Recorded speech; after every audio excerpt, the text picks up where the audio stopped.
Chapter 229. Now that all his plans had come to fruition, Feng Heng was thinking about his future plans. Like every other heaven chosens, he wanted to sit on the supreme throne and become a great emperor, so he began to plan ahead. Now that I have become Feng Heng, the next step in my plan can begin. However, I need to consider my future opponents in this generation's heaven will battle. With my talent, experience, and future strength after acquiring the absolute beginning Tao art, few of these so-called heaven chosens will be my match. At least for now. However, those three are different. Well, I can eliminate Wang Wei. As an outlaw that is trying to take control of one of the 5 hidden supreme Daos, he will not live very long. So, as long as I wait long enough, he will not be a problem. Then there is that Wu Hong. This woman looked too much like Empress Wu. Beside her temperament that is more cheery and joyful, she is the exact copy of the Empress. So her secrets are probably no less than mine. As such, she will be a very troublesome opponent. Lastly, it's that Di Tian. I have this feeling that I have met him before, but I can't put my finger on where. Given that he was born with the power of reincarnation, could he be the reincarnation of some old monsters that I have met before?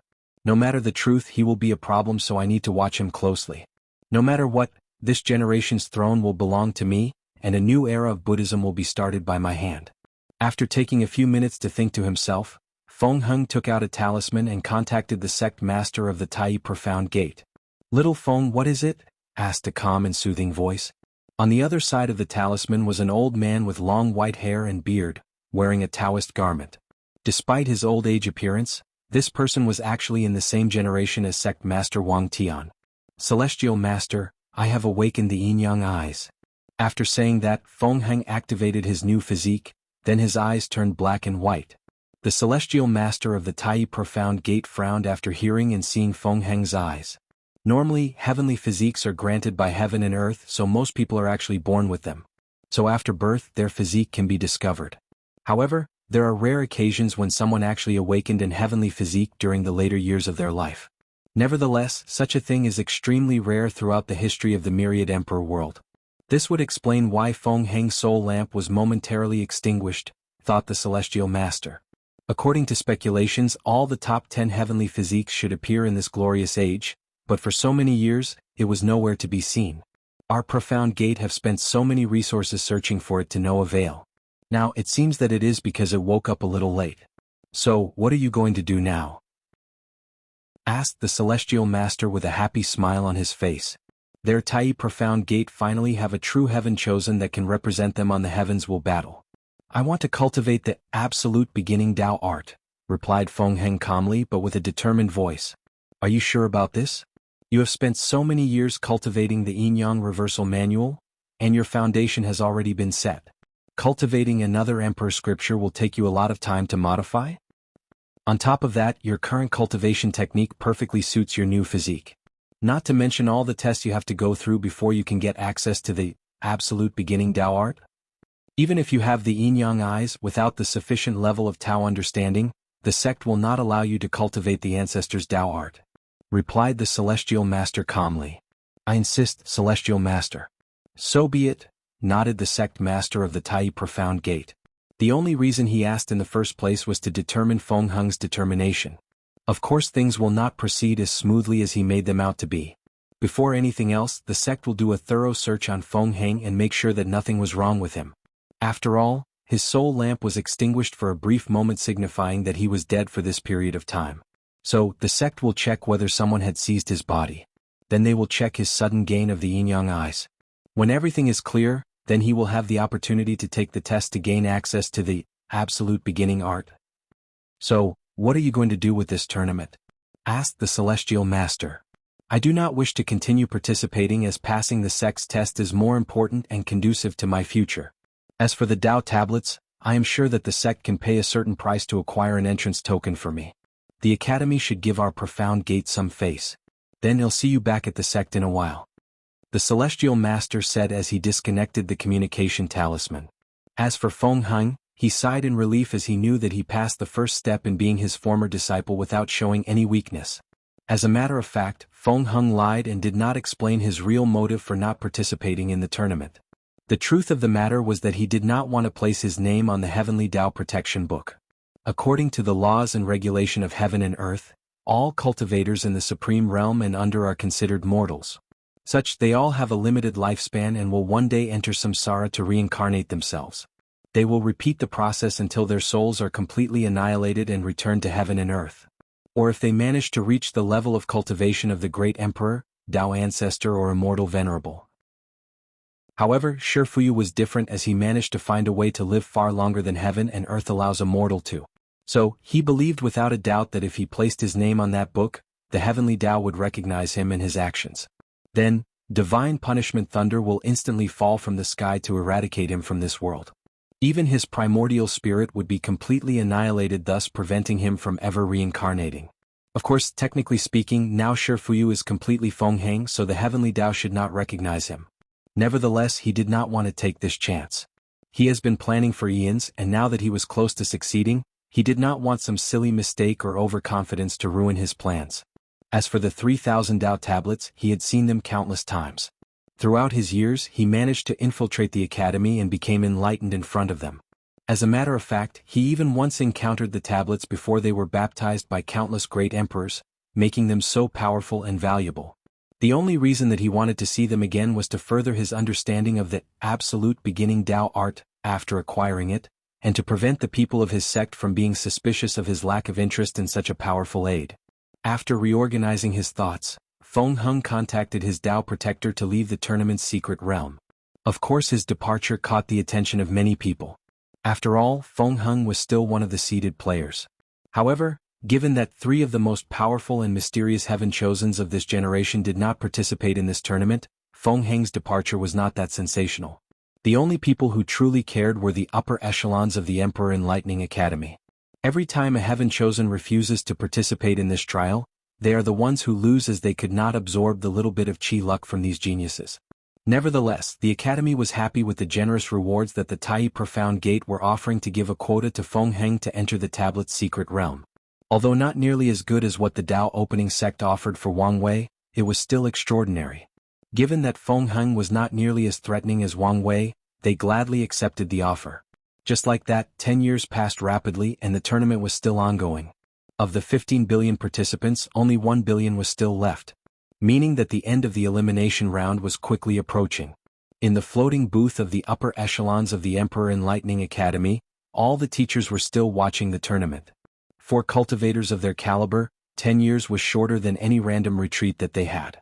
While everybody was watching the few exceptional candidates, Headmaster Baihan suddenly felt that something was wrong. So he released his divine sense to scan the academy, but he did not find anything. So he used his finger to calculate the secrets of heaven. Then he suddenly stood up and shouted, "What is going on?" Chapter 230.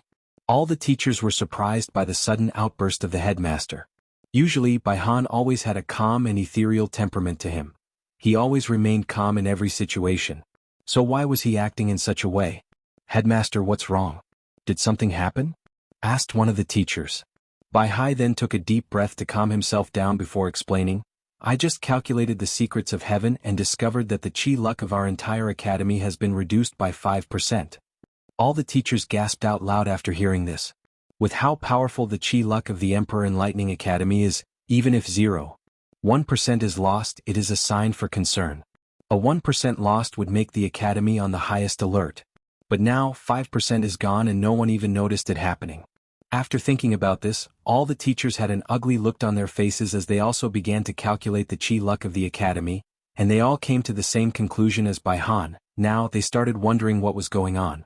Baihan then started to mobilize the Wisdom Eye, which is the intelligence agency of the academy similar to the Tao opening sect's shadow.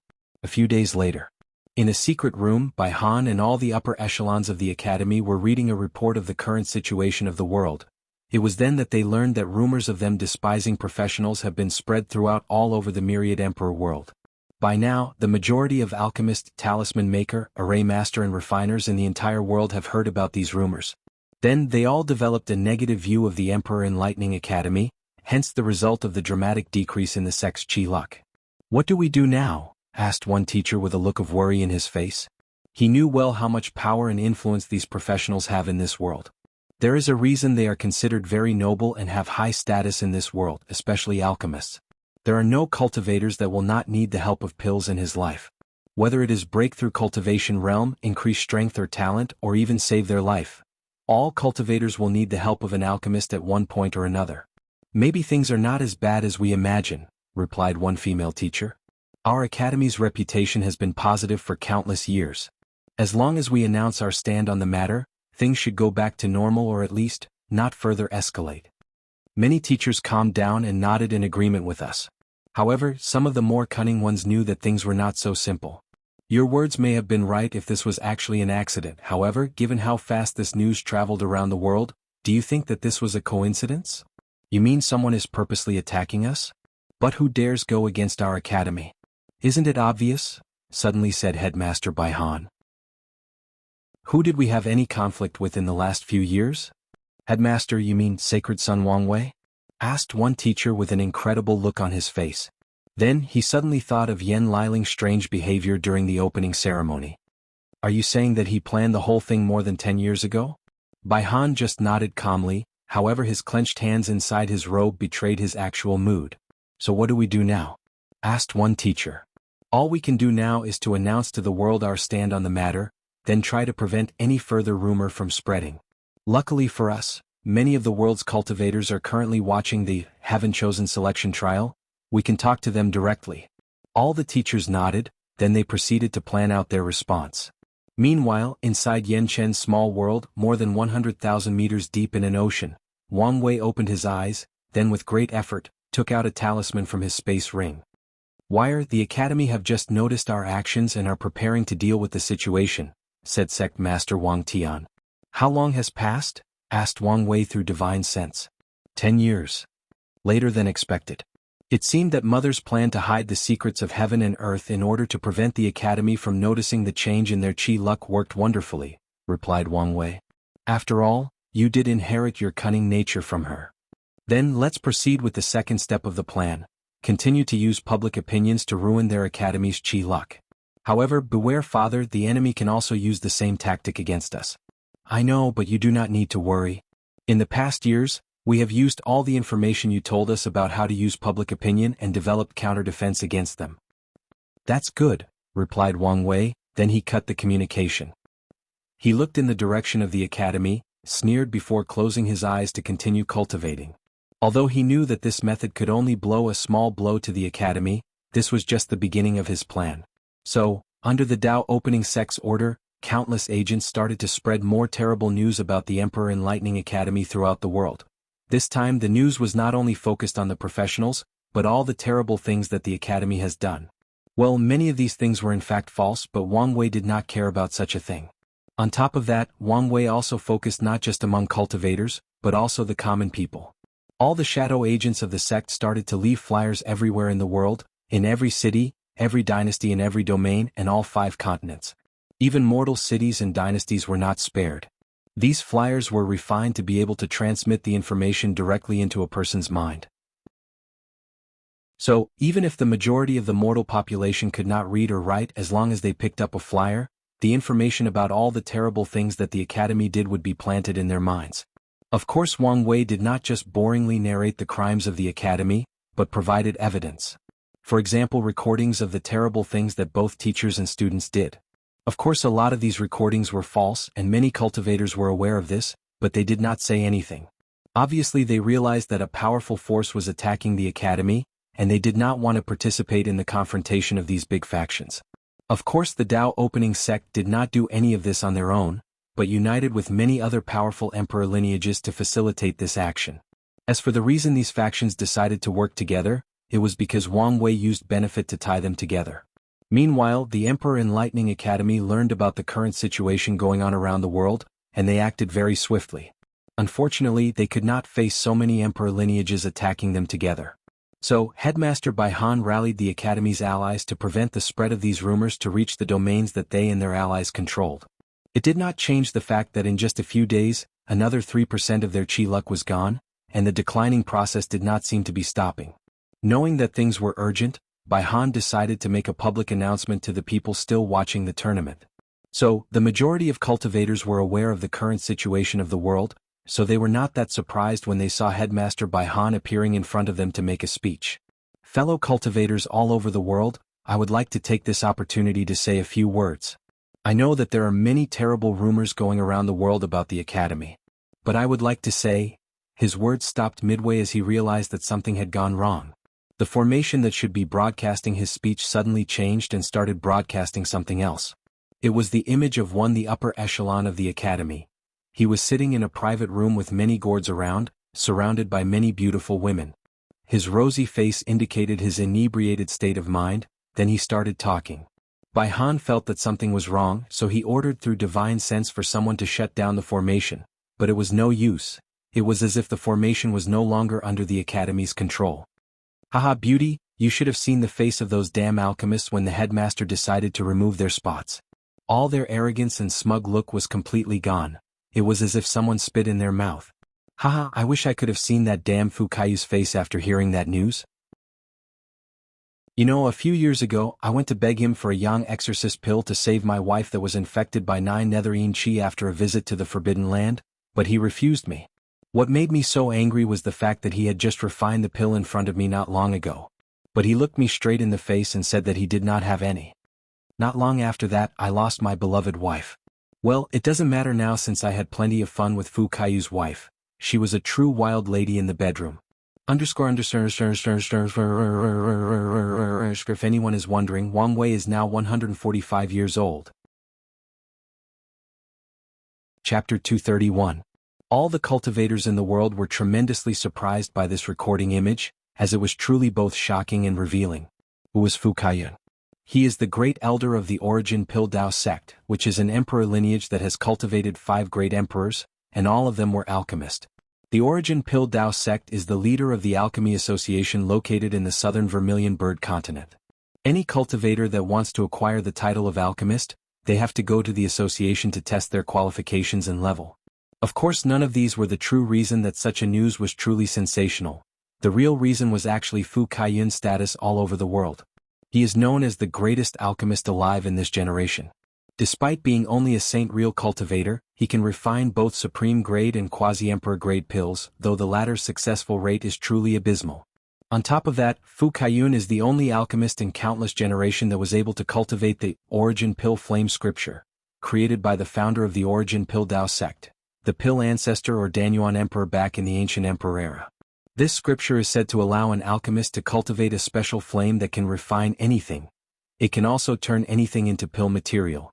An alchemist who cultivates this technique could refine a piece of rock into a medicinal material needed for a pill. Despite the heaven-defying ability of this emperor technique, the requirements or talent needed to cultivate it is very harsh. So, throughout the history of the Origin Pildao sect, few alchemists were able to do so, and the ones that were successful can be considered the most talented of their generations. Luckily for the sect, the last generation Fu Kaiyun appeared. Unfortunately, this Fu Kaiyun also suffered the same malady as his predecessor, being extremely arrogant. Due to his talent as an alchemist, Fu Kaiyun's status in this world is extremely high and respected. As such, he only gave face to a few people he deemed worthy of his equal, while always looking down on other people. So, when it comes to making rare pills without having a certain identity, Fu Kaiyun will never agree to concoct pills for someone. As a matter of fact, even the current sect master of the Origin Pildao sect is looked down upon by him. If it was not the fact that he wanted to focus on Pildao, he would have been the sect master in his generation. So, after seeing any analysis of Fu Kaiyun, Wang Wei concluded that this guy was a person with a lot of enemies, and might even have some among the upper echelons of the Emperor Enlightening Academy. After a little investigation, it was not hard to find a few. Then, he singled out the ones that had terrible habits like drinking and visiting the brothels. Following which, all he had to do was have one of the sect's shadow infiltrate the place he always visits, get in contact with him, feed him enough alcohol to get him drunk and guide the conversation to Fu Kaiyun. To Wang Wei's surprise, the goddess of luck seemed to smile upon him as he discovered more than he imagined. Originally, he just wanted that particular teacher to just speak badly about Fu Kaiyun, record it before showing it to the world. He did not expect that this guy actually had an affair with Fu Kaiyun's wife, which made his plan even better. So, after this recorded image was shown in front of trillions of people, the entire myriad emperor world started to boil. This level of scandal is rarely exposed to the entire world, especially when involving powerful people from emperor lineages like the Academy and the leader of the Alchemy Association. Although Bai Han managed to close the formation, by then it was already too late. The information that Wang Wei wanted to show was already shown. Soon the consequences also followed. The next day, the Alchemist Association, Talisman Association, Refiner Talisman and Array Association from the southern Vermilion Bird continent announced that they will cut their relations with the Academy. As such, they will no longer grant them access to their resources such as precious pills, ores and talismans.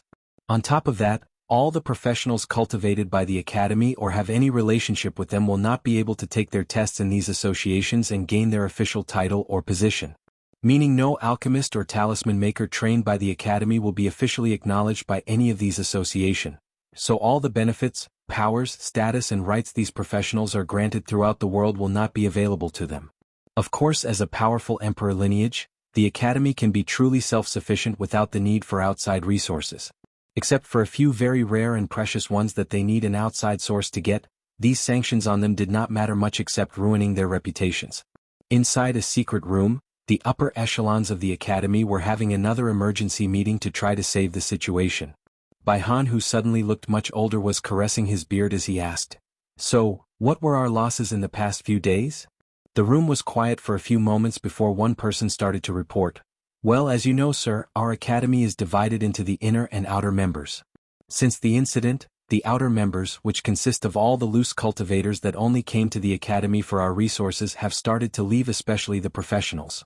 As of today, more than 90% have already left. As for the remaining 10%, although they did not leave, they seemed very distant to our Academy. They seemed to want to take a wait-and-see approach." The room was once again quiet as most teachers had a frown on their faces. Then someone asked, "It does not make sense.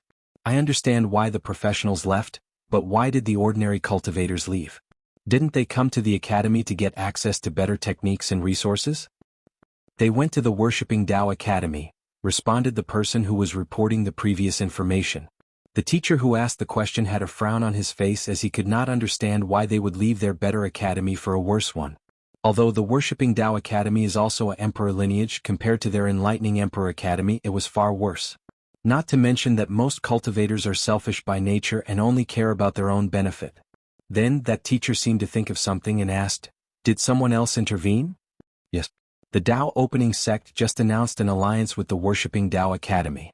They decided to pool many of their resources together.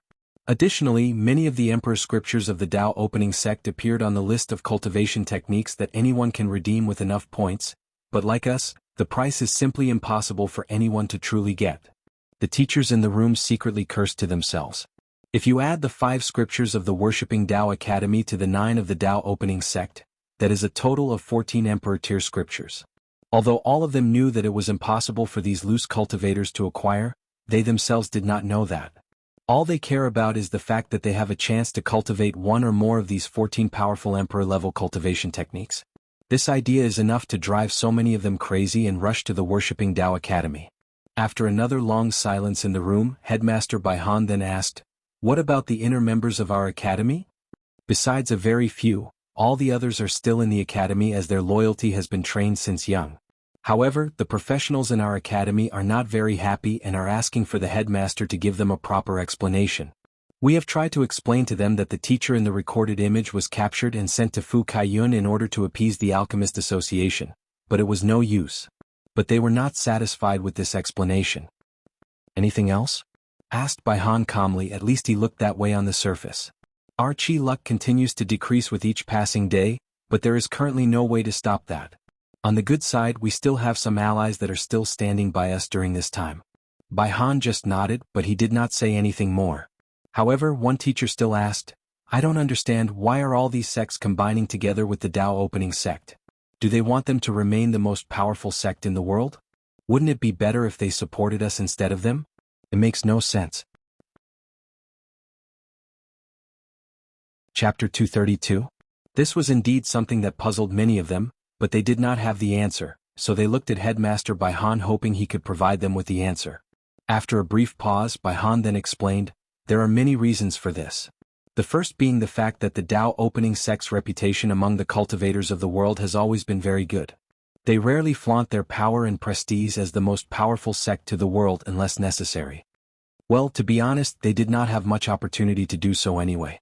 They only cultivated their ninth emperor during the Devil Era, which was a time where the entire world was on the brink of being enslaved. In the Middle Emperor era, our academy's rapid development did not give them the time to show their power and prestige. By this era, the Tao opening sect had not cultivated a great emperor for so long that they were more focused on themselves than showing to the world their strength. The teachers had a pensive look on their faces as they realized that the headmaster was right.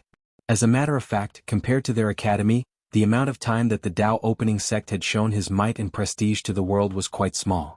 As such, reputation-wise, they were considered way better than the Emperor Enlightening Academy. This could not be the only reason, right? Asked one teacher. Of course not, replied Bai Han. The second reason is the fact that many powerful factions considered our academy a new power. Song Emperor lineage like the Tao opening sect, the Origin Tao Pill sect, Origin Rune Palace, etc., were created in the ancient Emperor era. So, they have survived the rise of the Demon Clan, the destruction of Buddhism, the Devil Race invasion, and the Heaven Devour Emperor catastrophe. Compared to our academy who was only present during the last disaster, we are considered less cultured, with less history, and having the least amount of background.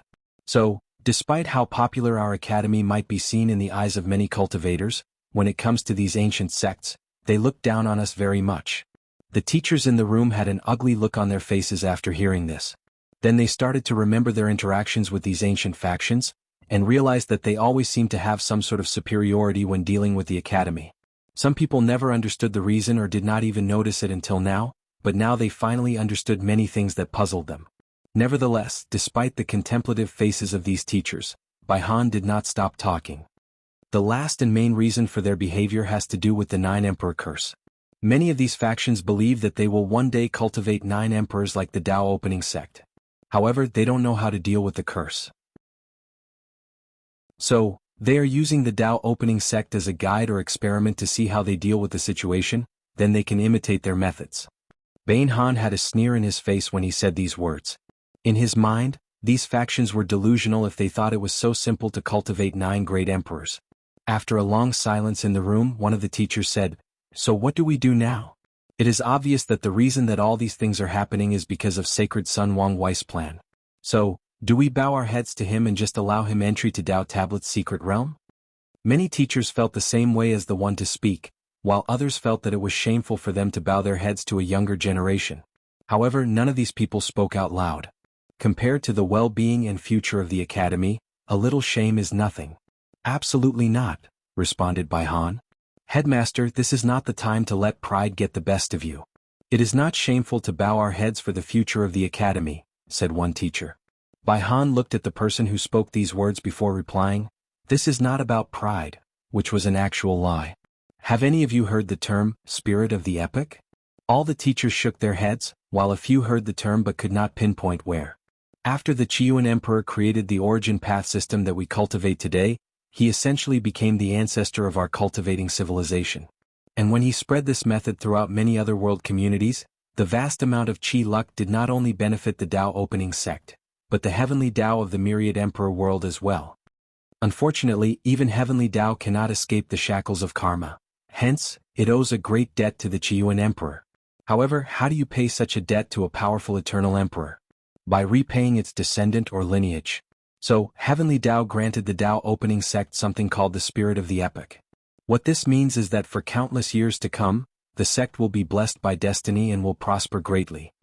This is the reason that the Tao opening sect can cultivate so many powerful great emperors and survive through so many calamities after so many eras.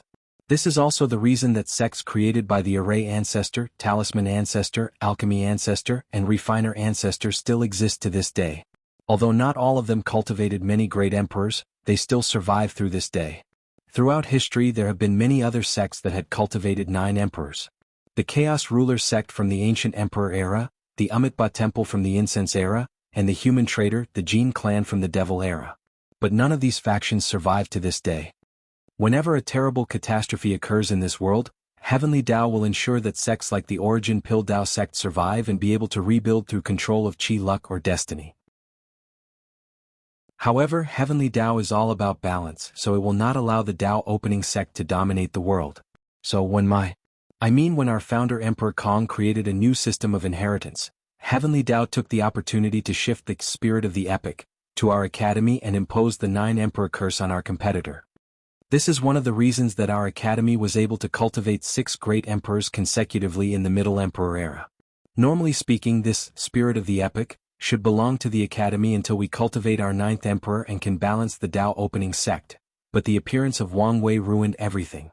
Not only did he find a way to make the 9 Emperor curse invalid to him, but his recent attack against our academy is slowly removing the spirit from us. So, we have to be even more tough on him. The teachers were shocked after this revelation. This was the first time that they had heard of such a secret. However, the teacher who previously spoke against Bai Han had a frown on his face. Then he asked, "Headmaster, since Heavenly Tao granted us the spirit of the epic, how could someone take it away?" Bai Han answered calmly, "You do not understand. The spirit of the epic manifests itself in the form of Qi luck. No matter how dire a situation is, with enough luck, anyone can easily survive.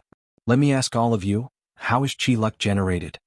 4 dynasties. As long as the territory is vast and the people are happy and healthy, the dynasty's Qi luck will be prosperous. As for factions like sects and academies, Qi luck is based on how our reputation, prestige, and our contribution to society or civilization in general. Now, with all the cultivators and mortals in the world thinking that our Emperor Enlightening Academy is a terrible place full of sins and depravity, do you think we will have any reputation and prestige left? Do you think that the spirit of the epic will be left to us? After saying that, Bai Han sighed before saying, "In order to accomplish such a feat, this sacred son Wang Wei should have a very deep understanding of Qi luck and be privy to many secrets of heaven and earth. So, how could he know so much?" Little did he know that when Wang Wei's Qi luck turned from black back to gold, he acquired a very deep understanding of how Qi luck works between heaven and earth. As for the spirit of the epic, it was Wu Hong who told him about it. So after asking his father to check the records in the sect, he learned all the information about it. At first he just wanted to have his revenge on the academy for what they did, but once he read about it, he developed a step-by-step plan to take down, well, at the very least, weaken them. Chapter 233. So what do we do now, headmaster? Asked one teacher, while all the others also looked at him. As for Bai Han, he secretly sighed in relief after hearing this question. As a matter of fact, he lied, or to be precise, did not tell the whole truth. What Bai Han said about the spirit of the epic is true, but his motives are not so pure. During the recent incident, he has developed a strong disliking for Wang Wei because he reminded him of his father Emperor Kong. Their amazing talents, the way that they always think outside the box, and more importantly, the way that they use the entire world as their chessboard and everyone else as a chess piece. He hated some of these qualities from his father. As such, Bai Han discovered that he has projected some of his hatred to Wang Wei. Nevertheless, despite realizing the nature of his emotions, he refused to change them. After taking a deep breath, Bai Han replied to the other teachers, "Before we discuss our next step, we first need to make sure that our internal troubles are dealt with first. So, did we discover how the people of the Tao opening sect took control of our formation?" "Unfortunately, the answer is no, headmaster," responded the teacher that was in charge of the security of the academy. "After the incident, I investigated the person in charge of the formation, but they were completely clean. In the end, I was forced to even search his soul, but I did not find anything. She had no relationship with the people of the Tao opening sect or anyone else for that matter. We did not even find her contacting anyone strange." Bai Han had a frown on his face as he realized that this should be a problem that they placed their emphasis on. Then he said, "In that case, let's talk about our countermeasure for this situation. First, we have to ensure that these terrible rumors about us do not reach the domains controlled by our academy. These places are the foundation of our academy, and nothing can happen to these places no matter what. Second, since we could not get access to certain precious resources from the different associations in the south, we have to use outside help. Luckily, our recent ally, the Association of Chamber Commerce, has agreed to provide us with some of the rare resources. However, their conditions are that the price will be more than 100 times than before, and they will not publicly support us." "Tisk," said one of the teachers. "Before Shiguan was begging us and even sending his daughter to us, but now that we are in trouble, he wants to turn his face over? You cannot blame him. After all, the alliance between Lin Fan and Shishir had just been created, and before the Chamber of Commerce could reap any benefit from it, our academy was hit so hard. We should be satisfied that they were willing to keep the alliance given the circumstances. As for the increase in price, it should be expected given that they are merchants. Making profit is their fundamental nature," replied one teacher. Bai Han nodded in agreement with her. Then he said, "Our third step is to counterattack. Since the Tao opening sect can use public opinions to attack us, we can do the same to deal with them." Of course Bai Han knew that this particular endeavor would probably be useless. With Wang Wei's cunningness, he should have anticipated such a response and prepared beforehand for it. Nevertheless, the Academy still has to try to show its stands that it is willing to fight for its honor and glory. Lastly, we need to do whatever it takes to prevent Wang Wei from gaining access to the 3,000 Tao tablets. According to my analysis, since his fate puppeteer physique is a brand new one, he does not have a cultivation technique perfectly suited to him that allows him to play all the advantages of his physique. Hence the reason that he wants access to the tablets. So, we must stop him by all means.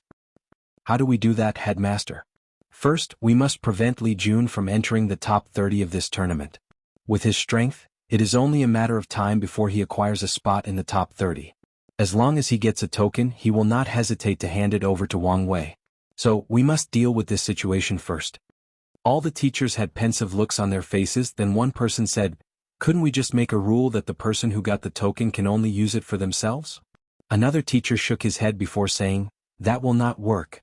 Everybody knows that the rule previously stated that a person can do whatever they want with the token. There have been many precedents of people using their tokens for someone else. So, if we rashly change the rules again, adding to the previous debacle of the professional championship, the people of the Tao opening sect can use this as another way to attack our reputation again. Not to mention that they could use this event to start an Emperor Tao war with us," added one teacher. Then, the faces of all the other people in the room became ugly. Many of them are aware that if they ever started an Emperor Tao war with the Tao opening sect, their chances of being the winner are quite slim. The truth of the matter, this is one of the reasons that the Tao opening sect is so feared by many other factions of this world. Their foundations were too deep. Not only did they have the most great emperors in this world, they are one of the oldest factions of this world. So, no one knows how many secrets that they are hiding in there. Bai Han coughed lightly to wake up everyone from their dread. Then he said, "We do not need to change the rules, just make sure that he is disqualified with a publicly believable method." "Headmaster, are you asking us to cheat? Isn't this going too far?" asked one teacher with a timid voice. Bai Han looked directly at the person who spoke. "Do you want to allow the person who walked all over the face of our academy to benefit from us without suffering any consequences?" All the other teachers, including the one who asked that question, lowered their heads and did not say anything else. Thinking about what Wang Wei did to them, he really should not be allowed to get any benefit from them. Bai Han secretly nodded before continuing, "Plus, we will not be cheating, just giving Li Jun's opponent a little advantage, that's all." Although many teachers did not like such behavior, they knew that this was for the greater good of the academy, so they did not say anything. "The last thing we need to deal with is Crown Prince Ji Song," said Bai Han calmly. Many teachers had a look that said, "What does Ji Song have to do with this?" Although they did not say anything, Bai Han could easily read their minds based on their facial expression. Only a few savvy ones could guess the answer. Bai Han sighed before giving the answer. "All of you heard their discussion during the opening ceremony. Although no one heard what they bet on for their battle, based on Wang Wei's past behavior, it is obvious that he bait Ji Song into battling with him in order to acquire his token to enter the secret realm of the Tao tablets." Many people suddenly understood many things after hearing this. Then they realized how scary Wang Wei truly was. They guessed that he had already created many backup plans for himself after asking the academy to give him a token in exchange for resources. It was as if he expected his failure from the very beginning, then planned for every possible outcome to reach his goals. "What's next, Headmaster?" "In all honesty, I do not see a scenario where Ji Song becomes victorious in this battle. This Wang Wei seemed like a very scary person. I cannot believe that he is a member of the younger generation. From his actions he seems like an old fox that has lived for many years." "Well, given who his mother is, it is not that surprising that he is so cunning," replied another teacher. Many teachers winced after hearing those words, including Headmaster Bai Han. It seemed that many of them had suffered at the hands of Yu Yen during their generation. Bai Han took a deep breath to calm himself down and removed some terrible memories from his mind that he would rather forget. Then he said calmly, "We need to give Ji Song some help. We will give him the demon god bone." Chapter 234. "Headmaster, you cannot," responded one teacher, and this time many other people agreed with him. The devil god bone was reserved for Lin Fan to temper his body. Without it, even with his absolute chaos physique, His fleshly body will not be able to compete with the likes of Wang Wei, said another person. I understand how you feel, replied Bai Han calmly, but we all know that if we do not prevent Wang Wei from gaining access to the Tao tablets, with his talent he can create a supremely powerful cultivation technique perfectly suited for his fate puppeteer physique. By then how powerful will he be? Even if Lin Fan refine the devil gone bone, he will merely decrease the gap with him by a little amount. So, our best solution is to prevent him from furthering his lead on the other heaven chosens. The room became quiet after Bai Han spoke. Although his words were reasonable, at least now it was many people still could not accept handing out such a precious resource to one of their competitors in order to stop the advancement of another more powerful competitor. This is madness, roared one teacher. Then he stood up and left the room. A few people agreed with this sentiment, so they also left the room without saying much. Bai Han looked at the people who left with cold eyes, then he said calmly to the remaining people, "The situation is not as bad as these people make it out to be. With how powerful the devil god bone is, it is impossible for Ji Song to refine it in any way, form or shape, at least not with his current strength. So, the best outcome will be that he fuse the bone with his, while replacing one of his own original bones with the devil god bone. So, as long as Lin Fan can defeat him in a battle in the future, he can still recapture it for his own use." This is a good way, thought many of the remaining teachers. It is proven that Ji Song is the kind of person that is easily provoked. As long as Lin Fan uses the same method as Wang Wei, he could probably get him to fight with him with the bone as a bet. Of course, some of the more wise teachers in the academy knew that things would not be so simple, but they did not say anything. Only the future can tell who is right and wrong in this situation. Tao Opening Sect, Tianwei Peak, inside a secret room. Sect Master Wang Tian was sitting cross-legged with a formation in front of him. In this formation, countless people were shown sitting cross-legged. These people ranged from young women to old one, from middle-aged men to young people in their 20s, to old men that looked like they were about to die. Nevertheless, despite the different appearance of these people, they were all from the same generation and were similar in ages. However, the physical appearance of these people does not really matter. What's important is the status or identity of these people. In this meeting was the leader of all the professional associations in the southern Vermilion Bird continent, the sect master of the Eternal Dream sect, which was one of the young beautiful women. From the eastern Azure Dragon continent, there was Jian Yi, the sword sage of the sword-casting villa and Jian Wushuang's master.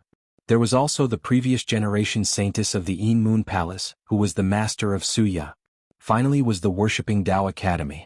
From the western White Tiger continent was the head of the Di family, the head of the Divine Tao League, who was Fang Lijuan's father, accompanied by the top divine clan of the League. From the central Qilin continent was sect master Wang Tian, sovereign Ji1, the father of Crown Prince Ji Song. Sovereign All Wisdom, who was the sovereign of the Great Wu Imperial Dynasty and the father of Sun Jiaolong.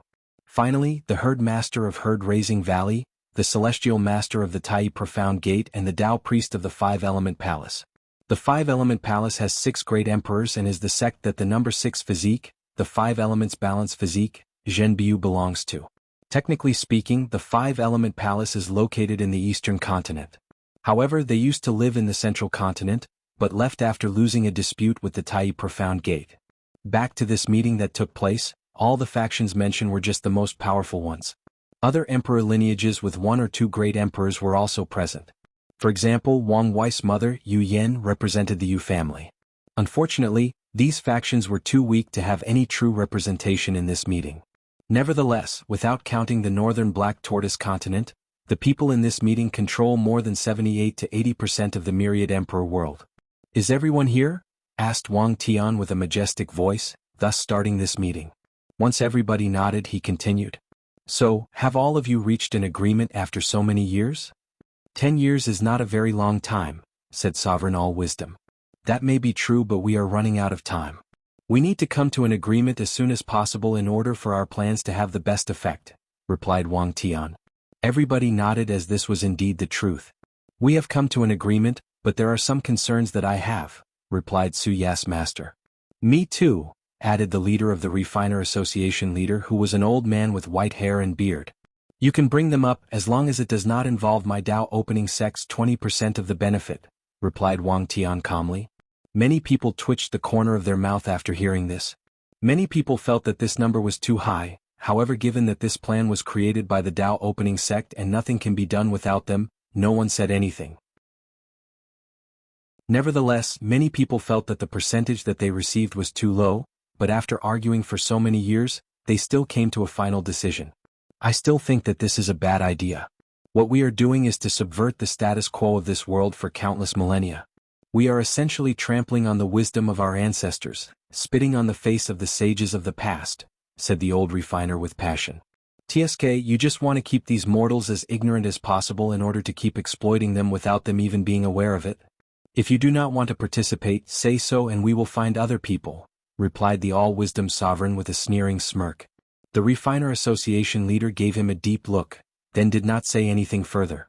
Although he firmly believes in his previously spoken words, when it comes to the benefit he will soon receive, he can forsake his ideas and beliefs. Everyone became silent after this brief confrontation, then someone finally spoke after a few seconds. My problem with this agreement is with the Yu family, continued the Yin Moon Saintess, while giving Yu Yen a fierce stare filled with killing intent. Since she already belongs to the Dao opening sect, why is she accepting benefits from the Yu family? Yu Yen was calm despite being attacked as she was not that surprised. The two of them have been fighting for more than one generation now. First it was for the Heaven Will, then it was because of Wang Tian. Yes, the Yin Moon Saintess loved sect master Wang Tian and pursued him during their generation. As a matter of fact, many women pursued him as he was the most handsome, most suave and powerful heaven chosen of his generation. Unfortunately, the strict sect rules of the Yin Moon Palace prevented her from even having a remote chance. The Yu family is different from the Dao opening sect and this should be obvious. By this logic, since your sister married into the sword-casting villa, shouldn't your share be counted to them as well? Replied Yu Yen calmly. The truth of the matter is that the percentage that their Yu family will receive is less than 1%. Nevertheless, this amount is enough to help heal her father that has been gravely injured for many years. It's true that her husband would be more than happy to use some of the benefits of the Dao opening sect to help her father, but since she can solve the problem herself, why seek help? Do not mention this traitor to me, hissed the Yin Moon Saintess after hearing Yu Yan's comeback. According to the rule of the Yin Moon Palace, their disciples are allowed to marry, but all their marriage partners have to marry into the palace. So, it is forbidden for them to marry into other sections. The culture of this world dictates that a woman must marry into her husband's family, but the Yin Moon Palace's law is the opposite. Despite this, many men still rush to marry any of the women from the palace. After all, this is a sect full of only beautiful women. After the Yin Moon Saintess had a fit, she did not say anything anymore, only staring at Yu Yen. As for Jian Yi from the sword-casting villa, he pretended that he did not hear anything. After all, this scandal was the fault of their villa, and resulted in further increased the animosity between them and the Yin Moon Palace, which are two most powerful factions in the eastern continent. As for sect master Wang Tian, he remains calm on the surface despite secretly cursing inside. He knew his wife the best, so he can predict that she will blame him for what happened today despite not doing anything. I guess I will be sleeping in my own cultivation room in the next few days or months, maybe Wire can help me. I'm crazy for thinking this brat would help me. It would be a miracle if he did not add more chaos to the situation, secretly thought Wang Tian to himself. Well, since everybody has agreed, then we can sign the contract. Following which, the highest binding contract of this world was signed between all these powerful factions. After the meeting was over, Wang Tian contacted his son who was still deep underwater. How was everything? Asked Wang Wei. Everything went according to your plan, replied Wang Tian with a smile on his face. Chapter 235. Emperor Enlightening Academy. Inside the D clan floating booth. D Tian has spent the past decade watching the entire tournament without missing a single bit, all because he wanted to assess the potential threat that each participant was to his future path of emperor. Although he strongly believes that he will be the final winner, that even Wang Wei was not that much of a threat to him, he still wanted to make sure that he did not overlook anyone. D Tian was very patient as he watched everybody with meticulous eye, even if he thought that the majority of these people were weak. Suddenly he received a communication talisman. After activating it, a holographic image of his father appeared in front of him. What is? Asked D Tian, still with the indifferent look on his face. As for his father, he responded with similar calmness. The meeting led by the Dao opening sect has just ended. Then he proceeded to explain what actually occurred and the agreement signed by all these emperor factions. What do you think of the situation? Asked the D family patriarch. After pondering for a few seconds, D Tian answered, The recent events have proven to the world not only the power of rumors and reputation, but also the power that mortals have over cultivators. To some people, the threat that mortals are to cultivators. As for this grand plan against the Academy, it is both important and unimportant to our D clan. In the Western White Tiger continent, the power of reputations has no use as all these devil cultivators always treat mortals' life worse than street dogs. Their lives are even worse than the humans still living in the territory of the demon race in the north. As for our D family, since the mortals living in the domains controlled by us have been well protected, our reputation is very good. However, even if someone were to spread rumors about our family, the mortals will not care as they know that without our protection, then they will be exposed to the cruelty and savage nature of the devil cultivators. The D clan patriarch nodded calmly as he also came to a similar conclusion. Then he asked, according to our analysis, this plan was probably created by Wang Wei. With his intelligence, he has proven to be a bigger threat than anticipated. Do you have a plan to deal with him? Di Tian frowned after hearing this. He started thinking to himself. This Wang Wei reminds me of some people throughout history. Although these people were not sons of destiny, their luck was similar to them.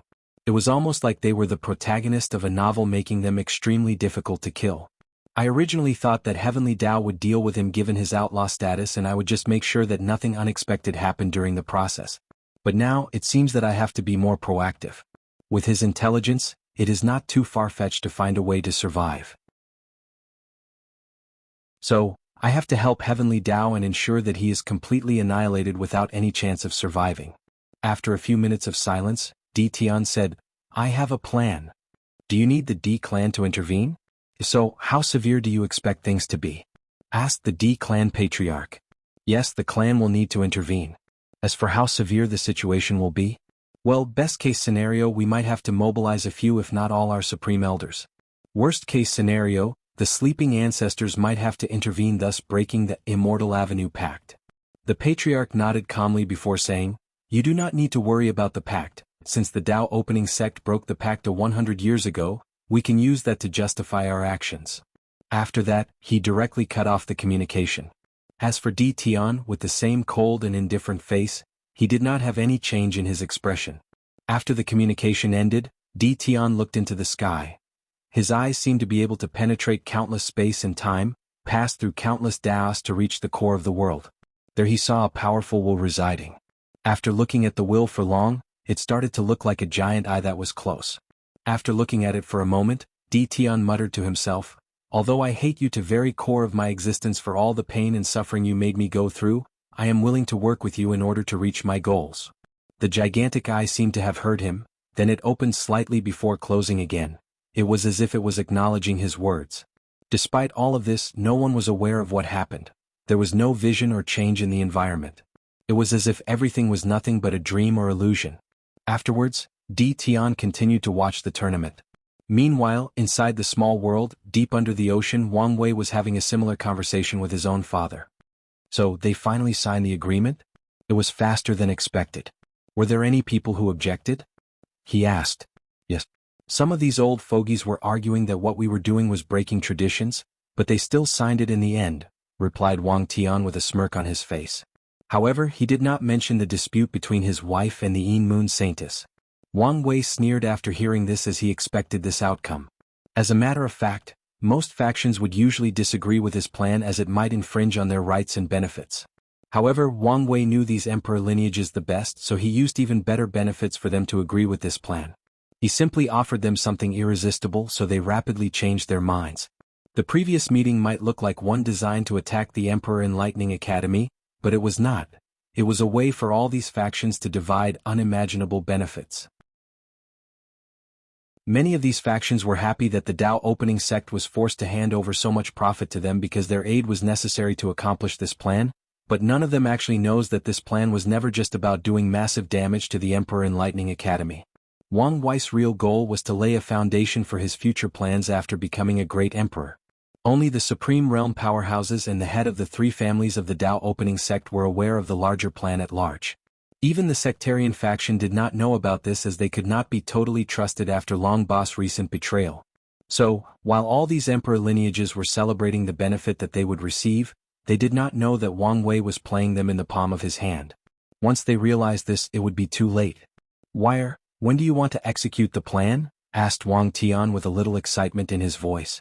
After pondering for a while, Wang Wei replied, "Wait for a while, I want to see how the academy responds to our recent attacks." Well, they have started using similar attacks on our reputation, but we were prepared, so their attacks failed. We also received news that the person in charge of the formation had her soul searched, thus turning her into brain dead. The academy would never expect our sect to develop something as heaven-defying as a ray virus. After saying that, Wang Tian sighed deeply as he remembered a century ago, before his son started cultivating, he once introduced the concept of array virus to the upper echelon of the sect. He remembers how he stood in front of all the professionals of the sect, then described the idea to them. The concept of array virus was actually based on Wang Wei's past life. When he was studying array or formation, he discovered that runes were similar to computer code which could be used to code reality itself. After making this observation, he wondered whether he could use the concept of a virus to infect a formation, then taking control over said formation. If his idea was successful, Wang Wei knew that the Dao opening sect could actually remotely take control over other sect formation or array. After introducing this idea to the sect, many people first thought that he was crazy, and he was just speaking nonsense. However, on the count that he was the sect master's son, they let him use the resources to try his idea. After the first prototype of array virus was created, it could only take control of a low-level profound array, and it was barely able to do so. Nevertheless, this discovery was truly an unimaginable one for the people of the sect. This discovery was essentially creating a brand new Dao or path for array professionals all over the world. After more than 100 years of studying, the Dao opening sect could take control of some less complex Earth-level arrays. Luckily for them, the formation used to broadcast the tournament was not that high, nor that complex. Otherwise Wang Wei would have to find another plan to get access to it. Wang Tian spent a few good seconds reminiscing about the past. Then he took a deep breath to regain his bearing while secretly thinking to himself, I wonder what kind of world Wang Wei lived in his past life. What kind of civilization was it to have such an existing idea or concept? Maybe one day when he is ready he could tell us or even show us. Wang Tian then looked at his son before saying, well, that should be everything for today, so? However, before he could finish, his wife, Yu Yan, entered the room and pushed him to the side before saying to her son, Wire, I have a bone to pick with you. Chapter 236. Wang Wei was looking at his mother with his heart racing, wondering what he did wrong this time.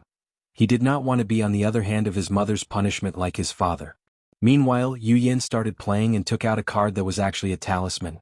After activating it, the voice of two people talking could be heard. However, a bunch of terrible profanities were coming out of these people. Some of these things said were so vile that it would turn even the holiest of saints into devil worshippers or sinners. This card was actually one of the many ones that Wang Wei created in order to damage the Academy's reputation and prestige. Many people who receive these cards believe that these conversations were real recordings of teachers of the Academy speaking with another. After the recording ended, Yu Yan looked at Wang Wei and asked, From what I remember, I raised you properly like an aristocrat, so where did you learn such vulgarity?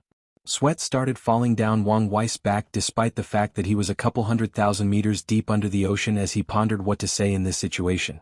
He could not tell her that he was raised in online culture in his life, and that compared to the foul things people in modern day say on the web, these conversations were actually nothing, especially compared to the more conservative values and ideas of this world. Knowing that he might get in trouble, Wang Wei's mind ran very fast as he thought on how to explain this situation. Finally, he said with a calm face, Mother, this has nothing to do with me, it was all Li Jun. He told me that he spent a lot of time around the sect's disciples and learned many foul things, so I consulted him when it was time to make the cards. And it was not just him. There was also Tai Gang. He told me before he became a king in the lower realm, he was in a gang and was once a bandit, so I consulted him on the issue. Yu Yan crossed her arms in front of her as she pondered these words. Meanwhile, Wang Tian was looking at his son with strange eyes. It was obvious that he was the one who wrote these things by himself. Why was he blaming others now? However, when he wanted to say something, he saw a deep, ferocious look in his son's eyes. He knew that if he said something, then Wang Wei could just blame it on him. No matter whether his wife believed it, he would still be in trouble. So he just nodded in agreement. Meanwhile, after a few seconds of pondering, Yu Yan nodded before muttering to herself, It seems that I have to talk to little Li Jun's mother about who he is hanging with. As for Tai Gang, I will warn him not to bring these things around my son. No matter how intelligent Yu Yan was, she was still a mother, and thus very biased against her own son. She did not want to believe that he was capable of such a thing, so she totally believed his lie that was full of loopholes. After that, Yu Yan looked at Wang Wei before saying, "Well, be careful who you hang out with in the future. I do not want them to influence you. Having a pure and peaceful mind is very beneficial to your path of cultivation." "I know, mother," replied Wang Wei with a look of innocence in his face. Yu Yan nodded before looking at her husband. "You can look for your own accommodation for the next 2 weeks, sect master. Now, I am off to a tea meeting with my future daughter-in-law." Then she left with a happy smile on her face, while Wang Tian's mouth kept twitching non-stop. Nevertheless, he was happy that it was just for 2 weeks and not longer. As for Wang Wei, he was just relieved that his mother bought his lie. As for throwing Li Jun under the bus, well, he has been doing this ever since they were young. By now, Li Jun was not only used to it, but knows how to cooperate to take the blame. Anyways, this guy has used him as a shield countless times as well. Every time he becomes a womanizer, he will use his name to justify his action to Yan Liling, and Wang Wei always covers for him. After seeing the defeated look on his father's face, Wang Wei said, "Since you cover for me so well, I will talk to her for you, but I can probably reduce your sentence by only a week." Wang Tian's eyes lit up after hearing this. Things are always better when his son intervened for him despite the fact that this rarely occurs. After that, the two talked about their life and joked around for a bit before disconnecting.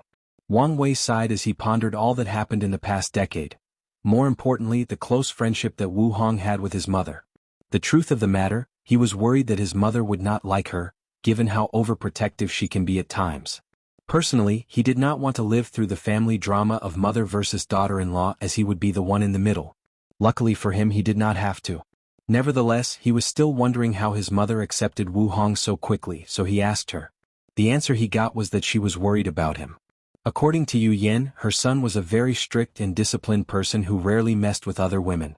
On top of that, she realized that he was too focused on cultivation and feared that he would become one of those cultivators who did not want to have families, especially when Wang Wei told her that he would only have children after his cultivation was truly successful. Adding to his ridiculous standards for a companion, she feared that he would be alone forever. So, she was very excited when Wu Hong came into his life. After hearing this, Wang Wei started to remember the only time that he and his mother had a fight. When he turned 14 years old, according to his aristocratic training, he was supposed to sleep with one of the maids. This was a way for children from prominent families to get used to the pleasure of the flesh so that they are not easily tempted during their cultivation journey.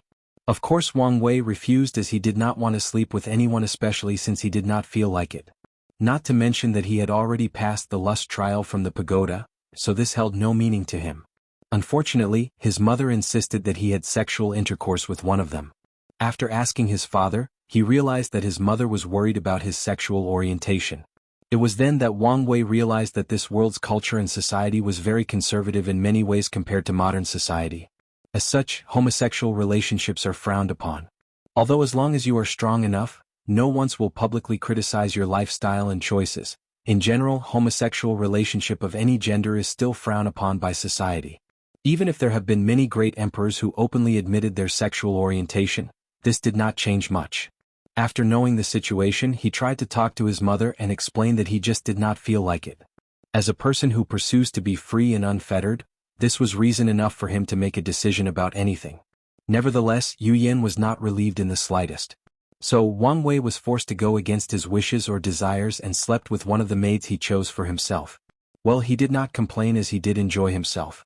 Nevertheless, he found the experience pointless, as sleeping with a woman was not an indication of anyone's sexual orientation. However, since it meant so much to his mother, he did it anyway. After that experience, Wang Wei planned to one day make the cultivators in this world more open-minded. After all, as people who study the ways of heaven and earth, they should be more accepting of all its laws. After taking a brief journey through memory lane, Wang Wei took out another recording from his space ring. This one was sent by Wang Ju and contained everything that happened in the heaven-chosen selection trial, the past decade. Without much hesitation, he rushed through the recordings of the first few months.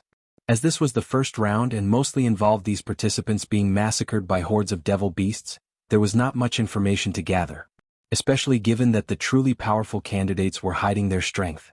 In the second rounds, Wang Wei immediately took notice of when Mo Xingyun killed the 9 physique girl from the lower realm.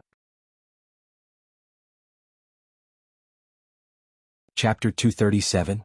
Wang Wei watched how easily Mo Xingyun easily defeated the Nining physique, then he saw how she swallowed her opponent's body. However, what he focused more on was what happened afterwards. Someone intervened and placed a formation that isolated the viewer's eye, and it seemed that Mo Xingyun had a conversation with someone. Any information on who she was talking to? Asked Wang Wei. Unfortunately no. Replied Wang Ju from the communication talisman. Any movement from the Mo family in the West after this incident? The sect did notice some movement from them after this, as they seemed to be searching for something. However, after that, once the Mo family noticed that the whole world was spying on them, they immediately stopped their actions. Wang Wei nodded as he placed a higher level of threat to Mo Xingyun after hearing that conversation. So he focused on her actions during this trial. Wang Wei watched as she killed and swallowed the number 9 Origin Spirit physique and the number 10 Star Monarch physique.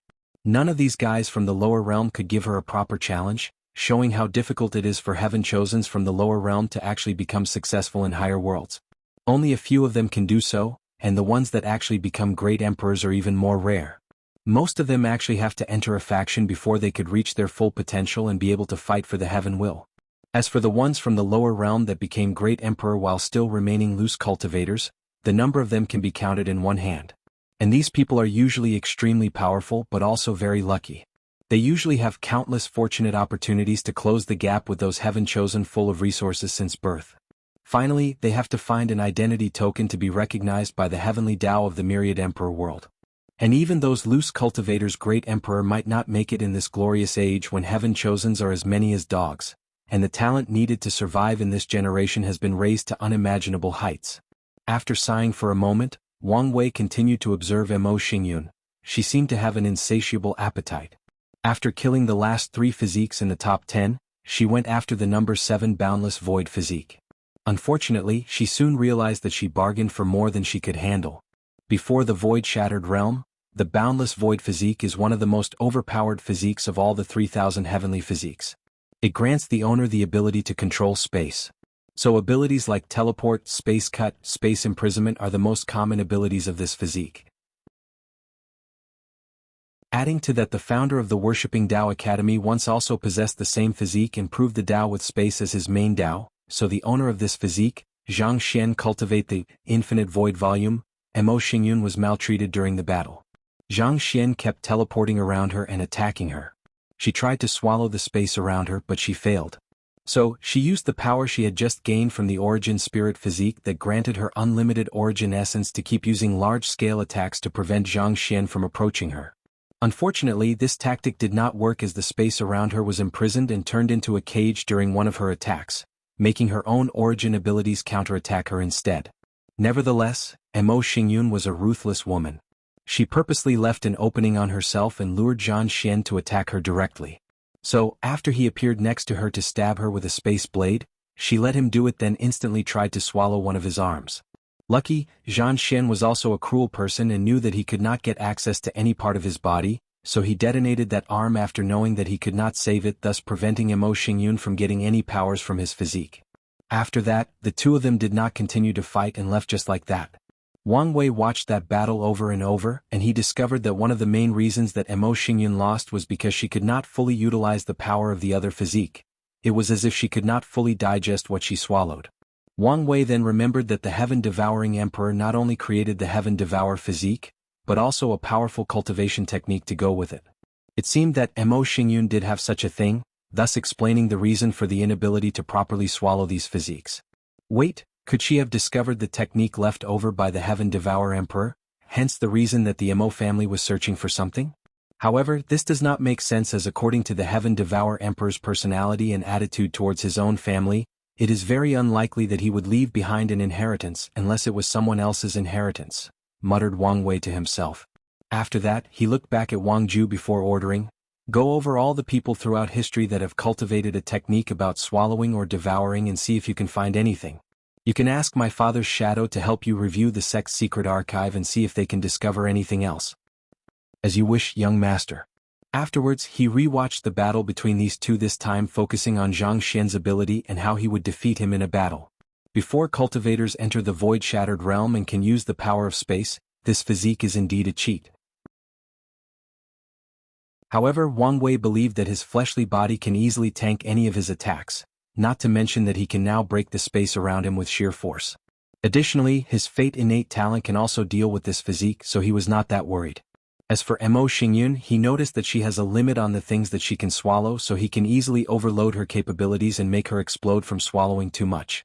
Furthermore, she seemed incapable of swallowing physical attacks that do not involve origin essence or spiritual energy between heaven and earth.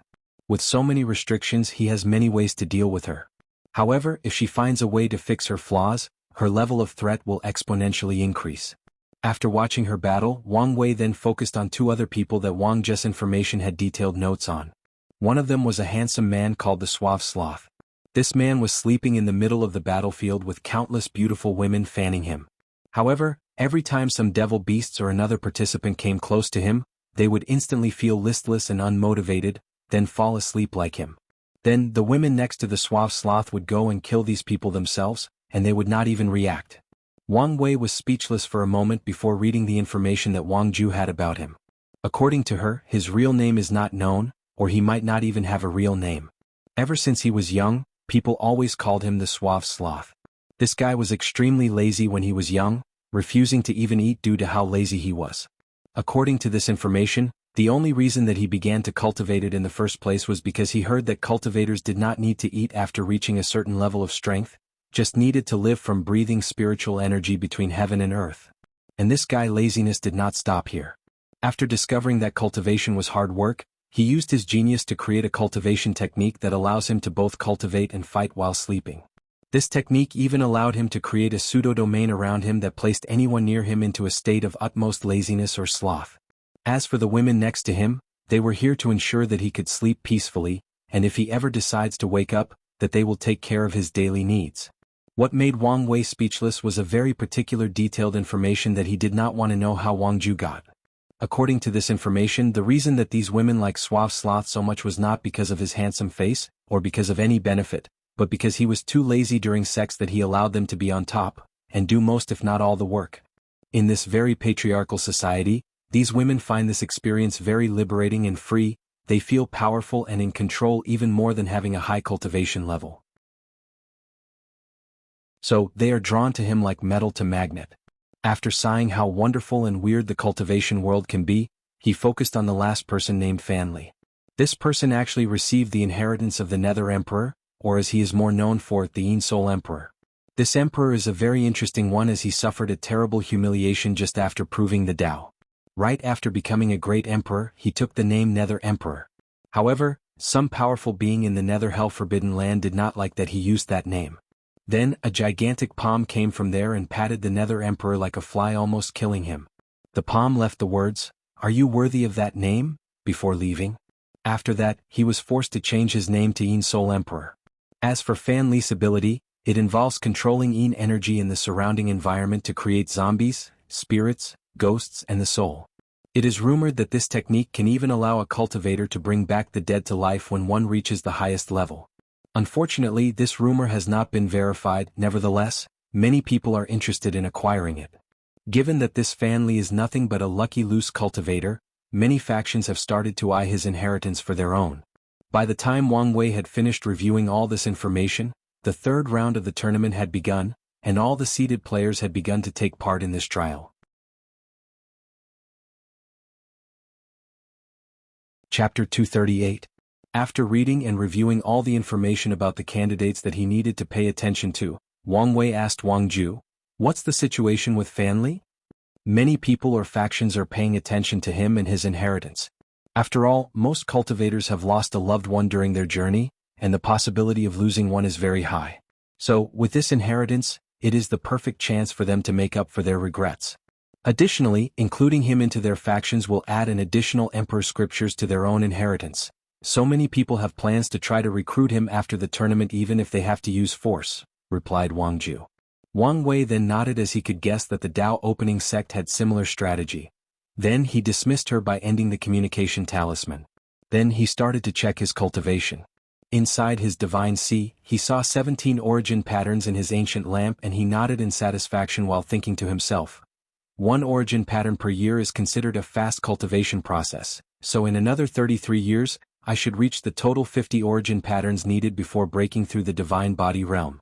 However, given the fact that I have a transcendent Tao foundation and in order to increase the power of my true will, I will need to have more than 50 origin patterns. Meaning, while I cultivate the 51st origin pattern and up, most of my competitors will have reached the stage of breaking through higher realm. So, I need a little help to speed up the process.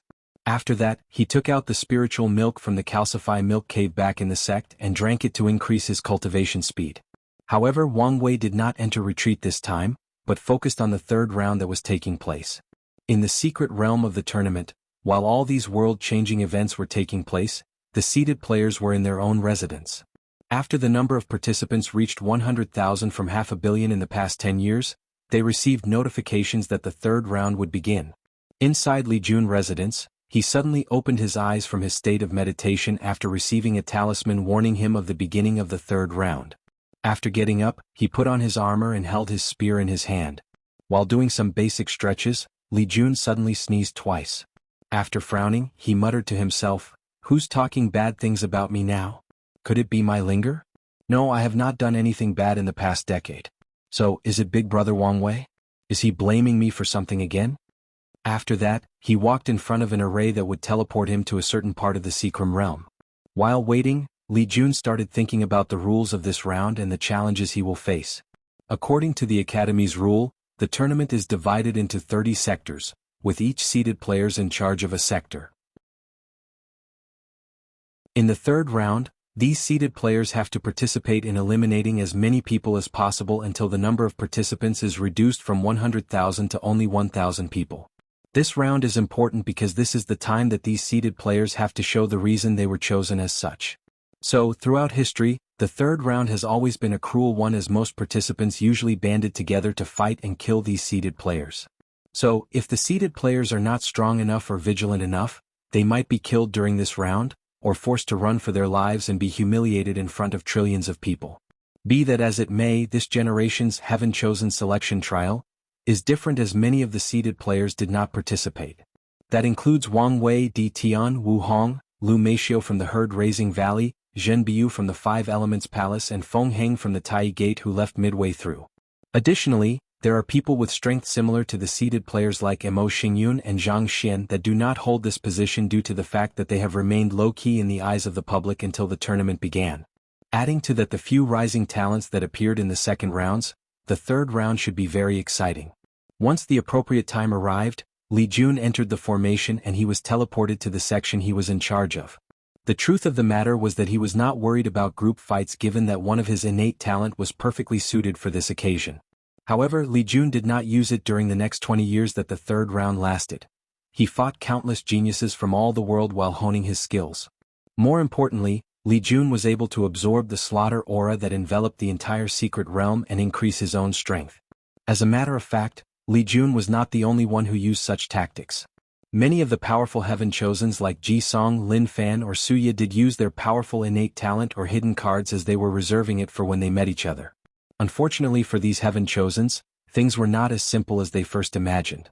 Due to the fact that many of the sections did not have a seeded player, the Emperor Enlightening Academy allowed the people in these sections to travel freely to other sections based on their choices. As a result of this, heaven-chosens in the top 10 lists created by the Heaven Mystery Pavilion discovered that instead of having to fight thousands of people, some of them had to fight 5 to 7 times that number. Adding to the limitations of having to hide their hidden cards, this proved to be a harder task to accomplish, hence also the reason that this round took so long before finishing. Of course, this was not the main reason that these people were hiding their strength, to the point of going to the extreme in order to do so.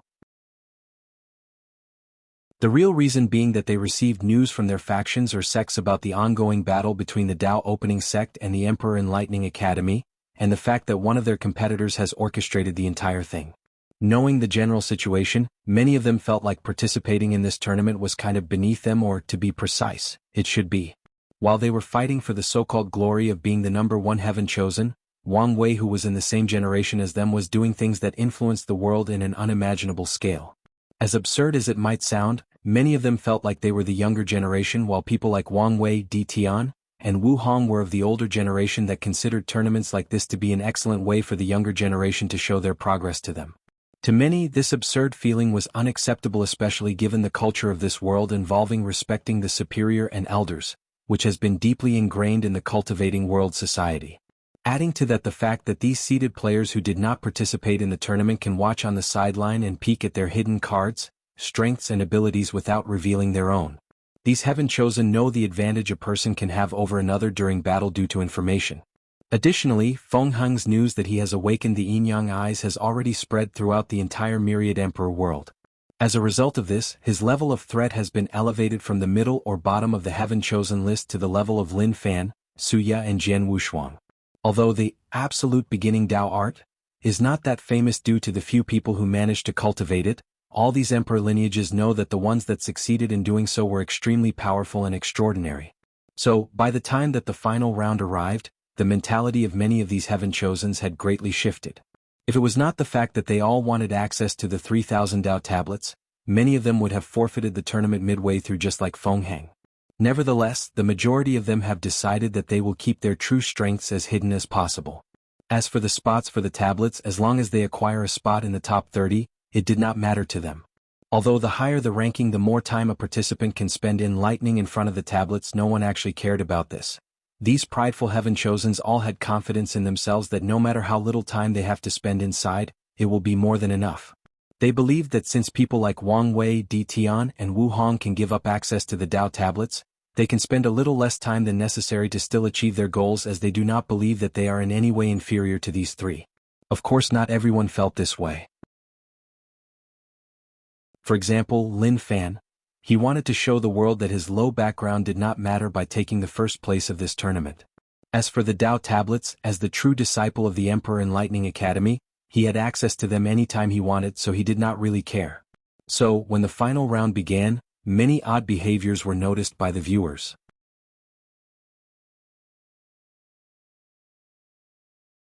Chapter 239. Wang Wei experienced many things during the 2 decades that the third round took place. For once, he learned a great deal about his fellow competitors. Although these people decided no to use all their strengths, Wang Wei still learned a great deal about them, like their response time, are they more efficient in close combat or using spells from afar, and their preferences during certain situations. All this information is useful to determine a battle at peak level. Another thing he discovered was the fact that hiding their strengths actually helped these people a great deal during the past 10 years. With the constant fighting while placing limitations on themselves, many of them like Ji Song, Suya, Jian Wushuang and Lin Fan honed their skills to perfection amidst the constant slaughter and ambush. Moreover, their cultivation speed did not decrease as the constant fighting was perfect for breaking through in battle, as well as the fact that the secret realm is designed to help the participants cultivate faster. Adding to that, all of them experienced a fortunate encounter, as the secret realm of the trial was full of other secret realms with inheritance or lucky chances inside. Unfortunately, the tournament did broadcast the specific of these fortunate encounters, so he did not know what benefits these people received. Nevertheless, he did notice that Ji Song was very strange after one of his encounters, so he took note of it. Meanwhile, on the world level, the war between the Dao Opening Sect and the Emperor Enlightening Academy has not stopped for even a moment. Although the public opinion battle was not as intense as before, these two factions keep trying to ruin the other's reputation and prestige. Unfortunately, the mortals that were usually ignored by cultivators unless it was time to recruit disciples became the main target of these groups. Although, at first the mortals felt that it was nice to finally feel valuable to the cultivating world, soon things reached the point that they realized that they were just being used for some purpose by these cultivators. Of course, these thoughts were only realized by the noble or scholar of the mortal world that have access to knowledge, as the majority of them spend all of their lives in a farm, trying to survive one winter after another. As for the cultivating world, many people felt that something big was about to happen, and these past 20 years were nothing but the calm before the storm. On a personal level, Wang Wei has made tremendous progress in his strength. The number of origin patterns in his ancient lamp reached 67 from 17, thus proving that he had surpassed the limit of 50. His good fortune flame burned brighter than any he had ever seen or recorded, yet he knew that it was still not enough for him to break through the primordial spirit realm.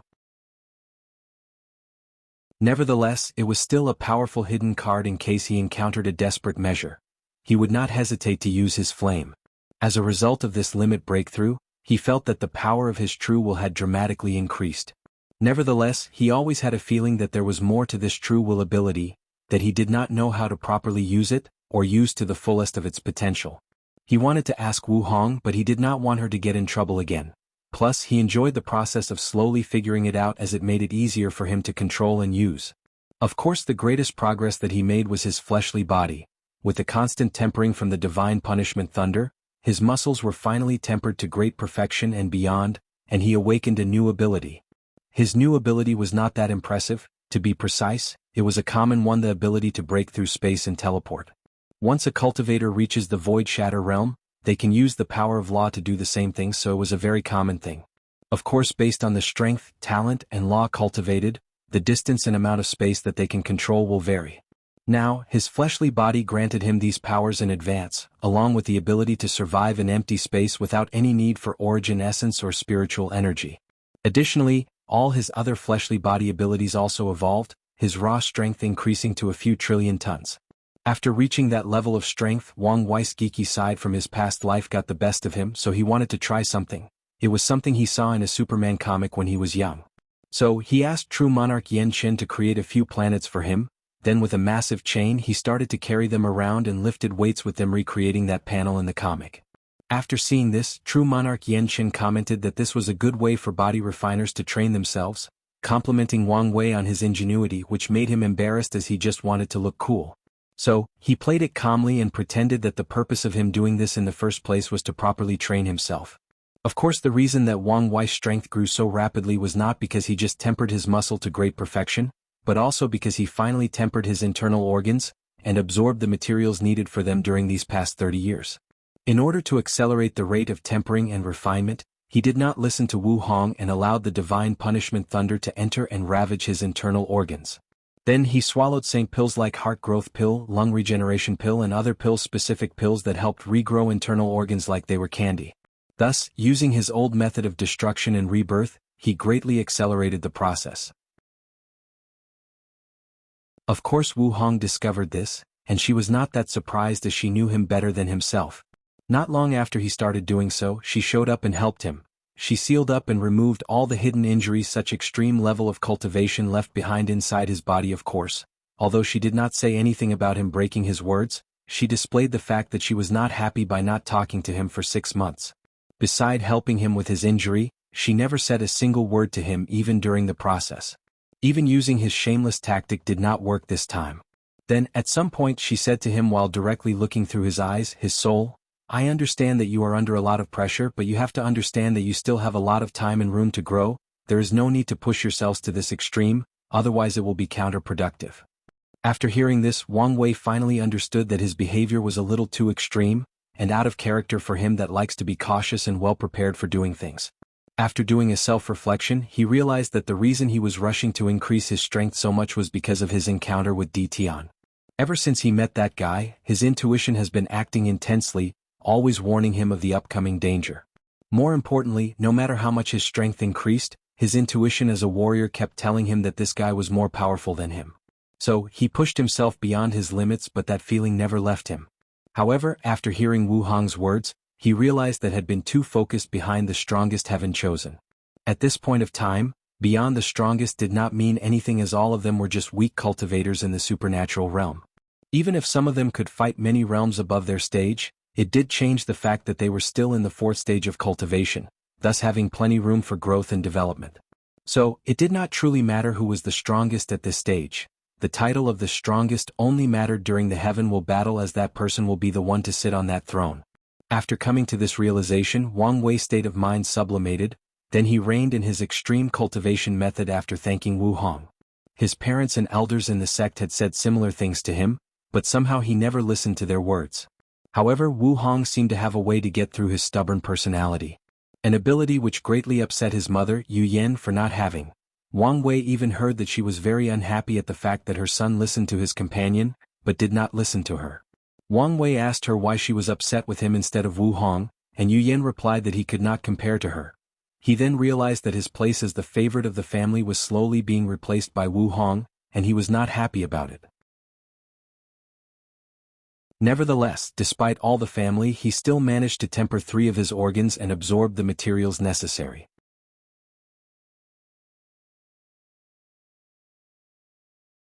Chapter 240? The three organs that Wang Wei tempered with and absorbed the necessary material are the liver, kidney, and lung.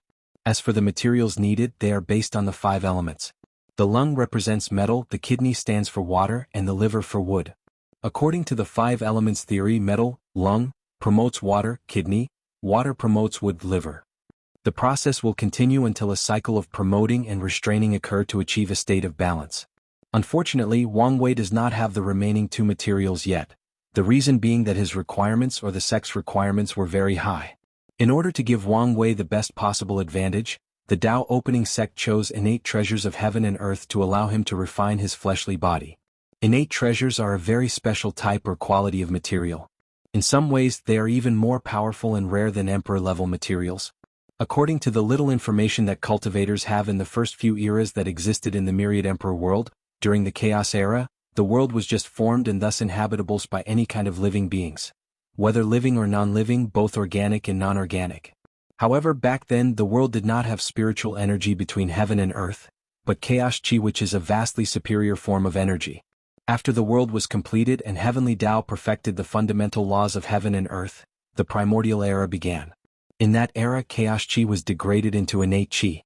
Although chaos chi still existed in the environment, compared to the unlimited amount that existed in the previous era, it was nothing. Nevertheless, the life forms that started to appear in the primordial era still benefited from the baptizing of both chaos chi and innate chi.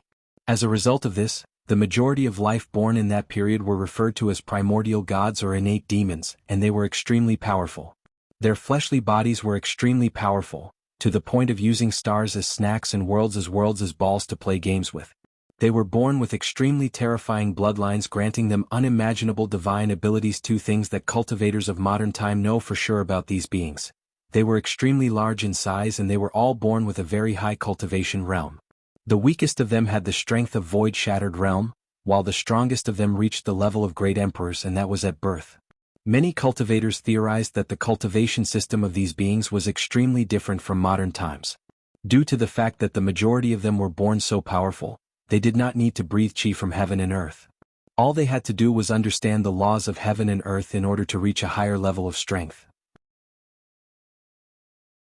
Another speculation of modern cultivators is the fact that since these powerful beings were born with different levels of strength, their society was strictly hierarchical, even worse than modern time.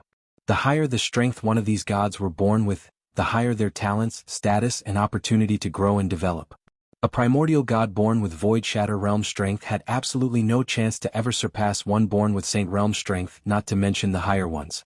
Of course, there are many things that still puzzled cultivators through this time regarding those eras. There is sufficient evidence to prove that humans existed in the primordial era. So, people always wondered how humans appear, survive, and even became the leader of this world in the beginning Emperor era, given that these primordial gods and innate demons. From the records still left from that era, humans have always been a weak and pitiful race, so this was a mystery that cultivators often wonder about. Many people theorized that humans were the descendants of primordial gods, while demons were the descendants of innate demons, given that these primordial gods looked exactly like them, and the innate demons also looked like the demon race. As for the rise of the human race, many people attributed it to the first great emperor of the myriad emperor world, the heaven-opening emperor. The truth of the matter is that many of the theories or conjectures of modern cultivators are correct, while a few were wrong. The truth of the matter is that these primordial gods and innate demons were indeed born extremely large, extremely powerful. Their society was indeed strictly hierarchical, as the oldest of them were usually the most powerful and have the highest status. One ability that these creatures had was the fact that they were all immortals. With the constant bathing in both chaos chi and innate chi, none of them had to worry about their lifespan, so they mostly focused on cultivating. Additionally, as creatures born from heaven and earth, meaning they were not created through procreation, they were considered perfect beings. So, unlike humans and even demons, the concept of conflict and fighting was a very rare thing in their society or civilization. Despite the strict hierarchy, no one actually complained or became envious, as they understood that they were the children of heaven and earth, and that their strengths and talents were granted to them, so they should just be happy or content for what they were given. And if someone wanted to change his or her status, all they had to do was work hard on enlightening the laws between heaven and earth and increase their strengths. Unfortunately, such peaceful and quiet civilizations did not last long. With the passage of time, these primordial gods and innate demons discovered that the chaos chi and innate chi were slowly decreasing. By the middle of the primordial era, the number of chaos chi existing was so rare that it could be counted in 2 hands. As for the innate chi, it was slowly degrading. As such, the members of their races became very difficult to be born naturally. And the ones that were created were extremely weak, as they did not even have the power of law at birth. In other words, primordial gods with strength lower than the Void Shatter realm were starting to be born. The leaders of the primordial god race and innate demons race decided to use procreation in order to increase the number of their races, and this tactic worked for a while. By strictly controlling who the members of their races can have as partners, or example, a primordial god born with supreme realm strength can only mate with someone of similar status or birth their races strived for a period of time. Unfortunately, this measure could not save these powerful races. Although their offspring were unimaginably powerful and gifted, it was still very difficult for them to reproduce due to their strength. The laws of heaven and earth do now allow powerful beings to mate as easily as weak ones, otherwise the balance of nature would be broken. So, by the end of the primordial era, the innate chi between heaven and earth has turned into acquired chi or spiritual chi that is present in modern time. Of course, the quantity back then could not even be fathomed by current cultivators. A genius like Wang Wei has to spend 5 years to reach the 12th layer of body refining realm. But back in the primordial era, a normal person with average talent would only take 10 months. A genius would take a month, and a heaven-defying genius like Wang Wei would take 3 to 4 days. Nevertheless, spiritual chi was an abomination for these primordial gods and innate demons. Forget the fact that it could not give birth to their races. Now many of them discovered that they had to start worrying about lifespan. This was horrible news for them. But good news for the human race. After the first ray of acquired chi appeared between heaven and earth, a new race was created, the human race. After these primordial races discovered humans, they marveled at how weak they were compared to them. They did have any form of cultivation, they were tiny and died after only 300 years. Even the aura leaked out of their weakest member could easily annihilate these humans. The majority of them left humans alone, while others decided to keep them as pets or study them, especially their rapid reproductive abilities. The human race's life back then was neither good nor bad, it was basically based on the personality of the races that took them. For the most part, life was good for most human tribes. Unfortunately, that did not last long. After calculating the secrets of heaven and earth, the leaders of the primordial gods and innate demons calculated the eventual destruction of their races and the rise of the human race. They discovered that humans were the chosen race assigned by heavenly Tao to lead the myriad emperor world, even though it was not called such by then.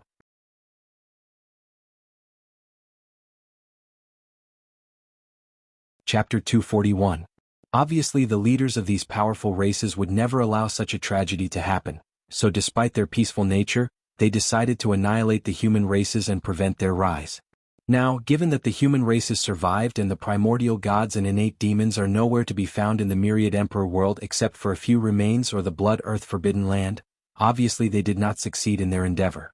As for what truly occurred, that is something that Wang Wei will discover for himself one day in the distant future. Back to the present. The reason that innate treasures were mentioned was because they are treasures born from heaven and earth back in the primordial era through the baptizement of chaos chi and innate chi. Only a few of them remained in the world, and only a few of the very ancient sects that existed back in the ancient emperor era still have some of them available in their reserves. As for Wang Wei, he used the wood essence, which is an innate treasure that contains a tremendous amount of vitality to refine his liver. As a matter of fact, the vitality inside is enough to heal a great emperor on the verge of death. Additionally, this material will also help the next part that he is going to have to temper: his blood. He used a drop of karmic washing water to refine his kidney. According to records, this karmic washing water is said to have the ability to wash away a person's karma in vast quantities. However, this rumor has never been verified due to the scarcity of this material remaining throughout the world. Otherwise, this innate treasure would be seen by so many factions that it would be ridiculous. With it, they will not need the help of a great emperor in order to wash away their karmas. Their disciples will not have to seal themselves for countless generations to be eligible to fight for the next heaven will battle after one failure, or being born at the wrong time. These two innate materials were the only ones that the Tao opening sect had in their possession relating to the 5 elements. As for the third one that Wang Wei used, it was traded by the great Zhou imperial dynasty in exchange for Ji Song to enter the pagoda trials. It was called the root metal qi. And as the name implies, this qi is considered by all cultivators as the source or origin of all metal, both normal and spiritual, in the myriad emperor world.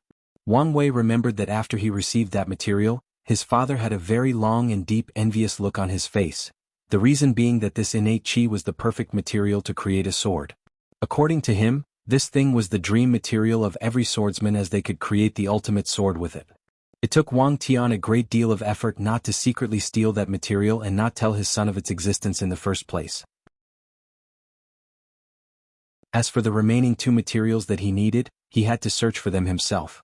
However, he was not worried that he would not find any innate treasure, as he knew that some still existed in secret realms that had not been discovered. As long as he activates his ability to become a son of destiny, he believes that he will find two innate materials related to earth and fire. However, he really does not want to use this ability.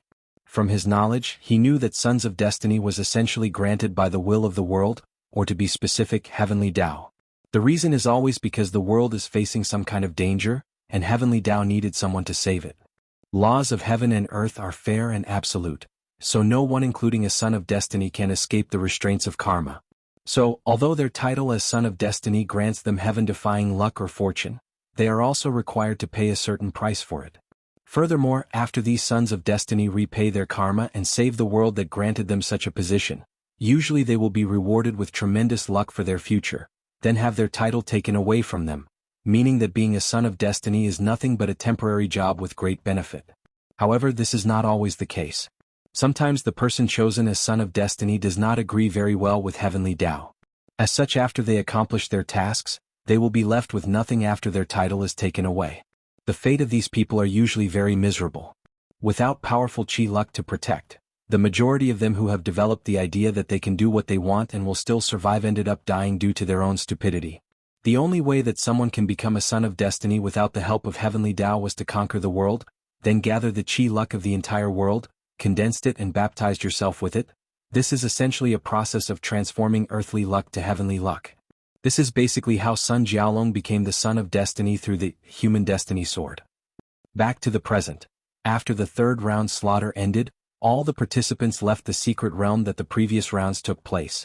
Given that the final round is a fighting competition 1 against 1, it will take place in the massive stadium in the academy. However, before everything began, the 1,000 remaining participants had a few months off before the start of the competition.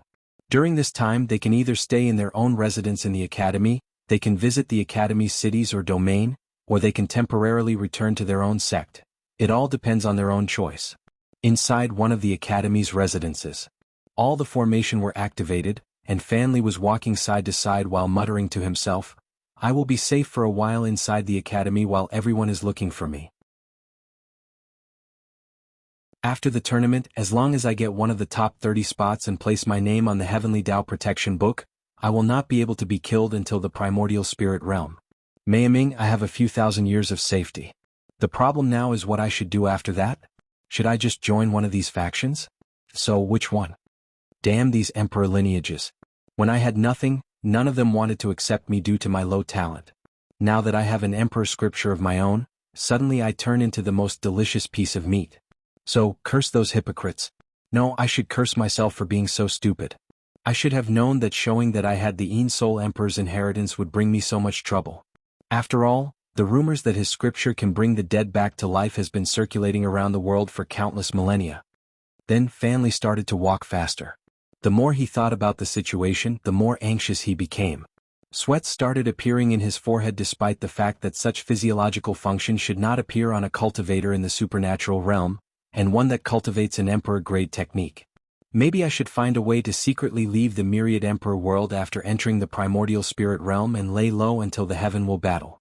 However, where can a loose cultivator like me have the ability to travel to other planes? Maybe I should contact the people of the Loose Cultivator Alliance. No, these people are the same as those emperor lineage hypocrites. They will still ask me to hand over my inheritance. Curse you, Een Soul Emperor. Why couldn't you leave me other resources to cultivate? Why leave me just an inheritance? What's with all this bullshit about not relying on others, about being self-sufficient? Have you seen any of these heaven chosens not relying on their background to acquire and utilize massive resources? Have you seen any of them being self-reliant and self-sufficient? As a loose cultivator who became a great emperor, you should aware of the struggle and discrimination that we have to suffer through in this world. So, why couldn't you just leave plenty of resources for me to cultivate? Fanli started to pull his hair and he screamed out loud, His footsteps echoed in the room as he paced back and forth, worries oozing out his pores. What to do, what to do, what to do? He muttered non-stop to himself as if some magical answer would appear to him. Well, it did. You can hand over the scripture in your possession, or I can take it from the cold hand of your core, said another cold and indifferent voice from inside of the heavily protected room.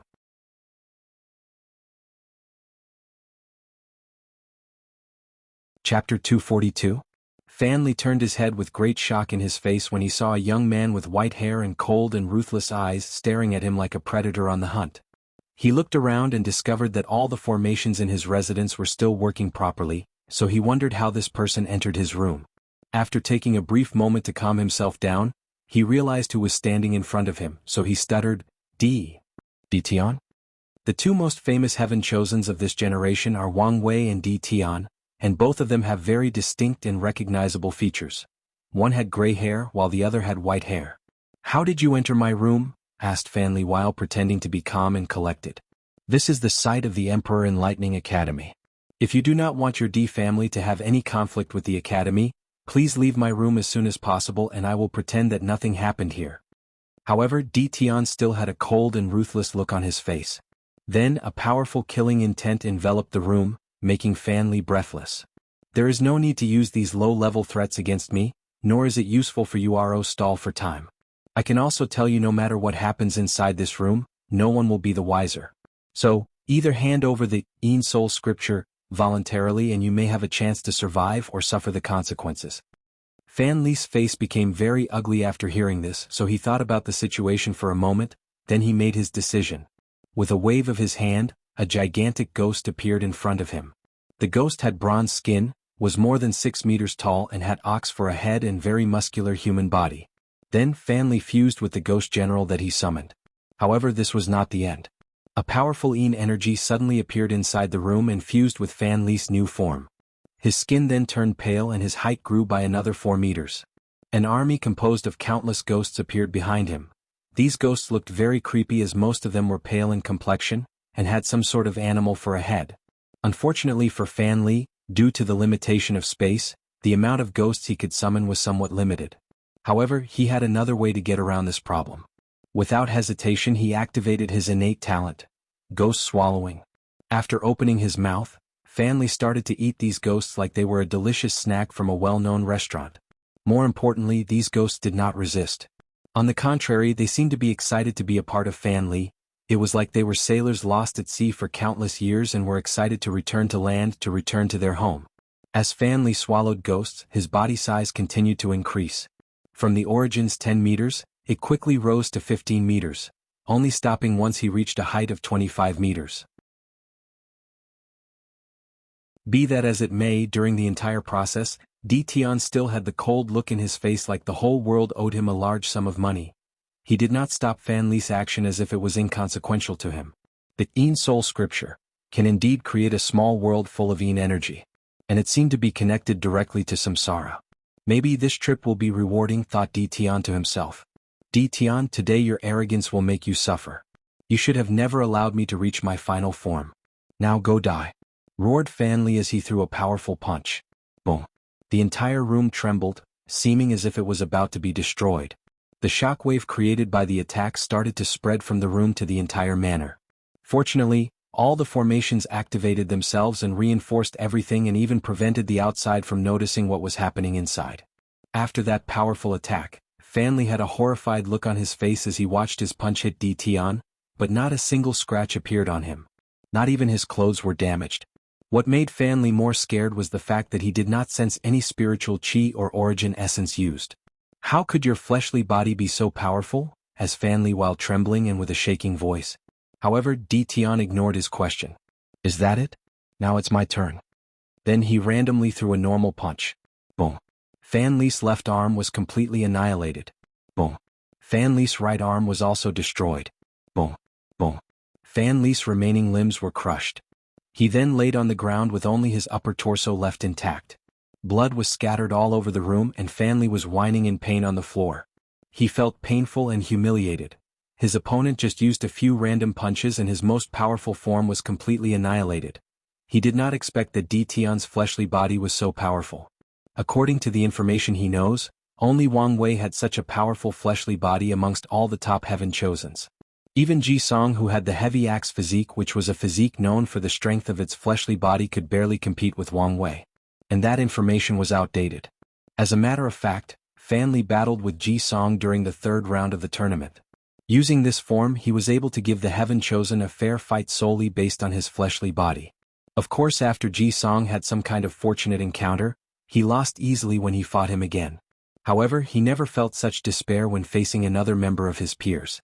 "Who are you?" asked Fan Li. In his mind, he could not imagine not a member of the younger generation would be so powerful. While Fan Li was waiting for the answer, the ghosts inside his body started to regenerate all his limbs, bones and muscles. According to his calculation, he will need at least 3 hours to be back to normal. However, as long as he regained a certain level of battle strength, he could escape this room through the Yin world that his cultivation technique granted him. Unfortunately for Fan Li, Di Tian did not talk any nonsense to him. He walked towards, with a wave of his hand, a black light flew from his hand and entered Fan Li's body. Following which, a mournful scream echoed throughout the entire manor. This scream contained the power to destroy anyone with a weak soul. Luckily, Fan Li was very paranoid recently, so he fired all the maids and servants that were inside the manor to serve him. After the scream, all the ghosts inside Fan Li's body felt a terrible fear deep in their souls. So, without hesitation, they left his body and returned to the underworld. The only left was the ghost general. Di Tian then placed his hand on top of Fan Li's head, grabbed his soul and removed it from his body. His soul looked exactly like the ghost general. Without pause, Di Tian ripped the soul into two, however it was not to destroy it but to separate them. He then looked at the floating cloud on his left side, and the small ghost general on his right. With a fierce look, the ghost general disappeared, leaving Fan Li's soul to fend for himself. He then looked at Fan Li's soul remaining in his hand.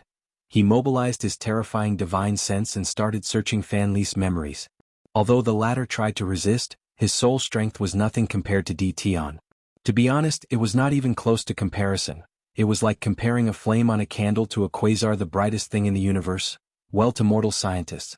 After a few seconds of searching, Di Tian had a frown on his face as he discovered a powerful seal in Fan Li's memory regarding the knowledge about the Yin Soul scripture. Furthermore, the level of the seal reached the Great Emperor level. Although with a certain amount of time, Di Tian knew that he could break that seal, but he could guess that it would instantly destroy Fan Li's soul before he could get what he wanted. "You could either write the scripture down and hand over to me, or you can experience the pain of your soul burning for eternity." After saying that, a strange silver-white flame appeared in his hand, right under Fan Li's soul. Soon afterward, a scream could be heard coming from the latter. Less than an hour afterwards, Di Tian had a scripture in his hand and read it, while Fan Li's soul had returned to his body. However, without the ghosts to heal him, he was on the verge of dying. "I have given you what you want, please let me live," said Fan Li with a pleading look on his face. However, Di Tian ignored him as he continued to read the scripture. At first he had a gleam of joy deep in his eyes, however as time passed, a deep frown suddenly appeared on his face. Then, a black and white light appeared from his hand, shattering the scripture into countless tiny pieces smaller than sand. "Damn, it's useless," cursed Di Tian out loud. He then looked at Fan Li, his eyes turning deep black. Fan Li opened his mouth to say something, but his head suddenly exploded before he could say anything. Even his soul was completely annihilated, preventing him from entering reincarnation. As for Di Tian, he took a deep breath to calm himself down. A half-arc pendant suddenly appeared in his hand, and he caressed it with the utmost affection while looking at it. "I should have known things would not be that simple. However, Ning'er, you do not need to worry. This time I will be successful. We will finally be reunited." Plus.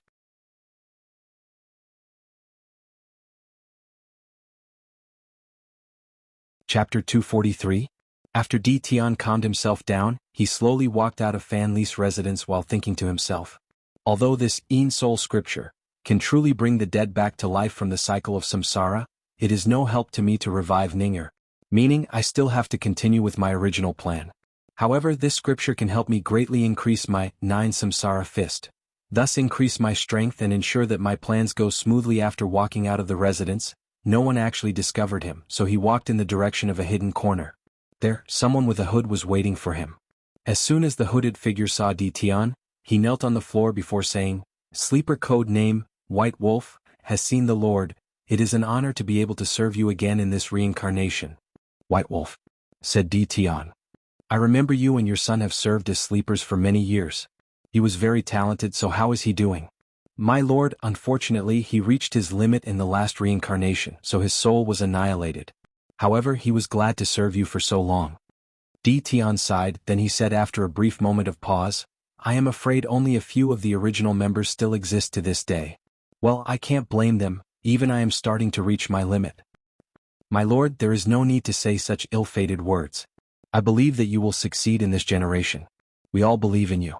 Okay, this is not the time to be sentimental, replied Di Tian. There will be no problem on the Emperor Enlightening Academy side, right? No worry, my lord. I have garnered the trust of Headmaster Bai Han and belong to the faction that absolutely supports him. Additionally, I have made sure that all clues lead to another teacher, so there will be no problem. That's good. Now you can return to your position in the academy. The next day, a maid came to Fan Li's residence to give him his resources. Although he was recently very paranoid, Fan Li did not completely cut out access to the outside world.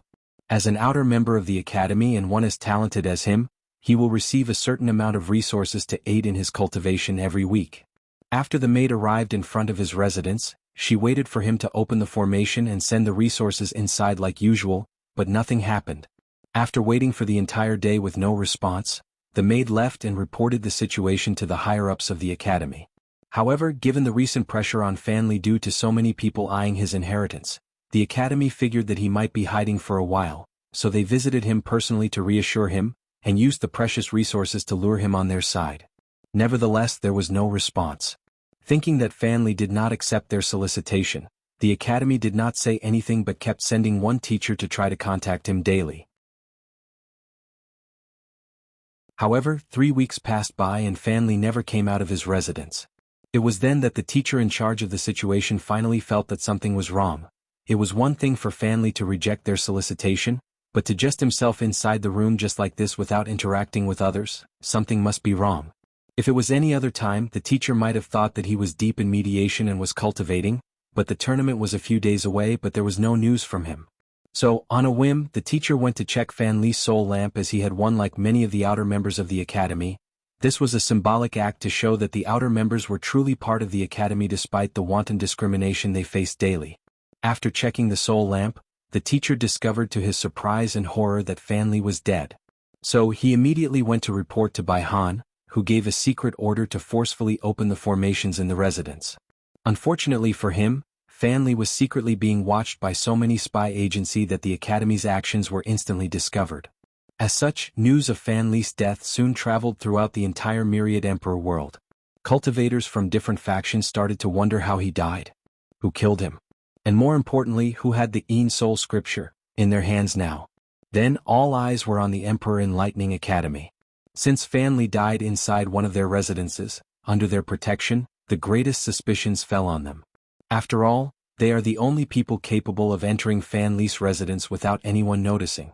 After coming to this conclusion, many other factions accused the academy of playing foul by secretly killing Fan Li for his inheritance. In their statement, they argued that it was alright if Fan Li chose to join the academy on his own accord, but secretly killing him to take the inheritance is a vile move condemned by all the other factions. As such, the academy should give a proper explanation to the world. Dao opening sect's residence in the academy.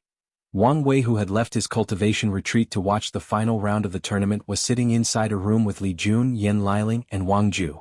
After reading the information handed to him regarding Fan Li's fate, he said, "So, someone got there before us?" "I am afraid that is correct, young master," replied Wang Ju.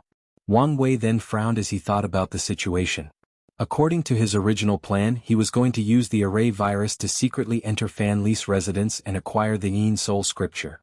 He was very interested in this kind of powerful technique, especially with the ability to bring the dead back to life. Although Wang Wei did not have a person who he needed to bring back to death, it would be better to prepare just in case something bad happened in the future. Not to mention the fact that even if he did not have any use for the scripture, his family might need it, especially his grandfather, Wang Chang. Although his grandfather never mentioned his grandmother, Wang Wei could tell that he sometimes missed her greatly. Maybe he would want to revive her.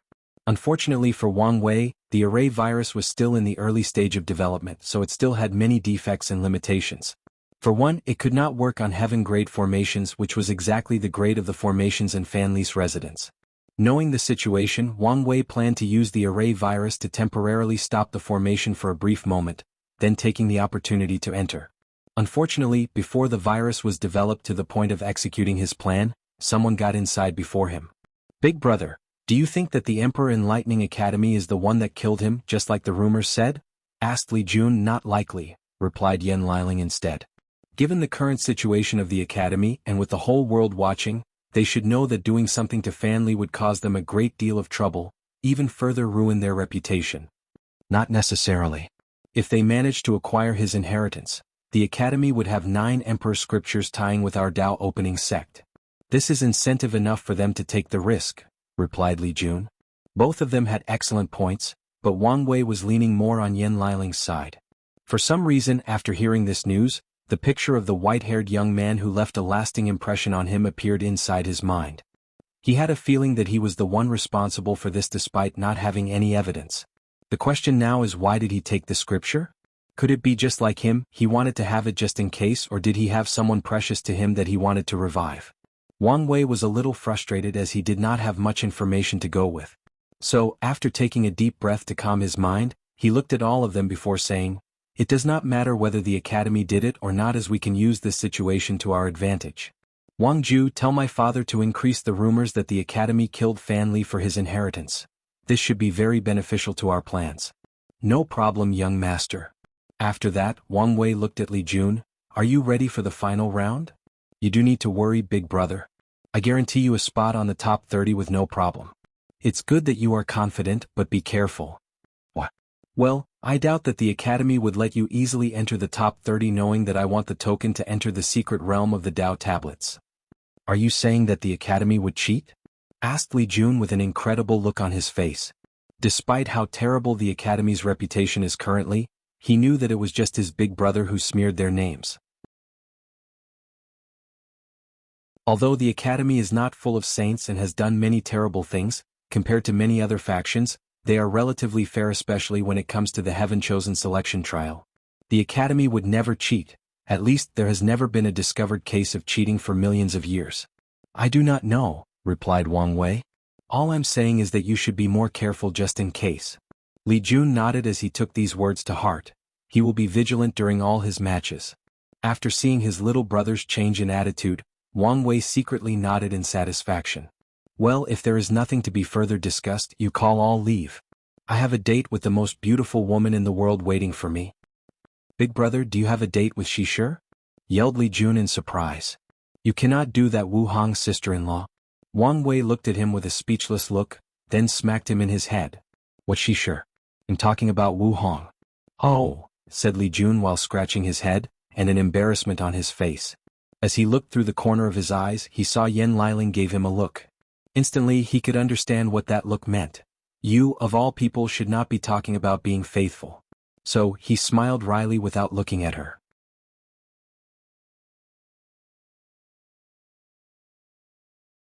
Chapter 244. A meeting of the upper echelons took place after news of Fan Li's death spread out quicker than any wildfires. All the teachers had a frown on their faces, rendering the atmosphere in the room quite somber and dreary. "How is the situation?" asked Headmaster Bai Han after a while, finally breaking the silence and starting the meeting. "As bad as one would expect," replied the teacher in charge of gathering information for the academy.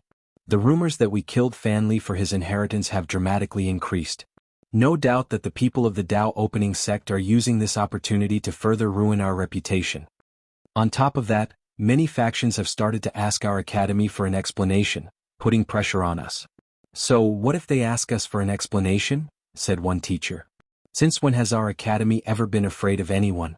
"In many situations this might be the case, but when all of them have the opportunity to ally to fight against us, adding the possibility that the Tao opening sect might join in the situation, there is really nothing we can do at this point. On top of that, many of our allies have started to doubt us, thinking that we are selfish for taking the inheritance for ourselves without giving them any benefits, even though they supported us during our lowest point.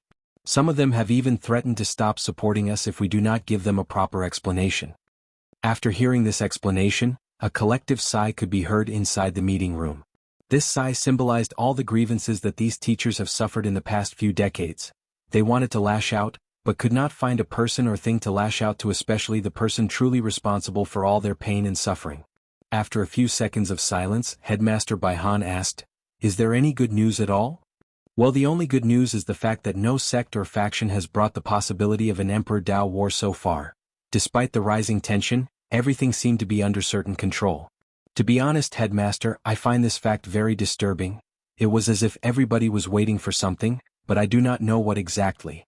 All the teachers had a serious look on their faces after hearing this. They did not doubt this teacher's words, as he was in charge of not just gathering information for the academy, but analyzing them as well. And until the recent events, he had been excellent at his job. He had been with the headmaster since they were young. And in many of his confrontations with the shadow of the Dao opening sect, his information has granted Baihan many advantages over Wang Tian.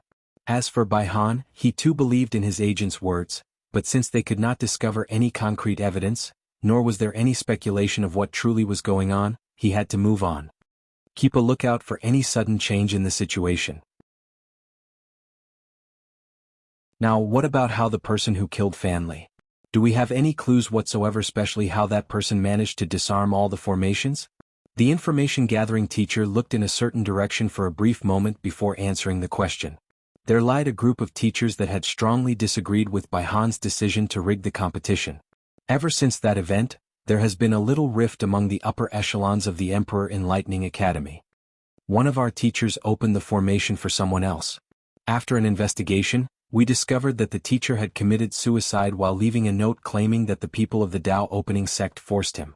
However, after betraying the academy, he felt ashamed of his actions, so he killed himself to atone for his sins. Was that person controlled? And how reliable is this suicide note? Asked Baihan with a heavy tone.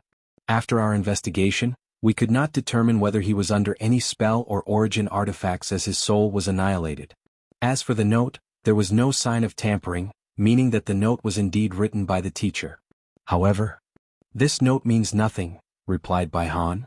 "Even if we were to announce it to the public, they will just think that we were trying to frame the Dao opening sect to get out of this sticky situation. Not to mention the fact that whoever did this is trying to further increase our conflict with the Dao opening sect.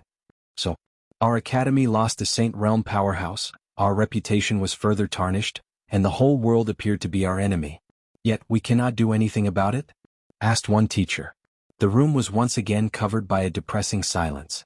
The fact that what that person said was true, and the fact that he stated such a fact as plainly and straightforward as possible, made the entire situation even worse. What about divination? Could we divine the perpetrator? Or ask the Heaven Mystery Pavilion to do it for us? Said one person with hope and yearning. Divination did not have any result. As for the Heaven Mystery Pavilion, they said that they did not want to have anything to do with this situation. "So what do we do now?" asked one teacher with a weak and helpless voice. Unfortunately, no one answered him, not even Headmaster Baihan.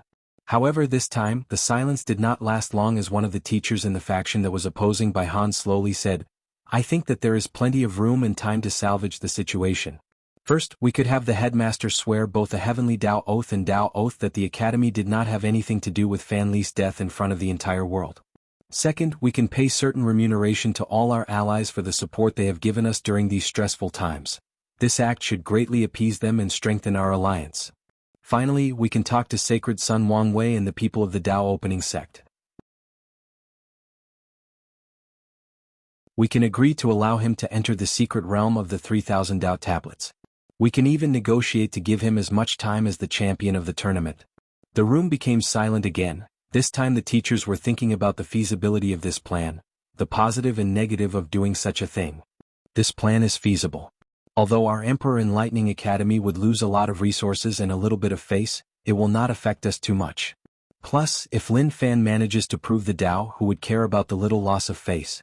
So, I think the best solution is to go through this rough time as quickly as possible, then later on we can repay 100-fold all the humiliation we suffered. 1,000-fold would be better. I agree. Me too. The majority of people agreed with this plan. To be precise, the majority of people in the opposite faction agreed with this plan, especially since one of their own came up with it. So, after coming with a preliminary decision, they all looked at Headmaster Baihan for his final decision. After all, he is the one who has the final say. I agree with your first 2 points, but Wang Wei cannot get access to the Dao tablets. Headmaster, this is not the time to be stubborn, yelled one teacher. Please place your personal feeling aside for the benefit of the academy. This is not about my personal feeling, replied Bai Han. It's just too late. The plan for Li Jun has already been set in motion. Ji Song has already got his hands on the demon god bone, so, it is too late to stop our actions. The people of the opposing factions looked at the stubborn Bai Han, then they looked at the people who supported him no matter what, hoping that someone with enough reason would try to persuade him. But it was useless as no one spoke. As a matter of fact, many people felt as indignant as Bai Han. After going through so much effort, after sacrificing so much, they did not want to stop their actions. They can agree for the academy to bow its head to the world, but not to a member of the younger generation no matter how talented he was. Maybe at first, these people supported Bai Han because they had faith in their leader or the fact that they were used to always supporting him. However, the recent events have changed their minds. Subconsciously, many people in Bai Han's faction blamed Wang Wei for all that has happened to them in the academy. Hence, the reason that they were adamant about stopping. After realizing the situation, the opposing faction sighed melancholy, but they did not say anything. So, the academy's plan for the current situation was established. After the meeting, all the teachers went their separate ways. However, another secret meeting took place somewhere in the academy. This time it was all the true monarchs who were meeting. Have you guys noticed? Asked one of the true monarchs communicating through divine sense. Yes, Bai Han and his supporters are enveloped by Chi of Calamity, replied one of the true monarch. So, should we intervene?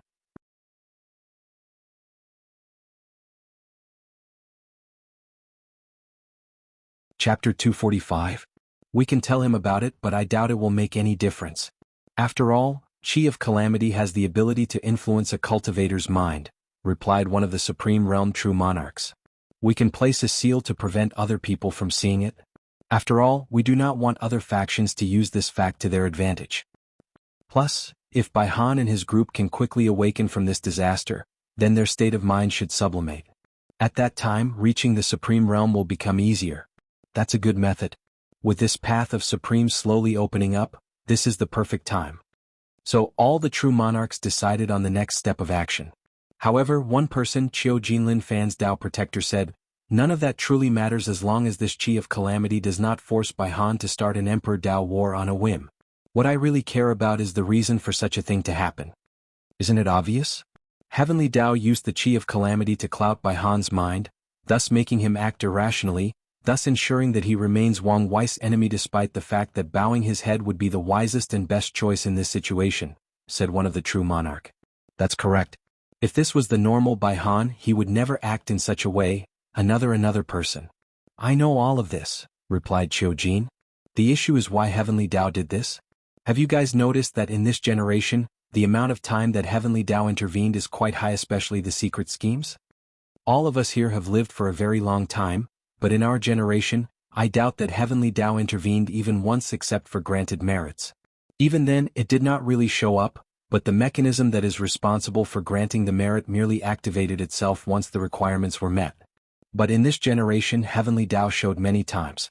And most of the time, it involved that sacred son Wang Wei. What I want to know is why. As Supreme Realm powerhouses, they are beings closest to the Dao. So, they can feel that Heavenly Dao does not really like Wang Wei. As a matter of fact, even the true monarchs of the Dao opening sect have also started to notice something wrong. But they have not completely figured out the reason yet. Maybe it has to do with the fact he brought divine punishment thunder a few years ago? Or maybe because of his soul. That thing is not natural. Maybe things are not that simple, said one of the true monarchs. Maybe we should go over the secret archives of the academy and see if we can discover something. Agree. After everyone came to a decision, the meeting came to an end. However, one person still had something else to say. According to this situation, we might have to intervene in the control of the academy. The conversation became silent. After a while, someone said, according to our previous agreement, we would not intervene in the academy's management unless necessary, otherwise a power imbalance could be created, leading to infighting. Now things have not reached such a level yet. All the other true monarchs nodded in acknowledgement. The truth of the matter is that this generation was a strange one. According to precedent, all the previous headmasters, great teachers and elder teachers were supposed to be in the supreme realm. As for the position of supreme elder or supreme teacher, this was a position or title reserved to the Tao ancestors and immortal venerables of the academy. Unfortunately, the path of supreme was cut off in the last generation, making it impossible for the younger generations to reach similar height and cultivation level as the older generation. Nevertheless, the older generation were old and weary, and in order for any factions to improve and move forwards, they needed the younger generation to take charge. After noticing that there was no way to actually become true monarch, the older generation realized that if they keep holding the power of their factions without passing it on, an imbalance of power might occur and the younger generation might become resentful. This was not conducive for the future development of their factions. So, all of them came to the same decision. They will take a supporting role while giving all the power of their factions to the young generation. Hence the reason that Saint Realm true persons like Wang Tian and Bai Han are in charge of their own factions despite their lack of cultivation. As for the older generation like Wang Chang and Qiu Jin, they decided to only interfere when absolutely necessary.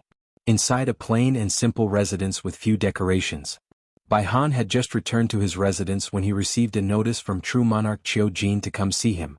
Albeit a little surprised and confused by the sudden visit, he still prepared tea to properly welcome the true monarch. Although Bai Han used to be a true monarch as well, since he was not currently, he still had to give the necessary respect. What? Am enveloped by Chi of Calamity? Yelled Bai Han with great surprise. Then, instantly he started using a secret technique. Immediately, he noticed a red hue hovering around his head, making his face very ugly.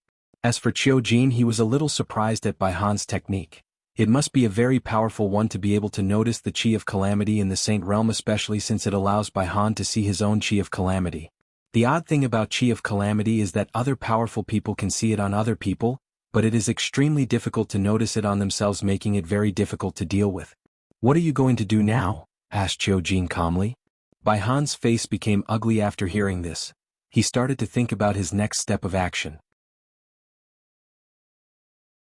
A part of him told him to stop his action against Wang Wei as he is just being used as Heavenly Dao's pawn. Another part of him is telling him that he has come so far, and he is so close to succeed, so there is no need to stop. As for the Chi of Calamity, it just brought the deep desire inside his heart and had little effect on him. Sweat started to fall down from Bai Han's forehead, drenching his clothes wet. One of his eyes twitched constantly without stopping. After more than 3 hours, Bai Han sighed before saying, "The plan will continue." "Is that so?" replied Qiu Jin calmly without any surprise in his face, as he knew that this was the horror of Chi of Calamity. Even if someone knew that their mind was being influenced, they could not do anything about it. It takes a lot of effort and a very powerful state of mind to get rid of the influence of the Chi of Calamity, and sometimes this was not even enough. "So be it," replied Qiu Jin. After sealing the Chi of Calamity from Bai Han to prevent other people from noticing it, he left without saying anything else. Qiu Jin and the other true monarch did not really care about the situation. As long as the academy had them and the sleeping ancestors, then nothing would truly happen besides maybe being forced to close their door for a while. As for Bai Han, if he can go through this catastrophe, his mind will sublimate and set a powerful foundation for his path of supreme. If he fails, then he might lose everything. Just like that, a few days passed by. The day of the final round of the tournament began. Just like the first round, Bai Han appeared in front of all the people watching to introduce the event. However, he did not immediately do so, but instead started to swear to heaven and earth and to the Tao that he and the academy had nothing to do with Fan Li's death. While Bai Han was doing his little speech, inside the D family's floating booth, Di Tian had a frown on his face as his eyes laid on Bai Han. "Chi of Calamity? I remember the last time that I encountered this thing was during the incense era. These bald Buddhist monks were covered from head to toe with that thing. It made them totally crazy. These monks' pursuit of the power of incense became a destructive obsession. They were willing to do anything and kill anyone in their pursuit of faith. Now that I think about it, the absolute beginning emperor might have been affected by that thing too, otherwise it could not explain his obsession to eradicate Buddhism altogether." After thinking about this for a moment, Di Tian sneered, "It all made sense now. Heavenly Tao probably did not want the myriad emperor world to turn into a civilization of faith under the power of Buddhism, so it secretly planned their destruction. Using Chi of Calamity on the entire Buddhist sect led to them offending so many people in their pursuit of faith. All it had to do was wait for someone that had the talent to become an eternal emperor and had a deep grudge with Buddhism. Then, by using that same chi of calamity, it can make that person completely eradicate the faith-based Buddhism. Unfortunately, even Heavenly Tao miscalculated the hatred that the absolute beginning emperor had and the power of chi of calamity. Buddhism as a sect is very beneficial to any civilization as it can bring peace and enlightening of the mind, only the faith aspect was detrimental. I'm guessing that Heavenly Tao only wanted that aspect to be eradicated, leaving the other part intact, but the chi of calamity might have affected the absolute beginning emperor beyond its calculation, leading to him completely eradicating Buddhism from the lower dimension.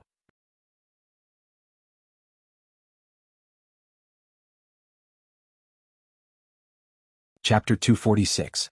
While Di Tian instantly took notice of the chi of calamity around Bai Han despite the seal of the true monarchs, another person also noticed something odd: Wang Wei. Inside the booth of the Tao opening sect, when he first saw Bai Han, he had a feeling that something was wrong, but he did not know what it was. He seemed to see something around the headmaster, but he could not truly see it after concentrating. So, he activated his true eye ability and saw a red hue floating around Bai Han's head. Then he frowned while pondering what this thing was, as it was not here before. "Noticed it?" asked Wu Hong, who was sitting next to him. "Yes," nodded Wang Wei. "What is it? Or is this another secret that I should not know?" "Not really," replied Wu Hong. "That thing is called chi of calamity, although a rare thing, but knowledge of it is very common among powerful beings." "So what exactly is it?" Wu Hong paused for a moment to gather her thoughts. To put it simply, chi of calamity is the most powerful weapon that Heavenly Tao used when manipulating others. Its main purpose is to affect a person's mind and make them act irrational, stupid, or out of character. A perfect example when chi of calamity is often used is when dealing with childs of destiny. Every time they meet an opponent, Heavenly Tao would often use the chi of calamity to influence their enemy. That way they will act stupidly. Their enemies, instead of using all their strength to eradicate these childs of destiny, they will send a person only one stage or realm higher than the child of destiny, basically giving them the chance to survive and break through in cultivating realm while fighting. Then their enemy will send a slightly more powerful person than the first, and the process will repeat itself until the child of destiny reaches the strength to completely eradicate their enemy. Of course, this kind of treatment is only for the children of destiny of powerful worlds on the level of Heavenwell world. Additionally, this kind of chi of calamity is actually very easy to guard against. Wang Wei nodded, then he asked, "Are you saying that chi of calamity has different ranks or levels?" "Yes. And at the highest level, even you will not be spared," replied Wu Hong while looking deeply into Wang Wei's eyes. He immediately understood what she was trying to say. The highest level of chi of calamity can even affect paragons, hence even he could be affected by it one day if he is not careful. Immediately he took this information more seriously. "I understand. Is there anything else?" "Yes," replied Wu Hong. "Actually, the main purpose of chi of calamity is to induce the great calamity of heaven and earth, or the Great Purge, as it is often referred to by many other worlds." Wang Wei frowned as he remembered that he read about such a thing in the sect's library. Isn't the great calamity of heaven and earth the process by which a world decided to kill the majority of its inhabitants due to the issue of overpopulation? That is correct. When the amount of cultivators in a world is too large, the level of spiritual chi between heaven and earth will decrease dramatically with so many people using it. At that time, the world will be on the verge of being demoted. For example, a great thousand world will turn into a middle thousand world. After reaching that point, Heavenly Tao will intervene to keep the balance of the world. By enveloping the entire world with chi of calamity and influencing the mind of all the cultivators, conflict will erupt throughout the entire world, leading to all cultivators killing one another. Then, Heavenly Tao will decompose the bodies of these cultivators and replenish the spiritual chi of heaven and earth. By then, both the population and spiritual chi problem will be solved. Wang Wei sighed as he muttered to himself, "Cultivators absorb spiritual chi in order to one day become immortal and escape the shackles of death. If they fail, then their bodies will decompose and return to the embrace of Mother Nature, replenishing heaven and earth." What a horrifying and beautiful cycle. "True," responded Wu Hong as she also sighed. "How many people can become immortal? In each generation there are probably a handful. Meanwhile, the number of cultivators are in the trillions. The terrible thing about this situation is that even if a person knows about this, there is nothing they can do besides fighting to be the few that actually become immortal. I was wondering, has there been a time that the myriad emperor world suffered a great purge? asked Wang Wei curiously. It actually happened twice. Twice. Yes.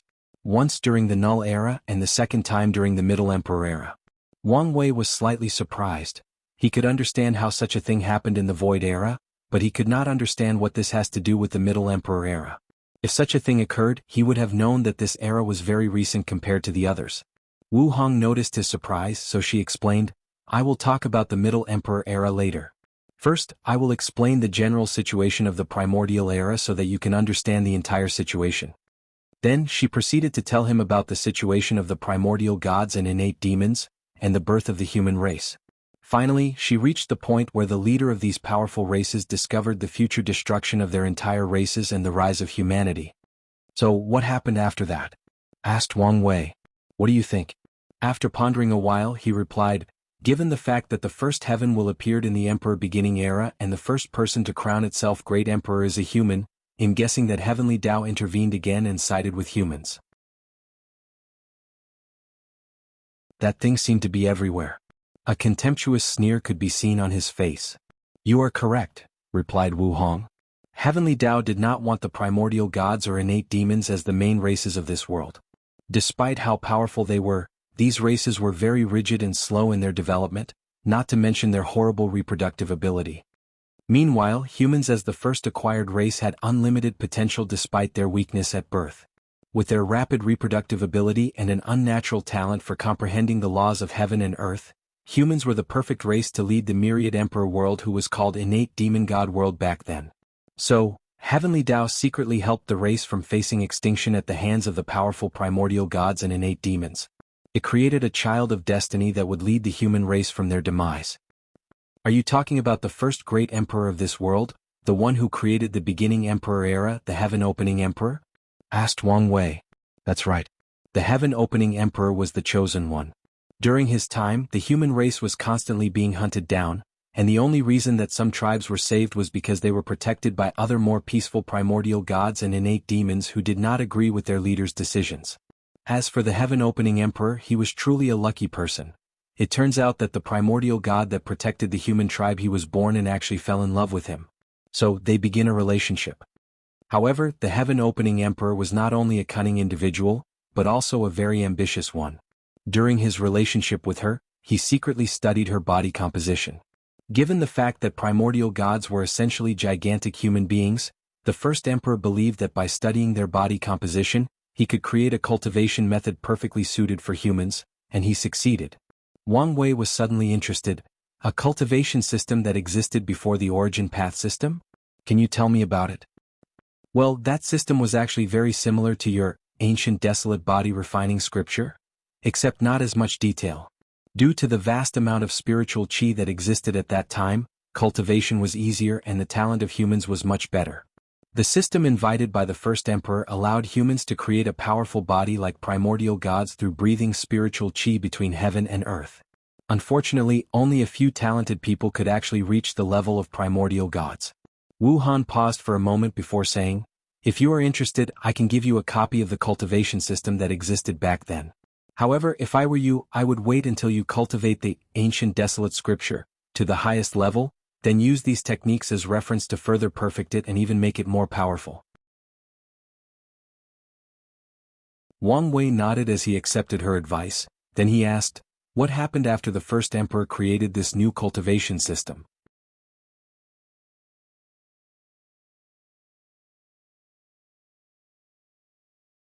Chapter 247. Of course, the first emperor secretly spread it to the human tribes in an attempt for the human race to rise against their oppressors, replied Wu Hong. Unfortunately for him, the vast difference between the human race and primordial races was simply too great. Wang Wei nodded before saying with a sneer, I can guess what happened next. Heavenly Tao interfered again, didn't? That's correct. Wang Wei snorted. This thing seemed to be everywhere. Wu Hong just gave a side look before continuing. Knowing that the future of the world lied with the human race, Heavenly Tao then created the first heaven will, and basically granted it to the first emperor. That way, the heaven-opening emperor not only became the first great emperor of this world, but also the first eternal emperor. Wang Wei was not surprised that the first emperor was an eternal emperor, and this was not because he was the first person to become a great emperor. After hearing the term Eternal Emperor, he did some research on these individuals, especially the most recent of them, the Heaven Devourer Emperor. One thing that he noticed was that Eternal Emperors seem to have some ability of being omnipresent. For example, although all the cultivators in the world tried to erase the Heaven Devourer Emperor from the historical records, everyone still knows that he is a great emperor. As long as a cultivator reached a certain level of cultivation, it seemed that they would instantly know that this great emperor existed. It was like he was unforgettable, or that his existence was forever ingrained in the annals of history for eternity. The same thing can be said about the heaven-opening emperor. Every cultivator in the world knows that he was the first great emperor in the world and started the era of emperor in this world without anyone even telling them. Another example of this phenomena that Wang Wei noticed was regarding dragons and phoenixes. Every time he reads any records regarding these creatures, he will instinctively know that they were innate creatures that once lived in the primordial era. After reining in his thoughts, Wang Wei then asked, "What happened next?" In guessing that being an eternal emperor, the heaven-opening emperor led the human race from the oppression of the other races? Wu Hong paused for a moment, then she said, "Unfortunately, you are wrong. Even being an eternal emperor could not save the human race, at least on its own. The leaders of the primordial races were not in any way inferior to an eternal emperor. Not to mention the patriarch of the dragon race, Qilin race, white tiger race, and the matriarch of the phoenix, which were the leaders of the innate demon race, were also on part with an eternal race." Wang Wei was a little surprised. It seems that my previous notion of eternal emperors being invincible among other great emperors and beings on that level might be wrong. So what happened next? Obviously the human race survived somehow, so how did it happen? Well, after the first emperor proved the Tao, heavenly Tao kept lowering heaven will after a certain period of time, thus creating many great emperors for the human race. Wait, you mean?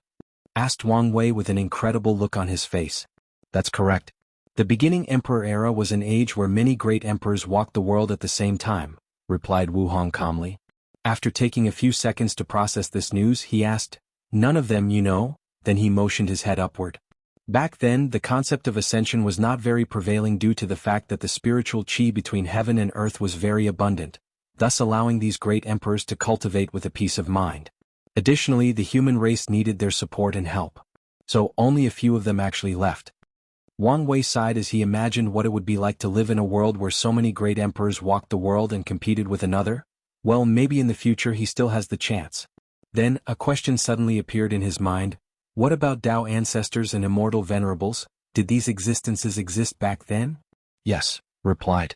The realm of Tao ancestor was created based on the existence of plain lord, while immortal venerables are nothing but a sublimation of a cultivator's internal qi or energy into a higher form. Plain lord? If I remember correctly, these should be individuals born in great thousand worlds who actually swallowed the heavenly Tao of their worlds and became the sole controller. Are they related to Tao ancestors? However, the information I read about them was very vague, thought Wang Wei to himself. Back then, the great emperors created these methods after traveling to other world communities in order to create emperor-level strength for the human race without the heaven will. To be exact, they just copied these systems from other worlds, modified it a little and gave it their own name, continued Wu Hong without stopping. Wang Wei nodded. However, he knew that things were not that simple. According to historical records, his ancestor Emperor Qiyuan is credited with creating both the path of Tao ancestor and the path of immortality. However, according to Wu Hong, these paths seem to have long existed before then. So, there must be either something shady about this or some great secret. Nevertheless, Wang Wei did not ask. He was already receiving too much information in just a few minutes, so there was no need to acquire more. Furthermore, he still would like to discover some of these secrets on his own. For example, according to Wu Hong, there may have been world communities born before this one, meaning that there were heaven will world born or created way before the myriad emperor world, and even developed civilization way before them.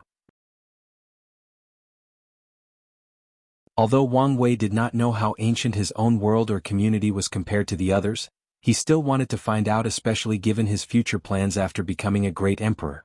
This kind of information might be useful. All of these thoughts appeared less than a milliseconds from his mind, so he continued his conversation.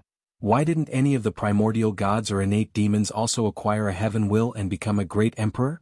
That's because heavenly Tao played a little trick on the heaven will, replied Wu Hong. Of course it did. Ignoring his remark, Wu Hong continued, it added a condition to the heaven will. Only acquired life forms could use it, thus prevented both the primordial gods and innate demons who were innate lifeforms from being able to use it, even if they acquired one. However, none of these two races gave up, especially the innate demons race. So, they came together to create an acquired race. By constantly degrading their own bloodlines, they were able to create what we now know as the demon race. This explains how the demon race's cultivation system involves slowly purifying their own bloodline, thought Wang Wei. The innate demon race's plan was to use the demon race to compete for the heaven will, thus lowering the overall strength of their races. At first, their plan succeeded as many demon races actually became great emperors. However, under the machination of the human race great emperors, the demon race eventually betrayed their own creators, then joined the human race side. Wang Wei nodded, not surprised by that outcome. Then came the Null Era. After both the human race and the demon race concluded that they had enough strength to fight these innate races, they started an earth-shaking, heaven-shattering war. As a matter of fact, neither of these two fighting factions knew beforehand how great that war would become, and the lasting impact that it would have. "What do you mean?" asked Wang Wei with a concentrated look on his face. "What I mean was that the scope of this war was beyond these factions' wildest imagination. Although the war started from our world, it soon spread to countless world communities until the entire lower dimension was engulfed in war. The war soon turned into acquired lifeforms against innate lifeforms. Lower dimensions? Is that the name for the entire endless void? Does that mean that the world that all great emperors go to is considered a higher dimension?" secretly thought Wang Wei. Then, he saw a fading smirk from Wu Hong's mouth, and he realized that she was testing what kind of information she was allowed to secretly say to him without arousing the awareness of that powerful and noble will.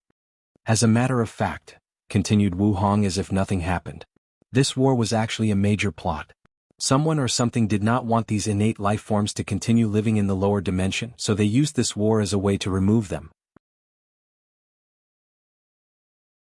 After these innate lifeforms lost the war, the remaining survivors left. The record of their existence was mostly purged, hence the reason that there was little to no history or records left from before the Null Era. As a matter of fact, one day when you travel across many world communities, you will discover that many worlds have a similar blank period in their history. In most cases, it means that it pertains to the innate acquired war." Wang Wei did not ask who was the person plotting all of this, as he could guess that this was probably information that she could not say in any way, shape or form, so he asked something else. "I have a question about something you mentioned regarding eternal EMP." His words stopped midway as he noticed something strange happening on the Heaven Chosen selection trial.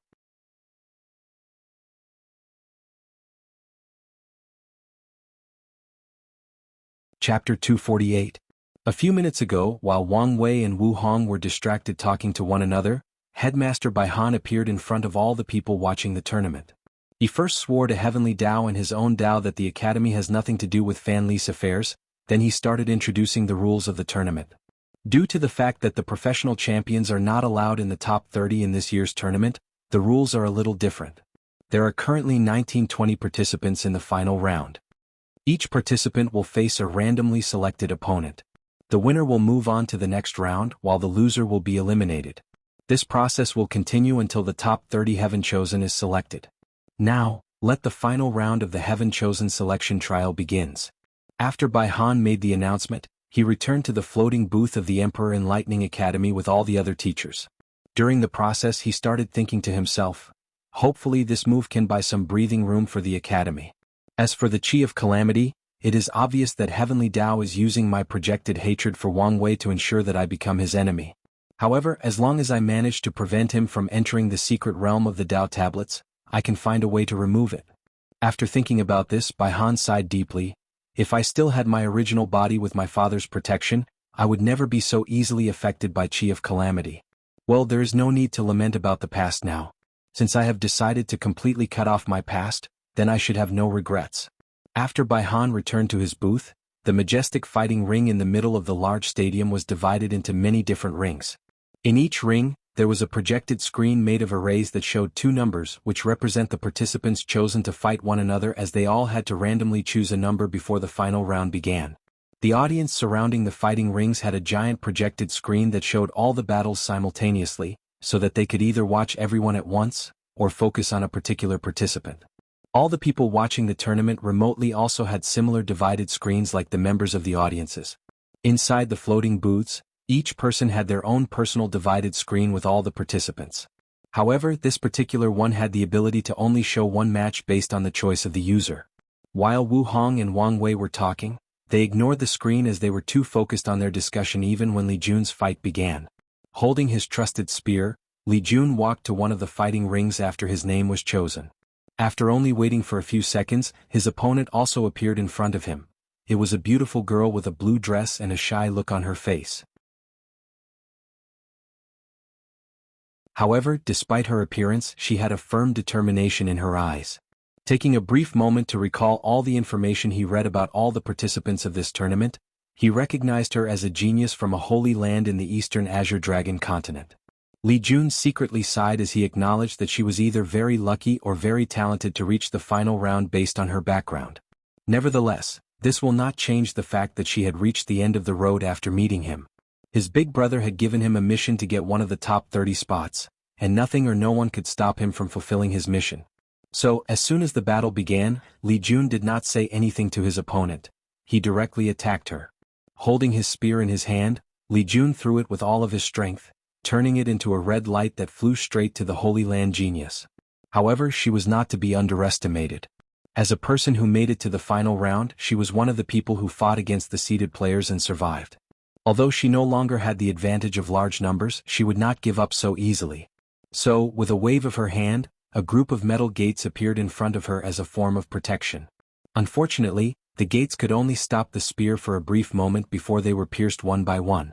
Fortunately, she only needed this brief pause to move out of the way of the spear, thus dodging the attack. After seeing this, Li Jun made a grabbing motion with his hand, then his spear disappeared from the distance before appearing in his hand. Then he made a circular motion with the spear while holding it with one hand. Following which, more than 10 spears materialized in front of him, an act which made the Holy Land genius face become very ugly. Without hesitation, she encased herself in a very dense spherical metal shield. Her actions were correct. As soon as she finished, the first spear hit her. Immediately she coughed a big mouthful of blood. Although she managed to defend the attack, the aftershock still penetrated her defense and injured her. Then her nightmare began. Boom. 9 explosions followed the 9 spears as they attacked her metal shield. A cloud of dust enveloped her following the explosions, thus impeding the sight of the audience. Few seconds after the dust was swept away by the blowing wind, the Holy Land genius could be seen. She was half kneeling on the ground with blood all over her body and partly destroyed clothes. Her hair was messy and pieces of metals could be seen scattered next to her. She struggled to get up from her floor, but she was incapable of doing so. Li Jun frowned after seeing this, then he said, "You should give up this fight. There is no need to risk your life for a battle that you know you will lose." However, she did not immediately answer him as a metal rod appeared in her hand, which she used as support to get up from the ground. "You do not understand," she replied with a firm determination on her face. "I have too many people counting on me, I cannot fail now."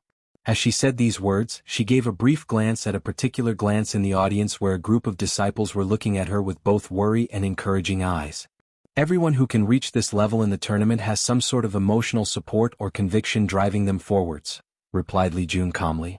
This does not change the fact that you are weak and unable to win this battle. However, if you give up and save your life, then you still have a chance in the future. After all, one failure does not mean everything. Unfortunately, she ignored his warning. Her metal rod turned red as if wanting to melt. However, the metal still remained in the shape of a rod, just giving up a powerful heat. After seeing this, Li Jun sighed but did not say anything more. He moved his body into the Holy Land genius horror. Li Jun instantly appeared in front of her. Before she could even react, a spear pierced her heart and completely annihilated it. She vomited a big mouthful of blood that landed all over Li Jun's spear. She had an incredible look on face for a moment, then she fell on her back, blood splattered all over the arena. Until the end she could not understand how she lost so easily. Her last thoughts before dying were, "Is the difference between ordinary geniuses and these heaven-chosen so vast? I'm not willing." As for Li Jun, he just looked at her for a brief moment before leaving the fighting ring. He had already given his opponent the chance to retreat intact. Since she was willing to fight for her conviction, then she was also willing to die for it. The path of cultivation has never been a peaceful one, let alone for the heaven-chosens treading on the path of emperor. Just like that, after a few hours the first group match ended, and only 960 participants left. Just like that, the tournament continued for a few days, and Li Jun easily beat most of his opponents until there were only 60 people left.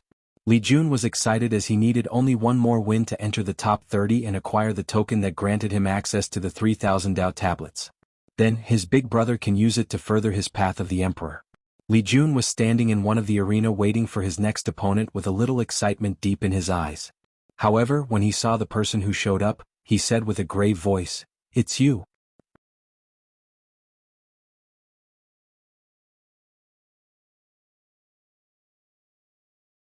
Chapter 249. Across from Li Jun stood a beautiful girl dressed in a golden dress, with a phoenix crown on her head. She had the majesty of a powerful empress who looked down on myriad beings, and the pride of a heavenly peacock who cannot bear to be stained by mortal dust. This goddess did not expect to meet you so soon. Very well, this goddess can finally have her revenge, said the beautiful woman with a voice full of loftiness and aloofness. Feng Li Juan, said Li Jun with deep furrowed brows. He knew that there was a hidden rule that none of the seeded players would meet before the final 30 rounds, but he actually met one beforehand. Thinking about Wang Wei's warning before the battle, Li Jun could guess that something shady had taken place. However, he was not afraid. Revenge? Since I defeated you once, I can do it a second time, replied Li Jun with a sneer on his face. However, Feng Li Juan just smirked without saying anything. Nevertheless, a powerful confidence could be seen radiating from her body. Meanwhile, Wang Wei, who was talking with Wu Hong, noticed Li Jun's opponent, and like the latter, he came to the conclusion that something odd was going for Feng Li Juan to become Li Jun's opponent right before he could qualify for a spot on the top 30. Inside the Emperor Enlightening Academy's booth, all the teachers watched this battle with bated breath. One of them checked the formation to make sure that they had no problem. Then he asked, "Headmaster, is it appropriate to use Feng Li Juan as an opponent? After all, Li Jun already defeated her once." "You do not need to worry," replied Bai Han. "The reason that I chose Feng Li Juan instead of the more powerful Heaven Chosens is to not attract too much attention to ourselves. Additionally, she is not the same as back in the Divine Altar realm." Of course, Bai Han did not tell the whole truth. He had something else prepared just in case something went wrong. However, the other teachers did not know this. Nevertheless, after seeing the headmaster's confidence, they were relieved. After all, they've spent so much on this tournament, even risking destroying the Academy's million of years of reputation, well, to be precise, the reputation of fairness that they still hold to this day. Back to the fighting arena, both Li Jun and Feng Li Juan prepared for their rematch. Without hesitation or pausing, Li Jun went on the offensive. Spears started to appear around him. Unlike his battle with the Holy Land Genius, there were not only 10 spears but hundreds, thousands even. With unmatched speed, they rushed towards Feng Li Juan, wishing to completely annihilate her. The sound of the air breaking could be heard as these thousands of spears broke the speed of sound. A powerful explosion kilometers in diameter occurred at their landing spots. Fortunately, powerful arrays manifested in the arena to contain the battle, else the audience would be affected. Despite the fact that his attack seemed to have worked, Li Jun was not happy as he could tell that something was wrong. Everything was too easy. So, he immediately used his divine sense to locate Feng Li Juan's location, but he did not find anything. Suddenly, Li Jun felt a killing intent right next to him, so he immediately ducked to the side. Unfortunately, he was too late and a crystal pierced straight into his body. Turning his head, he saw Feng Li Juan was calmly standing next to him, and he did not even notice how she got there. Before he got time to think or act, he felt another killing intent and dodged again, but his right leg was still stabbed. Knowing that the situation was dire for him, Li Jun mobilized all the strength of his divine sense to try to sense his opponent's attack, and for a brief moment he was successful. By pinpointing the killing intent, he was able to deduce the location and timing of the attack. Meanwhile, Feng Li Juan frowned after noticing this. Using the killing intent to determine my next attack? What if the killing intent also becomes invisible? Then a crystal spear penetrated Li Jun's lungs, and he discovered that he could no longer anticipate his opponent's move. So, without hesitation, he activated his innate talent. Countless runes or origin patterns appeared all over his body like tattoos, then a large army made of soldiers in red armors appeared in front of him. Without saying anything, they form a formation that encases Li Jun into a dome made of soldiers. With a wave of his hand, he summoned another group of soldiers. However, as soon as these one appeared, they turned into a river of blood that was swallowed by Li Jun, healing all his injuries. As for Fang Lijuan, she was calm during the whole situation, not even bothering to stop Li Jun's action. With a random wave of her hand, countless of the summoned soldiers suddenly had their throats cut, blood spewing all over the arena as they died without even knowing the cause. Li Jun's face became ugly after seeing this. His growing innate talent allowed him to summon soldiers to fight for him, but the number was not unlimited. As a matter of fact, it requires souls as sacrifice. Luckily for him, his talent allowed him to use the soul of the fallen soldiers in the location he was. For example, he could use the souls of all the people who died in the location of the Emperor Enlightening Academy throughout all of history. Unfortunately for him, his cultivation level did not allow him to control so many souls. In the Dao opening sex booth, Wang Wei and Wu Hong were watching the battle. "Have you noticed?" she asked. Wang Wei nodded as he responded, "I cannot believe that she can have such a level of fortunate encounter during the Qi luck trial." He paused for a brief moment before continuing, "Damn that Long Out Yen. If I knew he had something like that, I would have personally hunted him down." "Who's Long Out Yen?" asked Wu Hong in confusion. "A very lucky son of destiny. Well, I guess given his terrible ending he is not so lucky after all." Wu Hong nodded, but did not ask any further question. She did not care for such a little and insignificant character.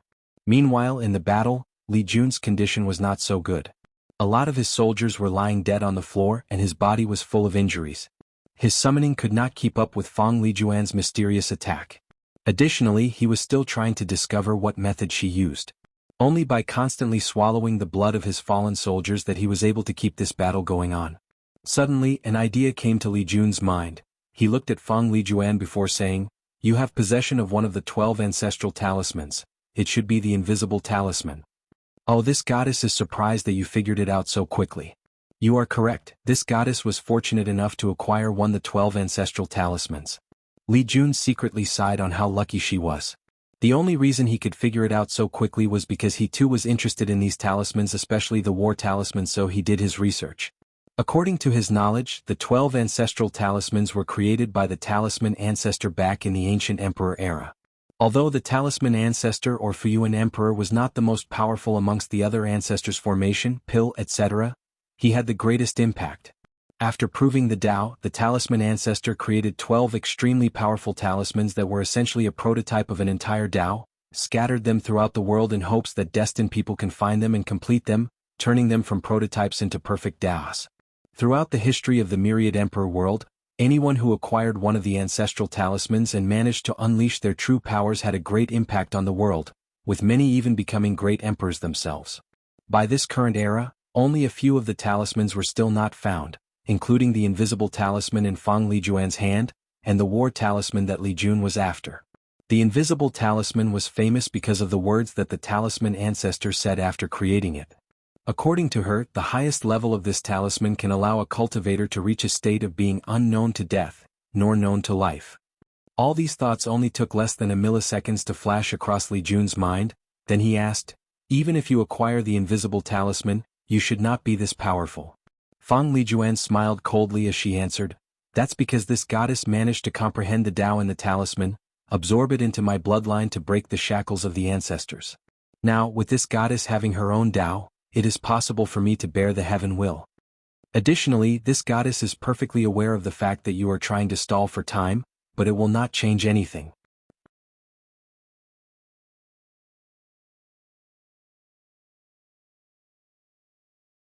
Chapter 250? Li Jun shook his head after hearing this, then he replied, "No matter how strong you become or how you broke the shackles of your bloodline, the arrogance of the divine clan embedded deep in your soul cannot be changed." Then he waved his hand to summon countless soldiers. This time around, the number was immediately 3 to 5 times greater than previously. Immediately afterwards, all these soldiers suddenly committed suicide. Countless bodies laid in the ground, turning the arena crimson red. Then, under the control of Li Jun, countless red lights, which were in fact slaughter chi, came from these dead soldiers' bodies, condensed into the form of a blade, a slaughter blade. Fang Lijuan frowned after seeing this as she felt an immense threat from that blade. Without hesitation, she disappeared from her spot. Unfortunately for her, the blade seemed to have a powerful lock on her.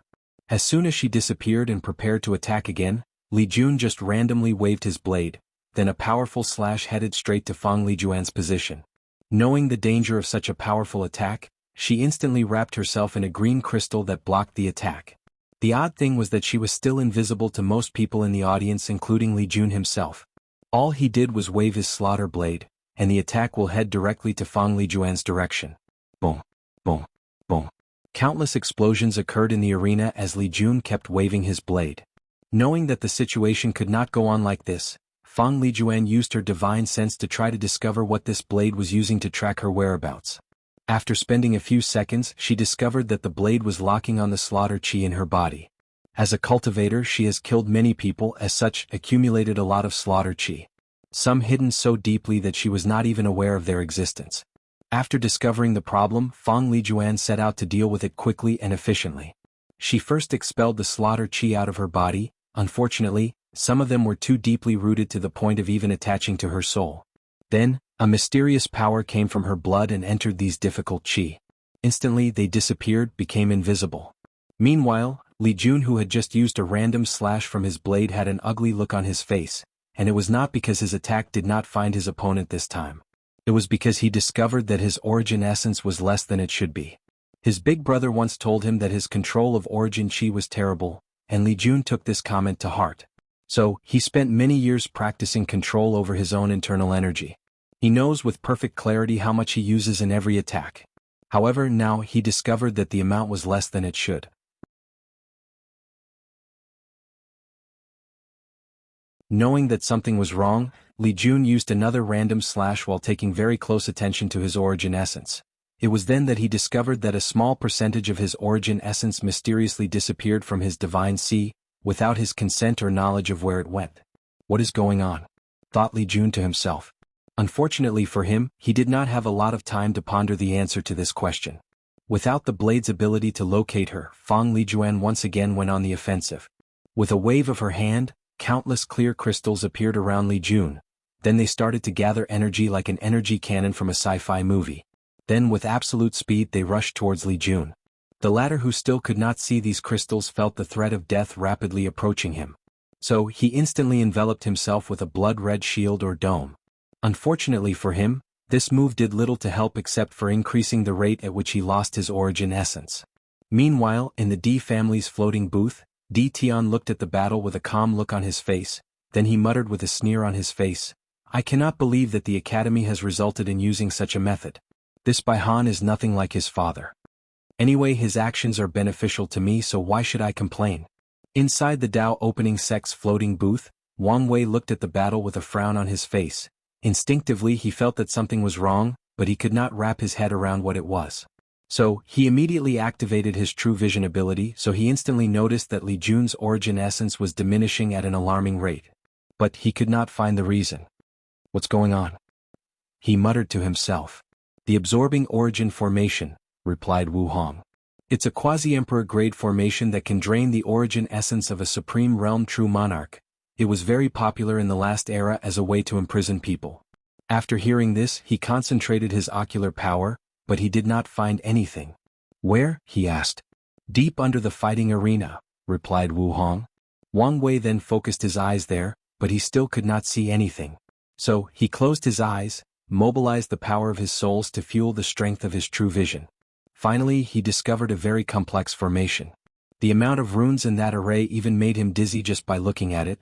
Wang Wei's first thought was to reveal the academy's cheating, but he soon gave up that idea. Even he needed the power of his soul to notice the existence of that formation, let alone others. Since it is a quasi-emperor tier, there is no guarantee that a true monarch may be able to discover its existence. And even if they did, he could guess that the academy has a backup plan for this formation to completely disappear before someone reveals its existence. Nevertheless, he still used his divine sense to warn his Dao protector.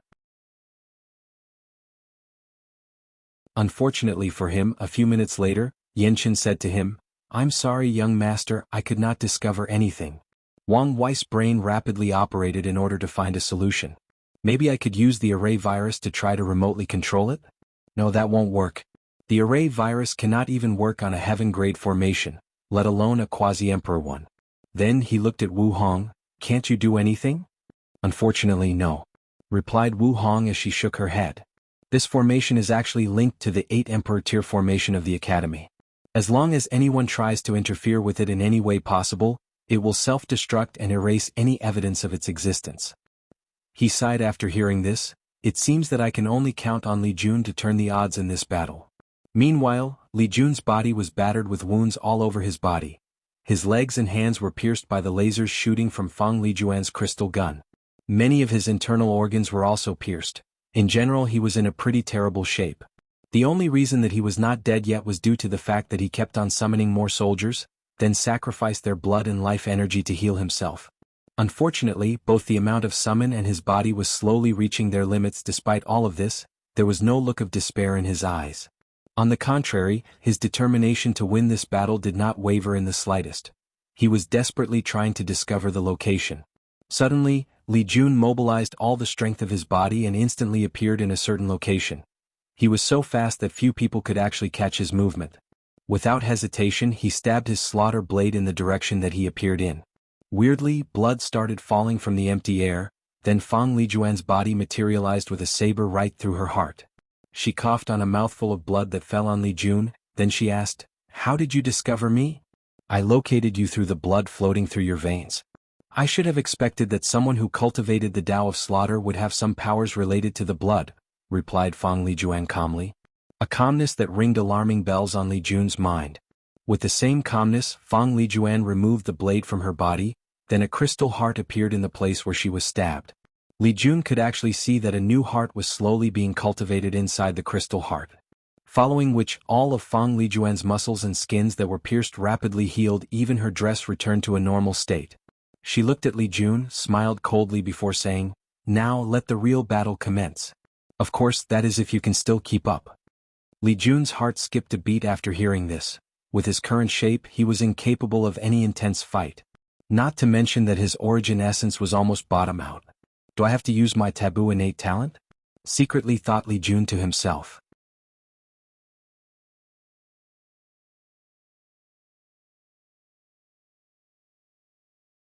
Chapter 251. After using healing crystals to heal all her injuries, Fang Lijuan used the power of the invisible talisman to disappear again. This time, however, it was not just as simple as her body becoming invisible. Her blood, skin, muscles, organs, bones, divine sea, aura, and even her souls became invisible. She was completely gone. And Li Jun could not track her existence at all. The majority of people in the audience could not track her whereabouts, including a few saints. Even Wang Wei himself could not see her with his bare eyes and had to use his true vision to see her. Of course, if these saints released their domains, they would be able to discover. However, given that Fang Lijuan was just in the supernatural realm and only had possession of the invisible talisman for a few decades, this accomplishment was astonishing. After becoming invisible, Fang Lijuan did not attack Li Jun immediately but said, "Many people believe that the invisible talisman can only allow this goddess to become invisible, but it can also affect my enemy. Now, God of War Li Jun," pronouncing the phrase God of War with the utmost disdain. "Let's see how you react when all your senses including taste, smell, sight, touch, sound, and divine sense become invisible." Her voice echoed throughout the fighting arena, seeming to be coming everywhere and nowhere at the same time. Immediately afterward, Li Jun knelt on the floor while grunting painfully. He discovered that his vision became black, he could not smell the surrounding environment, his mouth had a bland aftertaste that was impossible to get rid of. He could not feel anything or any part of his body. Even though he knew that he was half kneeling, he could not feel the sensation of the ground. No, it was more than that. He could not feel any part of his body, whether it was his limbs, muscles, or skin. It was like he was an empty form of consciousness without a physical body. He tried to sense his soul in his sea of consciousness or used his divine sense, but he could not feel the existence of any of these things as well. For Li Jun, being in this state was like torture. He could not tell the time, the place, and who he was. Every second felt like an eternity, and the constant darkness seemed to want to swallow him. He started to question his existence, and whether death was a possible relief for all this pain and suffering. Fortunately, Li Jun's will was iron solid, so he did not take any drastic action. Meanwhile, Fang Lijuan looked at Li Jun writhing in pain, and a look of surprise flashed across her eyes. "This Li Jun's will is more powerful than I expected. All the people I used this technique on immediately started squealing like pigs that were about to be butchered. After only a few seconds they will commit suicide to end the suffering." While thinking all of this, Fang Lijuan did not attack, but just keep watching to see how long he can withstand the pain. Unfortunately, she underestimates Li Jun's will. After more than a half hour, although he was still grunting in pain, he did not scream or nor take his own life. There is no way that any heaven chosen can have such powerful will on their own accord, especially in this early stage.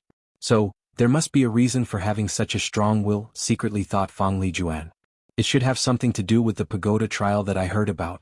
According to the information that our clan received, the great Zhou imperial dynasty paid a heavy price to acquire access to this pagoda trial. Maybe I should ask my father to do the same for me. My emptiness of consciousness move will not last longer than an hour, so let's end this battle. With a wave of her hand, an invisible crystal spear manifested in front of her before heading straight to Li Jun's head.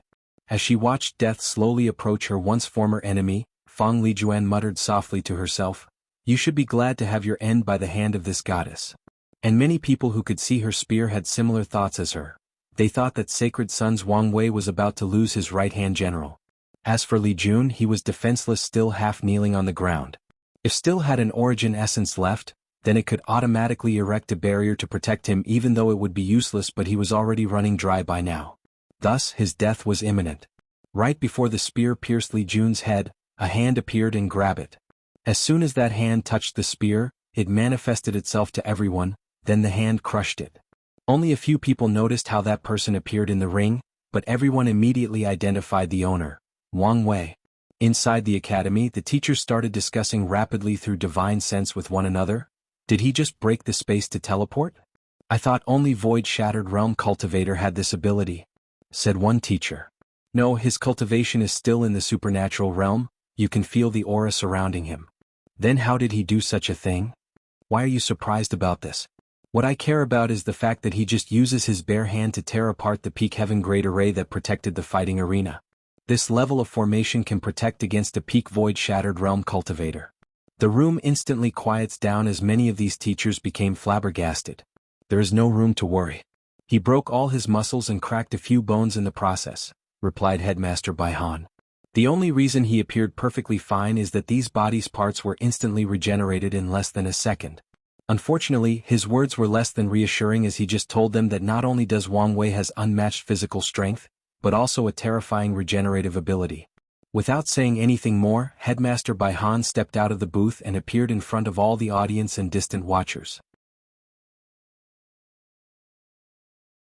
Sacred Son Wang Wei, it is forbidden to intervene in any of the battles. Once someone steps into this arena, his or her life and death are determined by heaven and their skills.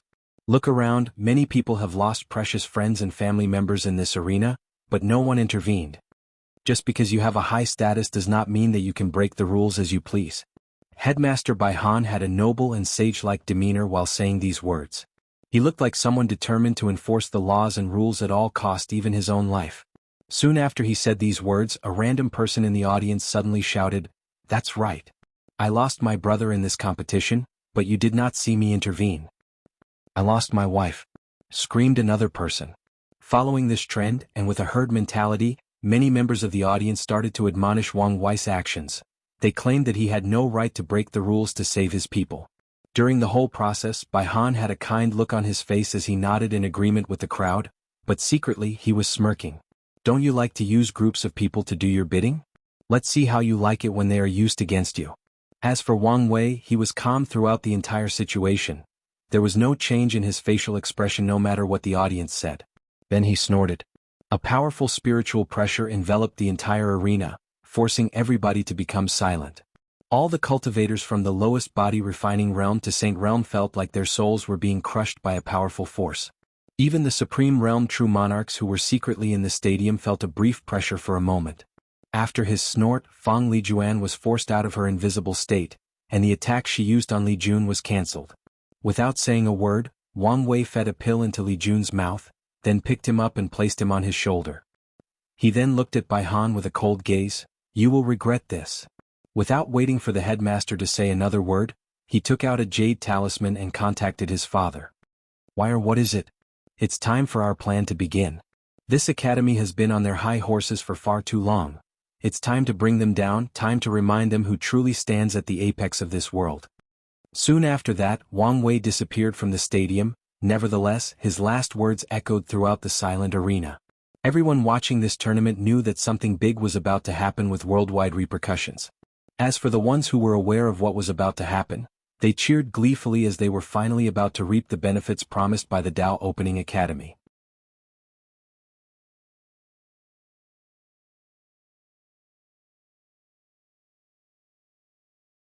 Chapter 252.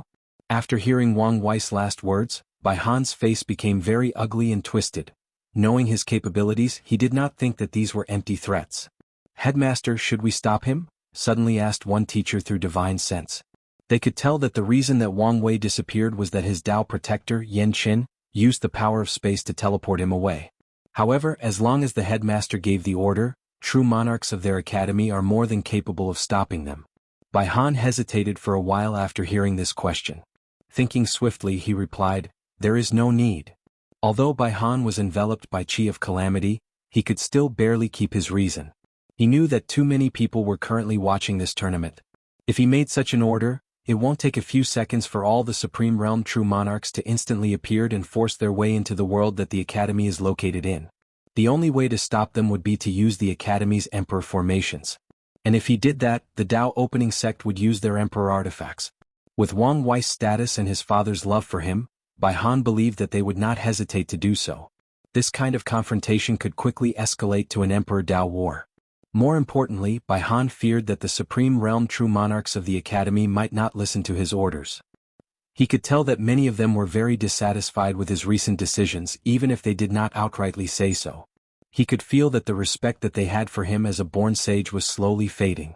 So, he did not want to test their attitudes in this situation or give them more reasons to lose faith in his leadership abilities. All these thoughts took less than a millisecond to flash across his mind. After making his decision, he watched Yan Qin and Wang Wei leave. Then he ordered, "Have all our spies pay close attention to the movements of the Dao Opening sect. Not just them but all the emperor lineages of the world. I want to know every single movement that they make." Meanwhile, after spending a few minutes traveling through space, Wang Wei returned to the Dao Opening sect with a comatose Li Jun. He headed straight to the alchemy hall and handed him to Great Elder Li Jian for treatment. Li Jian used his divine sense to scan Li Jun's body, then fed him some saint pills. "How is he?" asked Wang Wei. Great Elder Li Jian sighed. "Physically he is perfectly fine after consuming the pills, but his mind seemed to be affected. I'm afraid that waking him up will have severe consequences." Wang Wei frowned after hearing this, then his mind started to work rapidly. "Wake him up. Sacred Son, are you sure?" "I have an idea, so let me try." Great Elder Li Jian nodded, then took out a pill, crushed it into powder. With a wave of his hand, the powder entered Li Jun's nose and mouth.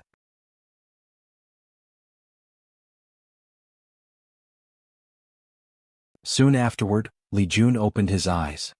He screamed in pain for a few seconds before quiet down. "I can see again," he said. "Wait, why wouldn't I be able to see?" He looked around for a moment before noticing Great Elder Li Jian and Wang Wei. "Who are you people? And what have you done to me?" He tried to get up, but his body could not move. After struggling for a while, he stopped. "Wait, where am I? No, more importantly, who am I? Do you people know me? Do you know my name?" Both Great Elder Li Jian and Wang Wei frowned as they realized that the situation was more grave than anticipated. Wang Wei walked over to Li Jun, looked him deeply in the eyes. "I need you to follow my words exactly as I say." Li Jun immediately quieted down after hearing this. For some reason he felt like he could trust this strange person. His instinct told him that if he listened to that person, then everything might be alright. So he nodded his head. "Your name is Li Jun, and you cultivate the Tao of slaughter. The ultimate purpose of slaughter is to bring death to all things. And death is nothing but the end of the consciousness, absolute darkness devoid of everything, devoid of all senses. Now close your eyes and meditate on the meaning of my words." After hearing the term devoid of all senses, an intense fear appeared in Li Jun's mind. However, he forcefully controlled it by listening to Wang Wei's voice. After seeing Li Jun closing his eyes, Wang Wei took out a golden orb from his space ring. This was the merit he received during his Qi luck trial. Without hesitation he placed it inside Li Jun's forehead. He looked at the peaceful face of Li Jun, then he muttered, "This is all I can do for you for now. With this merit, it should be very easy to enter a state of enlightenment. So, whether you can heal and even grow from this experience all depends on yourself." After that, he left the alchemy hall heading to Tianwei Peak to meet with his father. Father, is everything ready? Yes. And all the other people have been notified. In that case, let's begin. Wang Wei went to take a shower, light up incense, meditate for a few minutes, then and change into a ceremonial garment. Although he does not care for these formalities, this was required given the situation. Following this, he flew into a specific unoccupied mountain. There, all the high levels of the sect were waiting in front of an ancient altar. Even the supreme true monarchs were secretly present. Wang Wei walked to the altar, cupped his hand and said, "Heavenly Tao above, I have seen the woes of mortals in this world. Cultivators have the ability to escape the shackles of the earth, have a long lifespan, can destroy mountains and move rivers, can conquer life and death, can travel through the endless void, and can pass their inheritance for eternity. Despite all of this, mortals spend all of their lives living on little food. Most of them could not recognize words, write their names, or have any form of inheritance. They are ignorant. But I want to change all of this. Here, today I have created the concept school to teach basic knowledge to all living mortals in this plane. I want to expand their minds, expel ignorance, enlighten them so that our civilization can thrive and prosper. Please acknowledge it." After Wang Wei said these words, a gigantic eye appeared in the sky, alarming everyone. The eye looked directly in Wang Wei's position. Then, his words were broadcasted to the entire myriad emperor world. All cultivators and more importantly, all mortals heard these words with shock on their faces. Then many people started crying, laughing and roaring in excitement. All trillions upon trillions of mortals in this world had excited smiles on their faces, while most of them. In this world, nobles in the mortal world used knowledge to keep the peasants under control, and cultivators also used knowledge to keep these nobles under control. But now, this strict hierarchy was slowly being broken. Meanwhile, after Wang Wei's declaration, many of the emperor factions who were invited to participate in this plan also have a ceremony of their own. Then they all said the same thing, "Please allow it." This phrase echoed throughout the entire world. Heavenly Tao then looked at the elated look of the mortals, calculated the benefit of such a thing, then it said, "Allow." Following this, a massive golden light appeared in the sky. It was golden merit. Then it was split into different portions with 20% landed on the hand of Wang Wei and the Tao opening sect. The remaining was divided into the different emperor lineages based on the previously agreed amount. Another smaller purple orb also manifested and landed on Wang Wei's hand. As the creator of this plan, he was especially rewarded. However, things did not end there. A giant multiple-colored dragon appeared in the sky. Then, under a mysterious force, a third of its body was cut apart. The faces of the people of the Emperor Enlightening Academy became ugly after seeing this, as this was their academy's Chi Luck Dragon. Afterward, it did not take them long to figure out what was going on. Since their founder Emperor Kong invented the concept of academy, and sharing knowledge with all cultivators, the Chi Luck associated with it has always been in their possession, always blessing their academy. But now, with the invention of school by Wang Wei, which has a similar premise as their invention of academy, and with school having far more reaching potential as the number of mortals far outclassed cultivators, they could no longer enjoy such blessing all to themselves. This plan directly affected their foundation in this world. Title: Consequences.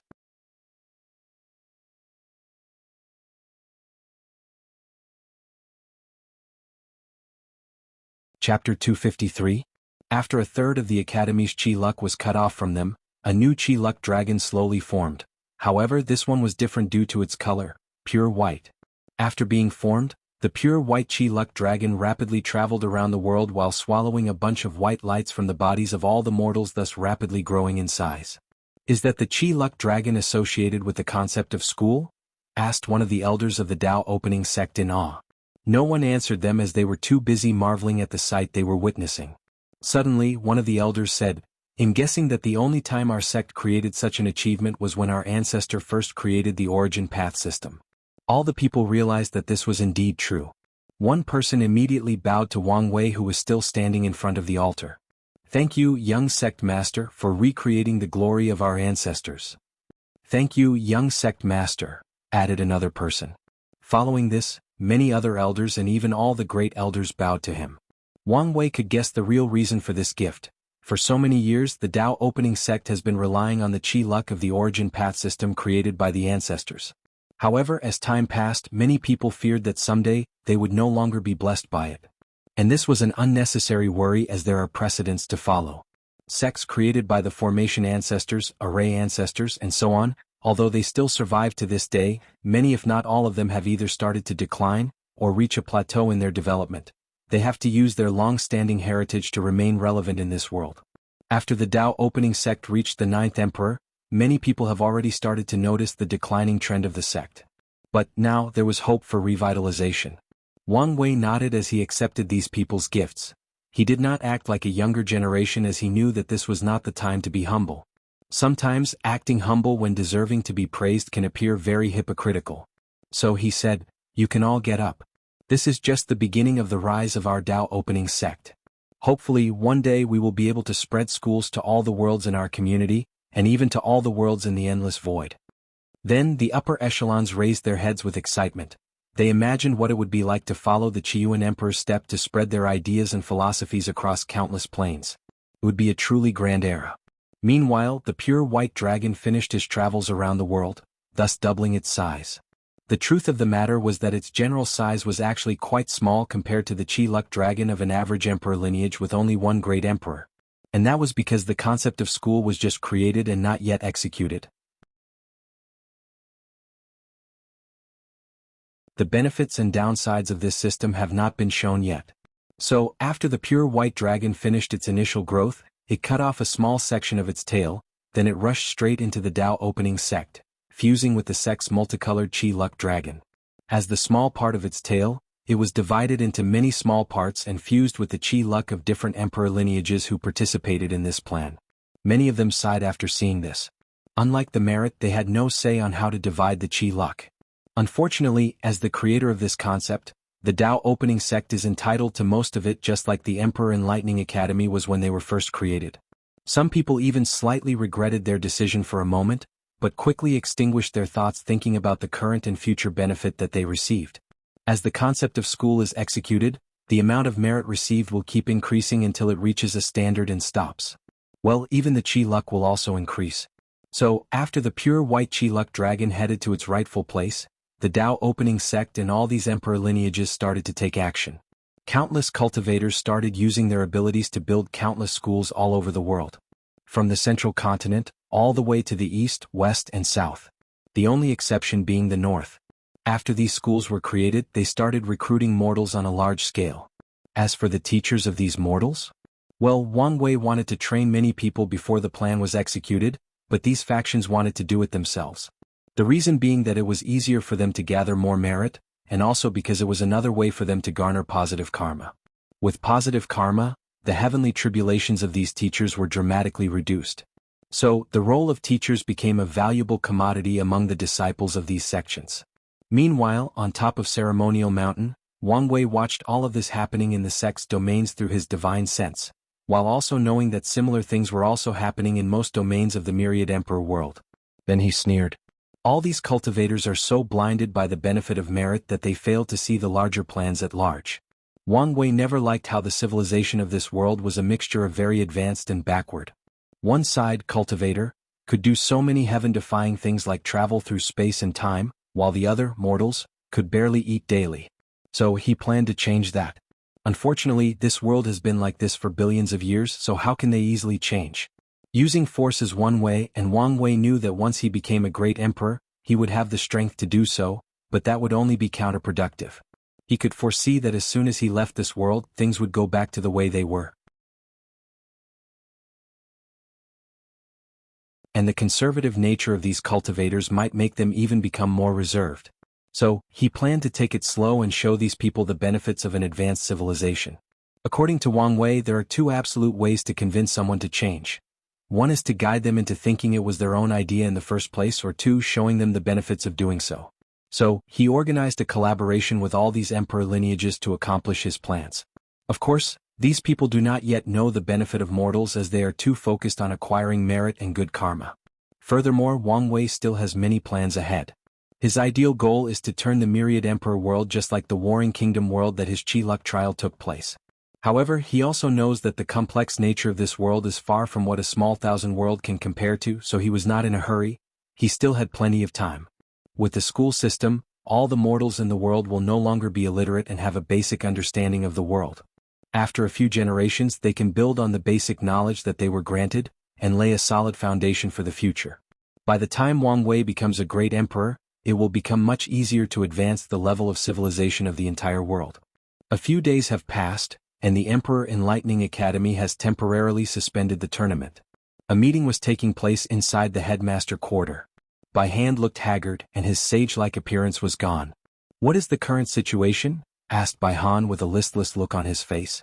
With the drastic decrease in Qi luck, the cultivation increase that all teachers and students were blessed have also decreased, resulting in many people secretly complaining. And, like fortune dynasties, the Qi luck of sects also blessed its members based on their position. For example, sect master, great elders, and different levels of disciples have different levels of blessings. "And what?" asked Bai Han. "Many of our disciples' loyalty has been shaking up after the recent incidents. I fear that many of them have already contacted other factions in an attempt to change sides." Bai Han's face became ugly after hearing this. He guessed that the situation might even be more severe than stated. "I'm afraid it is not just the disciples but many of the elder teachers. There may even be some of the people sitting inside this room. You need to watch these suspected disciples clearly, and I permit you to execute anyone who is found to be a traitor. Furthermore, there is no need to worry. Even if they defected, these disciples have powerful bands on their souls so that they cannot reveal our emperor techniques to other factions." The head of the Wisdom Eye nodded. As the person responsible for the spying agency of the academy, he rarely has the authority to do anything without the order of the headmaster. "How is Lin Fan?" asked Bai Han. "Besides showing envy towards Wan Wei, he is not that affected. It seems that his loyalty to the academy is not a problem for now." Bai Han was relieved. In that case, the headmaster paused midway through his sentence as he received a message through divine sense. His face changed for a moment before returning to normal. He then said to all the people present, "Excuse me, I have to attend another meeting."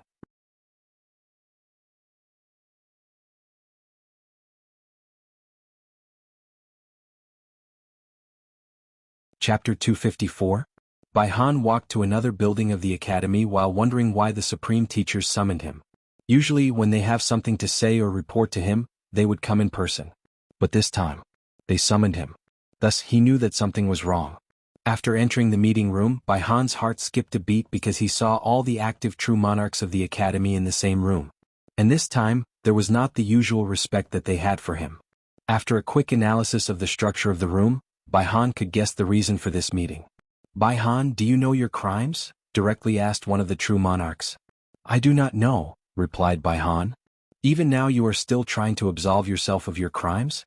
The majority of our sect's Qi luck is gone, the loyalty of many of our disciples is wavering, and more importantly, we lost the spirit of the epic. You of all people should understand what this means to our academy." Of course, Bai Han knew what it meant for the academy to lose the spirit of the epic. With it, their academy was guaranteed to cultivate a ninth emperor soon and later to balance out the power of the Tao opening sect. But now nothing was certain. They might cultivate one on their own effort or they might spend billions of years without any success. Nothing was set in stone anymore. Bai Han took a deep breath before answering, "All of this is Wang Wei's fault. If you did not antagonize him, do you think would reach such a state?" rebutted another true monarch. Bai Han looked at the person who spoke and recognized him. He belonged to a group of the older generations who advocate using their powerful cultivation level to take power or control of the academy. Bai Han never liked him and was constantly butting head with him. "There is no need to say something so naive," replied the headmaster. "Even without my actions, Wang Wei would never allow our academy to continue growing and reach the level of threatening the Tao opening sect. My actions can best be described as expediting the time he takes action against us." The previous supreme teacher who spoke snorted coldly, "Even if what you said is true, the situation would never escalate so quickly. If you had accepted his offer to see the Tao tablets, our academy would have received a lot of benefits. I only did that to prevent him from growing too powerful. This only shows that you do not have as much of an accepting mind as him and his confidence. Didn't he allow Ji Song to gain access to the pagoda trial fully knowing that it would help train his opponent? You could have accepted his offer but limit the amount of time he could spend there to reduce the advantages that he would receive."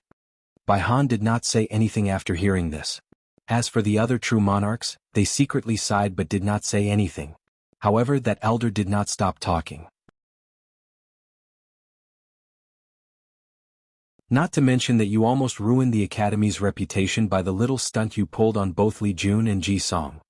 Bai Han took a deep breath to calm himself down, then he asked, "Did you call me here to berate me?" "No, we did not." This time it was another true monarch that spoke. "We called you here to announce that effective immediately, you are hereby removed from your position as the headmaster." Although Bai Han expected this outcome when he was summoned to this meeting, he was still angry and worried after hearing the official decision. So, he hurriedly said, "You cannot do this." "Oh, why is that?" asked a true monarch with a sneer on his face. Bai Hai paused for a moment, his mind rapidly moving, then he gritted his teeth before saying, "Because I am the son of Emperor Kong. My father and mother built this academy, and am its rightful heir." The room instantly became quiet. However, Bai Han did not see any look of surprise on these people's faces. So, a bad premonition overcame him. "We were already aware of this fact," responded one of the true monarch. "What? How come?"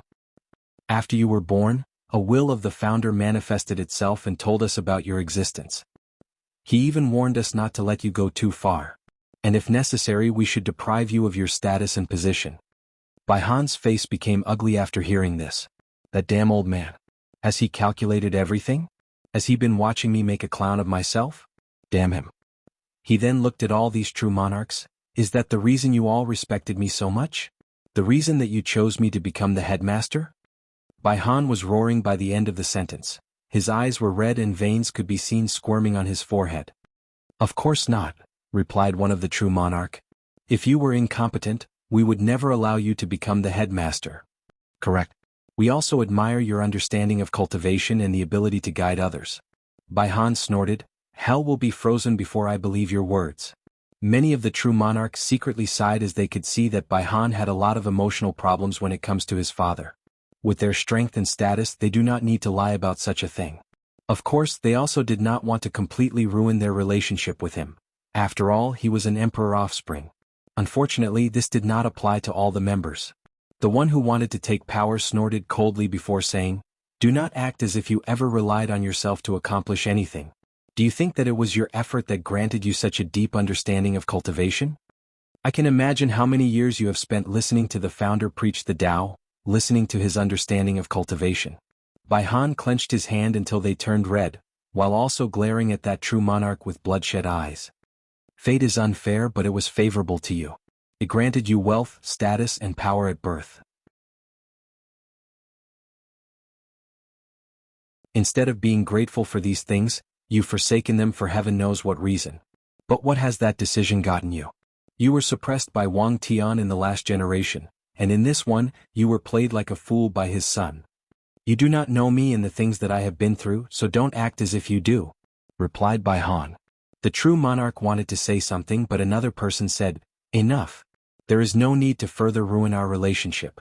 What the academy needs now is to unite to deal with the situation, not play a blame game." All the other people nodded. As for Bai Han, he gave one last look at these people before saying, "You will regret this." Then he left the meeting hall without looking back. "We should probably send someone to monitor him, lest he does something drastic and affecting our academy." "That's a good idea. Now let's talk about how to deal with the situation. There is nothing we can do at the moment about our academy's loss of chi luck." "Not necessarily." "Oh, do you have an idea?" "Yes. We can try to conquer a few other worlds to supplement our loss of chi luck." That's a good idea, but there is a lot of problem with this method. We have to spend a lot of time to discover these worlds, send people to conquer them, and link the gathered chi luck with our academy. Logistically speaking, it is not worth it.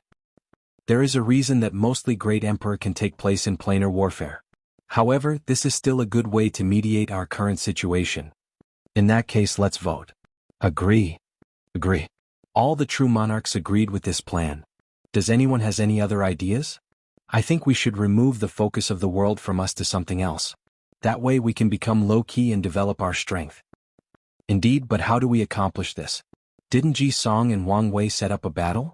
With Wang Wei's recent actions, anything related to him will become the main focus of the world.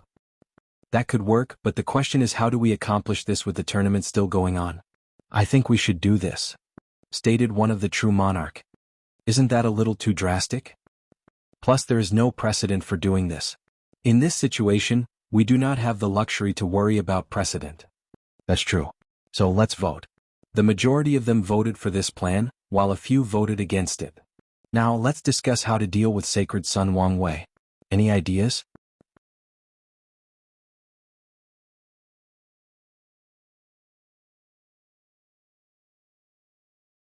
Chapter 255. The room became quiet after someone brought this topic. Should our attitude remain as tough as Bai Han? Asked one of the true monarch. There is no need for that. Then what do we do? How about doing nothing? What do you mean? We all know that Wang Wei wants to use his victory over Ji Song to acquire a token to enter the secret realm of the Dao tablets. So we just have to let him. That's a good idea, but your entire plan is based on the premise that Wang Wei will be the victor in this battle. Was there ever any doubt about this? Before Bai Han gave him the Devil God Bone, maybe? In my opinion, the bone only gives him the ability to not instantly being defeated. All of you should have seen how easily Wang Wei broke that heaven tier formation with his bare hands. These true monarchs remembered that moment and realized that this person was right. On top of that, I noticed that most people seem to have forgotten something. His physique.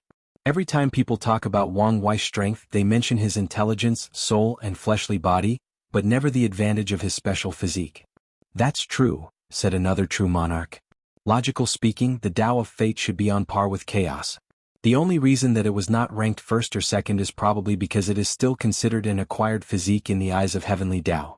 I thought that the reason that his physique was never mentioned was that without the proper cultivation technique, or breaking into the void-shattered realm and controlling the power of law, the advantages it brought him was very limited, just like Mo Xingyan's Heaven Devour physique. No, the Heaven Devour physique still grants Mo Xingyun fighting abilities. Plus, she has the Heaven-Devouring Emperor as a blueprint on how to use and evolve her physique. But Wang Wei has to start from scratch. Many people have speculated that this Fate Puppeteer physique will grant its owner the natural ability to calculate the secrets of heaven without paying too much of a price, unlike the people of the Heaven Mystery Pavilion. You guys seem to have overlooked something, said the true monarch, who believed that Wang Wei would easily win his battle. During the Qi Luck trial, he was the final winner and acquired a rainbow-colored luck. So, he should have acquired an innate talent perfected suited for his physique after entering the supernatural realm. The true monarch's eyes light up as they realized that they indeed overlooked this fact. Innate talent is a gift granted from heaven and earth to those it deemed both worthy and fortunate. As such, it is usually designed to perfectly fit the person's physique, if he/she has one, temperament, dreams or goals and desires. From what these people knew about Wang Wei and based on the name of the physique, they can guess that he was not the kind of person that planned to use this physique solely for divination. Most likely, he wanted to control his fate along with the fate of myriad things in existence, just like a puppeteer and his marionettes. Adding to that the massive amount of luck he received during the trial, his innate talent is most likely very powerful. As for Ji Song's innate talent, although they could guess that it was also very powerful, it does not change the fact that he only had a purple gold level of Qi luck after leaving the trial. I think this is a good way to end this matter without further antagonize the Dao opening sect. However, we will most likely lose that Devil God Bone. Not necessarily. If our plans for Lin Fan works, then just like Bai Han said, all he has to do is get it back from Wang Wei. That's true. In that case, let's vote on the matter. I agree. All the true monarchs agreed on this proposition. Finally, let's decide on the next headmaster of the academy and when to announce it to the world. I still think that we should not let these people control the power of the academy. We already decided on this. As the remnant of the last generation, we should not intervene too much on the government of the academy. Otherwise, the contradictions you just had with Bai Han will happen with all the current upper echelon members of his generation. This will then lead to instability in the academy. All I'm hearing is excuses. Alright, let's decide on the next headmaster. If you have someone to nominate, do so now.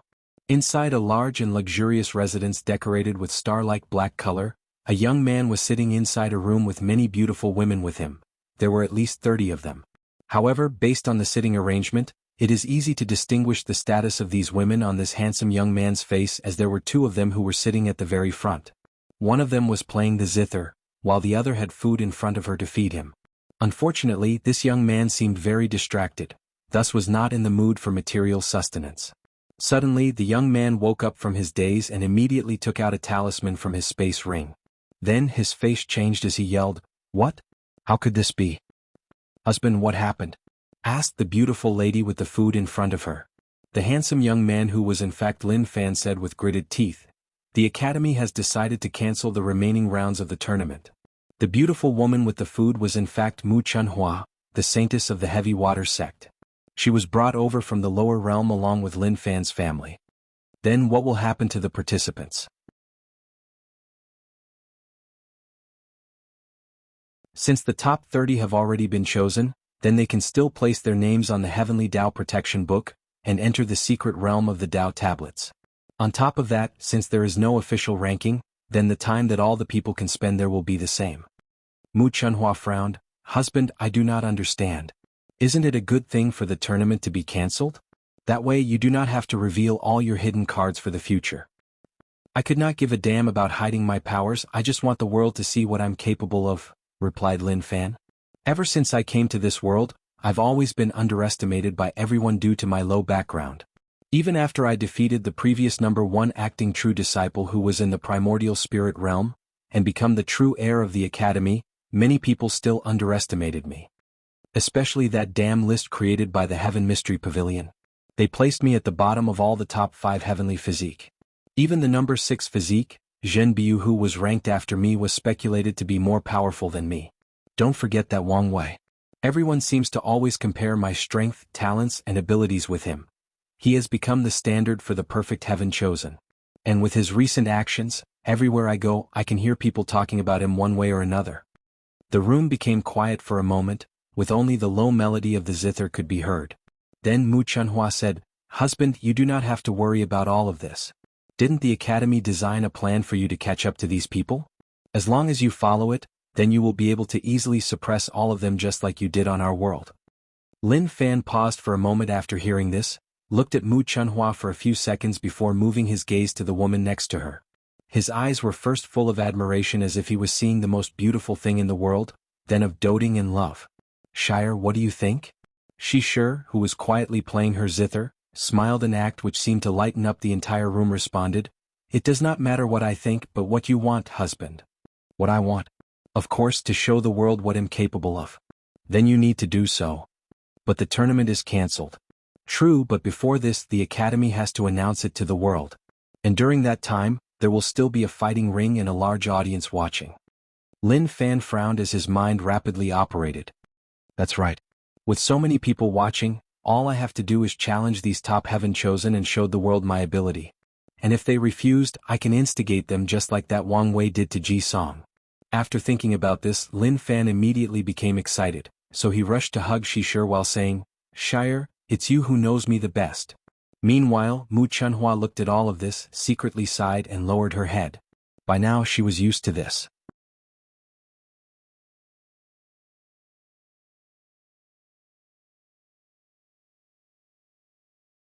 Chapter 256.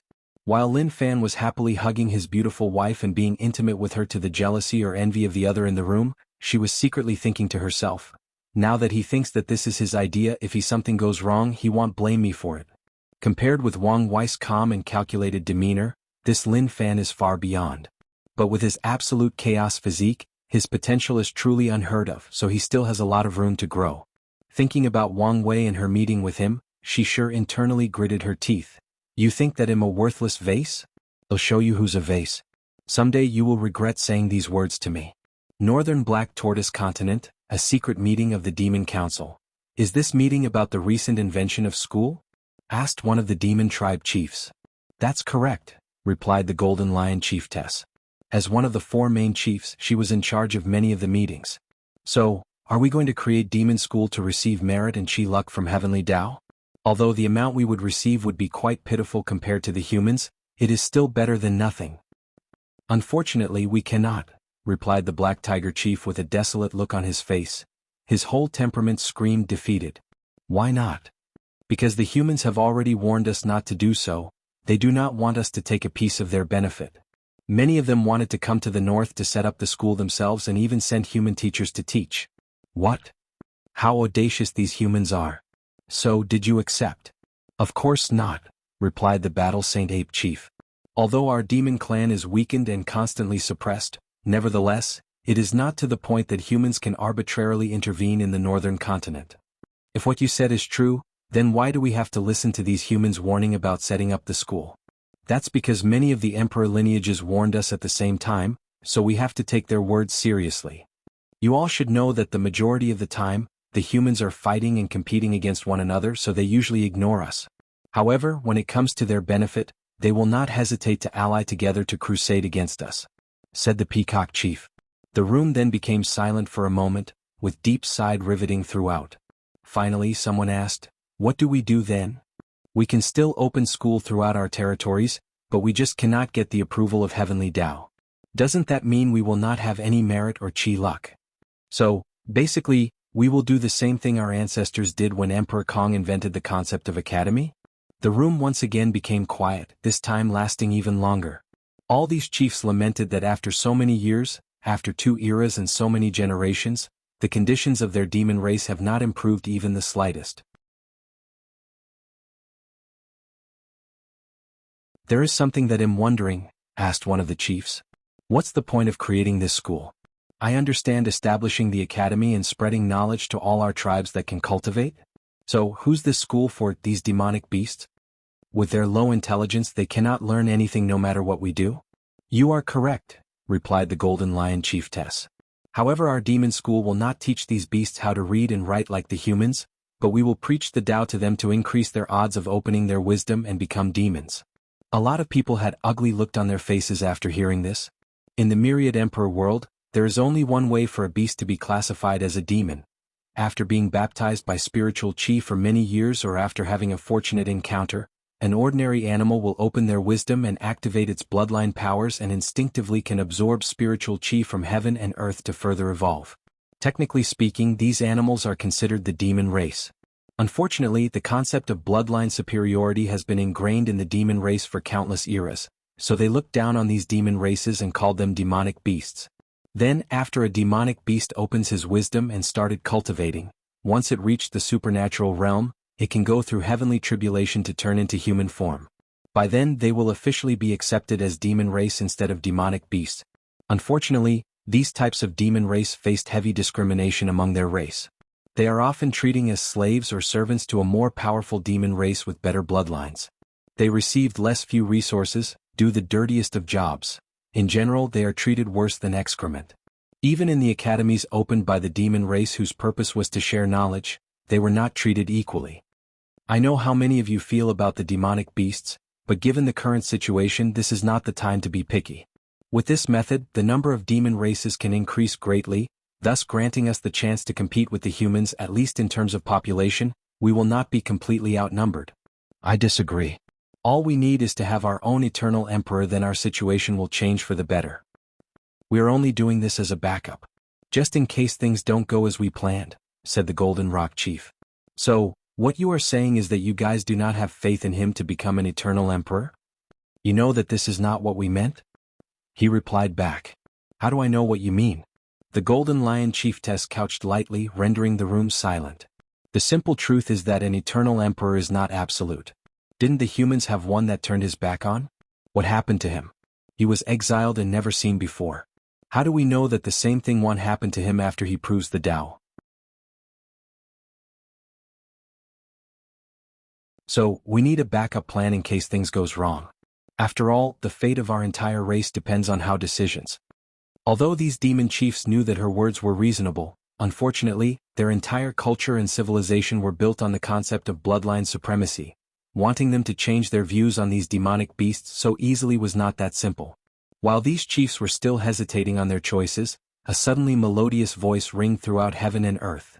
The voice was beautiful and contained a mysterious power that could charm everyone and everything between heaven and earth.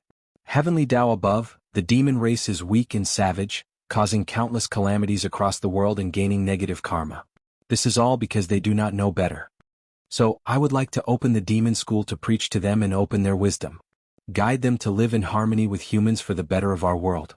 After these words echoed throughout the world, Heavenly Tao I did not appear this time. But countless golden merits still manifested from the sky and headed for that voice. However, this time the merit was not divided. Following this, a pure white chi luck dragon also appeared, cut a very small part of luck from the Emperor Enlightening Academy, before heading in the same direction as his predecessor. Damn it! Screamed the four main chiefs at the same time. Meanwhile, a few of the demon chiefs also had ugly looks on their faces. Isn't that the voice of Su Xiang, the matriarch of the Fox Demon tribe?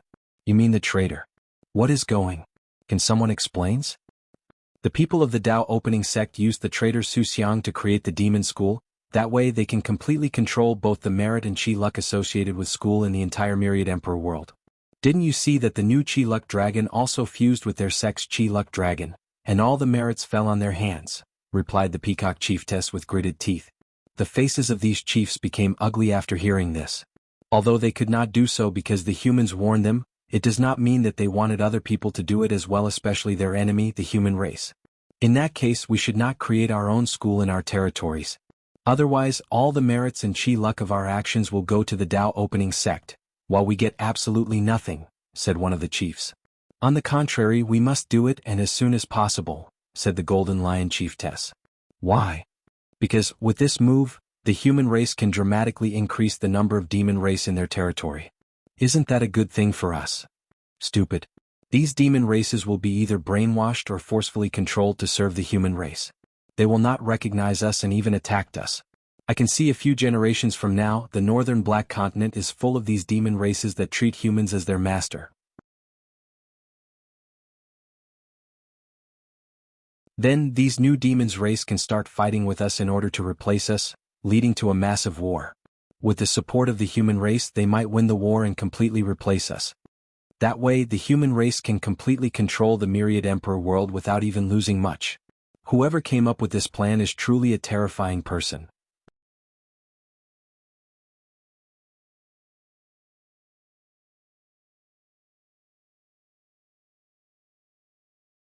Chapter 257. Follow? After the invention of the demon school, the people most affected were the other emperor lineages, as they were also trying to find a way to control this aspect of merit and chi luck of the concept of school. Unfortunately, Wang Wei was prepared beforehand and got there before them.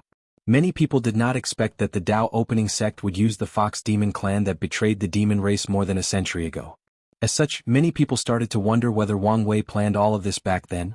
Back when he was like 8 years old and invited the Fox clan to help him refine the pagoda. Unfortunately, these people gave him too much credit. To achieve this plan, a great deal of knowledge and information regarding the workings of chi luck is needed. And Wang Wei only reached that level during his chi luck trial after his luck turned from black to gold. Another group or race that was affected by the recent situation was of course the spirit race. Regrettably, the school system could not apply to them because of how their race is created. Like the demon race, the spirit race contained individuals or things who have gained sentience, like plants, flowers, stones, weapons, or even concepts like dreams. However, the spirit race is the darling of heaven and earth. Due to how difficult it is for these things to acquire wisdom, as soon as they do, they will be baptized by heaven and earth and turned into human shape. Furthermore, each spirit race is born with their inheritance designed specifically by heaven and earth, so they usually do not need cultivation techniques from other people. As such, each new member of the spirit race is usually a very talented individual. In general, the spirit race is similar to a lesser version of the primordial gods and innate demons from the primordial era. Born from heaven and earth, granted own cultivation technique at birth, extremely talented, and usually have a longer lifespan than ordinary cultivators. The only difference between them is the fact that the spirit race is not born with an extremely high cultivation realm. The majority of them have to start cultivating from scratch after taking human shape. While some more talented might be born in the body refining realm or divine sea realm. Only a very few talented ones are born in the divine altar realm. As such, the concept of academy did not apply to them because all their members are born with their fitted cultivation technique. As for the concept of school, it cannot apply to them as well, even the demon version of it. The members of the spirit race are too diverse. After all, technically speaking, anything object both organic or inorganic can become a member of their race as long as they gain sentience. For example, one of the most famous great emperors of the spirit race is the Everlasting Dream Emperor, the founder of the Eternal Dream sect located in the southern Vermilion Bird continent.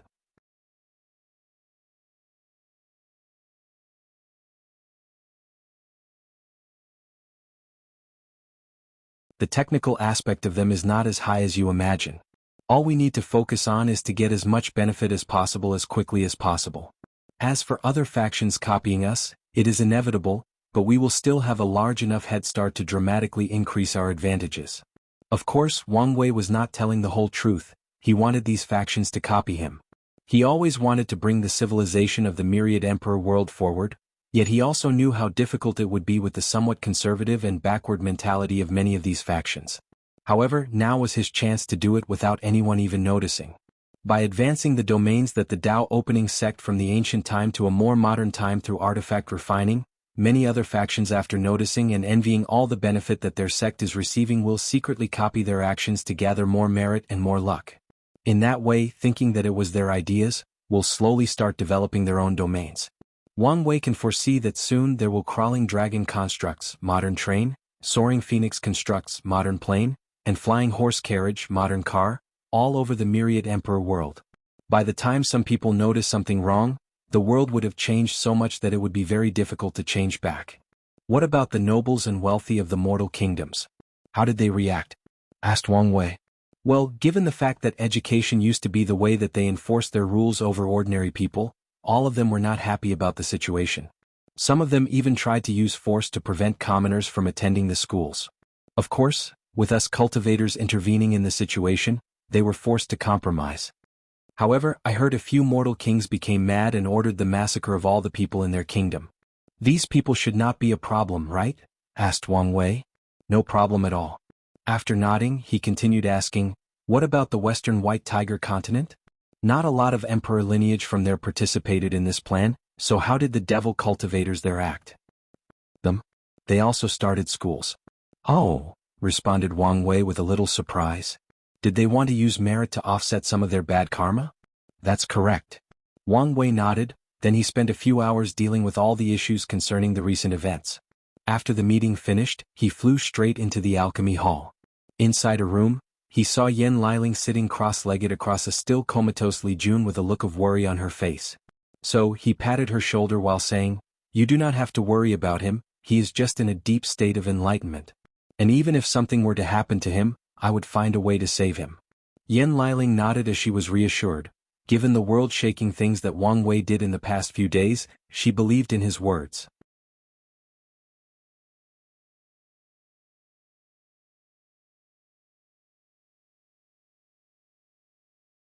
Chapter 258. Wang Wei spent the next few days accompanying Li Jun, and on the third day after his arrival, Li Jun's eyes finally opened. He first looked around with a little confusion in his eyes, which was then quickly replaced by clarity as he muttered to himself, "The ultimate form of slaughter encompasses the pain, scream, despair, and grief of losing everything. It's having the ability to send all your opponent and enemies into a state of emptiness, a state of desolateness, a state of darkness, called death." After saying these words, Li Jun's eyes turned dark red for a moment before returning to normal. He finally turned his head around. "Linger, is that you?" "Yes, it's me," replied Yan Liling with tears falling down her eyes, but she quickly wiped them off. Following this, Li Jun looked at Wang Wei before saying, "Big brother, I'm sorry I could not get the token for you. You do not need to blame yourself. After all, this is not your fault," replied Wang Wei. Li Jun's eyebrows raised a little after hearing this, then he asked, "Does it have to do with the reason that my origin essence was rapidly decreasing?" "Yes. The Academy cheated. They used a secret formation to absorb your origin essence, giving Fang Lijuan the advantage." "Is that so?" replied Li Jun. However, these words did not comfort him. He knew perfectly well that even without the Academy's interferences, his chances of winning against her were very slim. Meanwhile, after guessing Li Jun's current mood, Wang Wei patted his shoulder as he said, "You should be aware that one failure does not mean anything, so cheer up. Additionally, didn't you gain something from this experience? How about we test your newfound ability?" Li Jun's eyes lit up after hearing this, then he took a pill from Yan Liling's hand and swallowed. A few minutes later he was back on his feet. Standing in front of him was a very large demonic beast that looked like a rhino. Without hesitation, Li Jun took out his spear, and a red light appeared on the tip of it. This red light was in fact slaughter chi. Under Li Jun's control, the red light suddenly turned into a dark gray color. With a wave of his spear, the gray color light rushed into the body of this demonic beast. Immediately, the stampede rhino turned paler than a piece of paper before falling to the ground. The three of them came to check on it. "It's dead," said Yan Liling blankly. To be precise, his vitality was completely destroyed by my death chi, added Li Jun. So your new power involves turning slaughter chi into death chi? Asked Wang Wei with a pensive look on his face. That's correct. Can you directly make the death chi? No, it has to be transformed from slaughter chi. However, both my battle maniac physique and the heaven fighting scripture allow me to create slaughter chi, thus essentially granting me endless death chi. However, I understand your concern, big brother. During the battle, the slight gap in time when I conduct the transformation is enough for truly powerful opponents to take advantage of the situation, so I will watch out. As long as you know, nodded Wang Wei. Now let's test this ability on me. Li Jun did not say anything, but directly pierced his spear on Wang Wei's arm. Bing. The sound of two metals clashing could be heard, and Li Jun's attack did not even break his skin. As for the death chi, it was stopped by his innate field that protected him. After closer observation, Wang Wei noticed that the death chi was slowly eroding his field. If the quantity is large enough and enough time has passed, he could tell that his shield would not last long.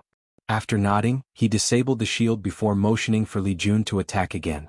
With a helpless look, Li Jun took out a Saint Tier artifact before stabbing his big brother again. This time Wang Wei's skin was pierced and the death chi entered his body. However, without him doing anything, powerful energy came from his blood to resist the power of the death chi. Although Wang Wei has not begun to temper his blood yet, it was still very powerful due to all the transformation his body went through after tempering the other parts. Meanwhile, Li Jun, who was using his divine sense to observe the reaction of the death chi inside Wang Wei's body, muttered out loud, "It seemed that for powerful body refiner like big brother Wang Wei, it's best to use prolonged battle as a tactic, slowly wear them out." After that, Wang Wei and Yan Liling spent a few hours helping Li Jun test his new ability and its limit. Finally, as the group rested, Wang Wei told Li Jun, "I have some good news for you." Well, it might also be considered bad news, while looking at Yan Liling while saying the latter half of this sentence. She snorted unhappily, obviously knowing what he was going to say. "What's going on?" asked Li Jun. Before giving him the news, Wang Wei first explained what happened in the few days that he was in a coma. "What does this have to do with me?" Well, before deciding to help us completely, the matriarch of the Fox Demon clan wanted to for a more united alliance with our sect. To be precise, they wanted to form a marriage alliance. Li Jun immediately guessed where this was going, and his instinct was warning him that things will be bad for him from now on. "As you can imagine," continued Wang Wei while ignoring the sweating Li Jun in front of him. "Since I already find the love of my life, and I have no plan or desire to add another one to the list, the sect chose you for this alliance." Li Jun's mouth twitched after hearing this as he felt the fury of Yan Liling sitting next to him. More importantly, she was holding his hand tightly, then a powerful heat came out of nowhere wanting to burn him to ash. Ignoring the pain his left hand was currently in, he asked, "Can I refuse?" While squeezing a forced smile. "Unfortunately, no. Your father and mother have already set everything in motion." Li Jun then took a deep breath. "Whom am I marrying this time?" "Suai. The young matriarch of the Fox Demon clan that we met in the Chi Luck trial?" "That's her." "Well, at least she's beautiful." Then Li Jun's hand was instantly burned. Ignoring the shenanigans of these two, Wang Wei stood up and said, "Well, I will leave you two lovebirds to yourself." Then, he left the room as if something was chasing him. "Don't you have something to say?" asked Yan Liling with gritted teeth. "Linger, you know that this kind of thing is out of our control." Yan Liling became silent after hearing this as she knew that he was right. When the sect made the decision, they did not even consult her, just notified her of the result. Only her aunt, Great Elder Yan Mei, took time to talk to her and made sure that she was okay. "This does not mean that I will forgive you so easily. Okay, you can be mad at me for as long as you want, but before that, I need your help with something," replied Li Jun. "Are you trying to change the subject?" "No." After seeing the serious look on his face, Yan Liling realized that he was not kidding around, so she took the matter seriously. "What do you need my help with?" "I need you to use your innate talent to create a special pill for me." "A special pill?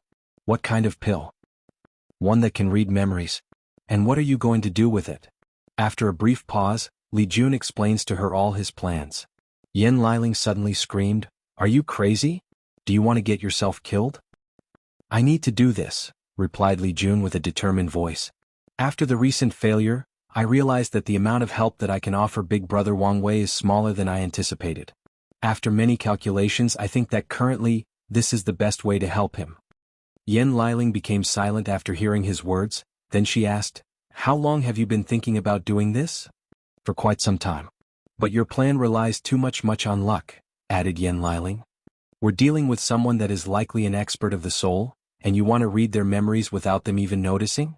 Big Brother Wang Wei once theorized that memories are located in two places, the brain and the soul. Most mortals have weak souls, so they store their memories in their brains, while cultivators have powerful souls, so they use their souls to store their memories. However, it does not mean that mortal's soul does not have any memory, nor does cultivator's brain. It is just that they do not rely on it too much, if at all. So, what we have to do is to target the brain instead of the soul. That way our chances of success will greatly increase.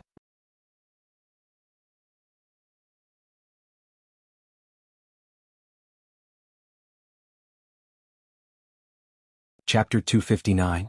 Wang Wei sat on a purple-golden throne full of decorations of dragons, different worlds and civilizations, and strings of fate connecting all these things.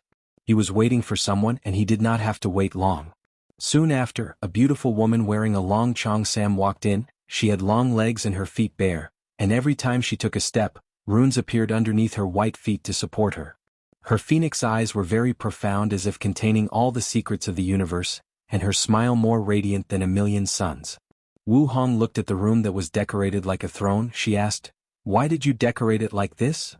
"The other day I was in a kingly mood, so I decorated it as such," replied Wang Wei nonchalantly, then motioned her for her to seat on him, and she did it without much thought or hesitation. After that, she caressed his silver-gray hair. "I forgot that sometimes you can be a little too much." Wang Wei shrugged as he said back, "What's the point of having all this power if I cannot do as I please?" True, for someone who pursues freedom like yourself, you can do whatever you please based on your emotions or desires. "So, how have you been recent?" asked Wu Hong while still playing with his hair. "Terrible." "Oh, why is that?" "Because I've missed you very dearly," replied Wang Wei with a serious look on his face. "Is that so? In that case, let me make it up to you." She lowered her head and kissed him very passionately. The two spent the next half hour inseparable from one another. Since they did not need to breathe, their lips never separated from one another. This single kiss made it look like they were separated for countless millennia, and were finally reunited after fighting gods, demons, Buddhas, and even heaven and earth itself. Of course, Wang Wei wanted more than some lip action, so his dirty hand traveled from Wu Hong's legs under her dress, in an attempt to reach the forbidden zone. Unfortunately for him, she slapped him away before he could get what he wanted. "It's been so long, when can we go further?" he asked. "For one, we have not to go through the proper ceremony to become Tao companions," replied Wu Hong with her usually calm face and voice. "Second, you cannot touch me until you finish temper all your organs and blood." "I understand the first reason, but what does my body refining level have to do with anything? For one, your current fleshly body is too weak to keep up with me." Wang Wei immediately looked at her as if she was crazy. However, Wu Hong just held his hand and squeezed lightly. Immediately afterward, his hand was pulverized into millions of particles. There was no blood and bones left, they were instantly pulverized. A few seconds later, his hand grew back and he said, "Although I knew that your fleshly body was powerful, I did not think that it was this scary." Wu Hong just smiled as she continued to caress his hair. This was one of the reasons that she loved him. He did not have the usual ego of man in this world, the ego that would not accept their companions to be more powerful than them. Also, he will not feel inferior because of this, but motivate himself to reach the level of being equal to her. And Wu Hong believed that not only will he reach her level, but even surpass her. Then she will try to surpass him and eventually succeed. This cycle will push them forward together until they reach the end of the Tao and beyond it. "The main reason for stopping you is that after your body reaches a certain level, I can use dual cultivation to help further refine your body, thus saving you a lot of time and detour in the future." Wang Wei nodded in agreement with her, then he did not mention the subjects anymore. Taking out a purple light from his space ring, he said, "Just seeing your beautiful face was not the only reason that I wanted to meet you today." "Is that the special merit you received after setting up the school system?" "Yes. I have checked it and have many of the elders of the sect checked it, and they found nothing wrong with it. But just in case, I want you to see if there is anything wrong with it, if there is some kind of backhand left in it." "I think you are being too paranoid," replied Wu Hong as she took the purple merit to check. Her eyes turned into strange circular runes as she looked at it. Given my history with Heavenly Tao, can you blame? Well, I've checked and there is nothing wrong with it. As I said before, you are too paranoid. Heavenly Tao is fair, it has rules and regulations to follow, and it cannot attack or plot against you for no reason. Then why does it hate me so much? I can feel it during the ceremony, it was very reluctant to give me the reward I deserve. According to your logic, it should have a reason to hate me. Wu Hong became silent after hearing this, so after seeing this, Wang Wei asked, "Is this one of the things that you cannot tell me?" Wu Hong shook her head. "It's not this. Because I do not know." Do not know? What do you mean? Logically speaking, when it comes to this kind of information that is very important to you, I should know about it, but my mind or memory is blank. The odd thing is when I tried to do actual research to find the cause of your problems, I could not find anything. To be precise, it was like the information was right in front of me, but I gloss it over. Wang Wei frowned after hearing this, then he asked, "Do you know what's going on?" "Well, it's like someone." However, she stopped midway and did not continue. "Like someone is only giving you a limited amount of information, enough to help me, but not enough for me to be too reliant on you?" Wu Hong nodded her head and Wang Wei sighed deeply. It seems that we might be in a bigger quagmire than anticipated. Wu Hong could not agree more as she knew more than him. So, she lowered her head to touch his, and they remained silent in each other's embrace. Meanwhile, she looked in the distance with a dazed look on her face. There, Wu Hong could see a vague figure that looked exactly like herself, except the temperament was otherworldly, transcendent. She thought to herself while looking at the figure, "Crazy woman, why do you have to put so many restrictions on me? Couldn't you do what you wanted and not care about the consequences?" However, soon she realized that she might be calling herself crazy and she secretly sighed deeply. Things were beginning to be more complicated than she would like them to be. Wang Family Mountain, inside a secret room. Yu Yen sat cross-legged in front of a formation with an elderly woman on the other side. "Mom, did the merit help cure father's injuries?" "Unfortunately no," replied Yu Yan's mother and Wang Wei's grandmother, Yun Zhaojun. "What? How come? Does he need more?" Yun Zhaojun sighed deeply with melancholy. "By now, you should guess that your father's problem cannot be dealt with resources, and the decision that he has made." Yu Yan became quiet for a moment after hearing this, then she asked, "What about you?" "He'll always accompany him wherever he goes." Knowing her mother, she was not that surprised, so she asked, "How long do we have?" "A few 100 years, maybe less." "That's not a long time," replied Yu Yan. Although she knew that this day would come, she never thought that it would be so soon. "Can't you both of you change your minds? Or at the very least you do." Yun Zhaojun sighed again before saying, "Daughter, I know that my decision is very selfish and I'm very sorry to you. But I have made my mind. If you cannot change your mind for me, then do it for Wire. You should know how attached he is to you. Can you imagine how devastating this news will be to him?" This time it was Yun Zhaojun to be silent. After more than 5 minutes, she sighed for the third time and said, "Wire has always been a very intelligent kid, so I know he will understand our decision. Even if he understands, it does not mean he can accept it." "You may be right, daughter. Unfortunately, this will be one of the many hard lessons that he will have to learn in his cultivation journey." After discovering that she could not change her mother's mind, Yu Yan gave up. "Fine, I respect your choice, but you have to be the one who tells Wire the truth." "Fine, but it does not have to be right now. There is no need to place such worry in his mind for now."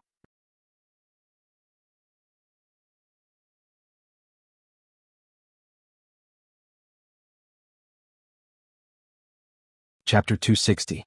Tao Opening Sect, Tribulation Mountain. One of the elders of the sect was standing on the mountain holding a golden light in his hand. He could feel many eyes watching his actions, but he paid them no mind. After taking a deep breath, he absorbed the golden merit. Following this, a powerful aura emanated from his body, the aura of a saint. More importantly, his aura kept increasing in strength and intensity. Luckily, the formation in the mountains prevented the pressure released from his aura from affecting the other disciples of the sect. Soon afterward, the laws of heaven and earth in a few hundred diameters of this saint realm true person came into his control. To be precise, it was the law of fire. In this small space, he was the absolute ruler when it comes to how fire behaves between heaven and earth. This was his domain. After his domain showed up, it started a strange transformation. It was slowly transforming into a shape. It was taking physical form. This was in fact the Dharma body of a supreme realm powerhouse. As the Dharma body slowly formed, countless understanding of the laws started to enter his mind as he entered a state of enlightenment. As time passed by, the Dharma body was slowly formed except for the face.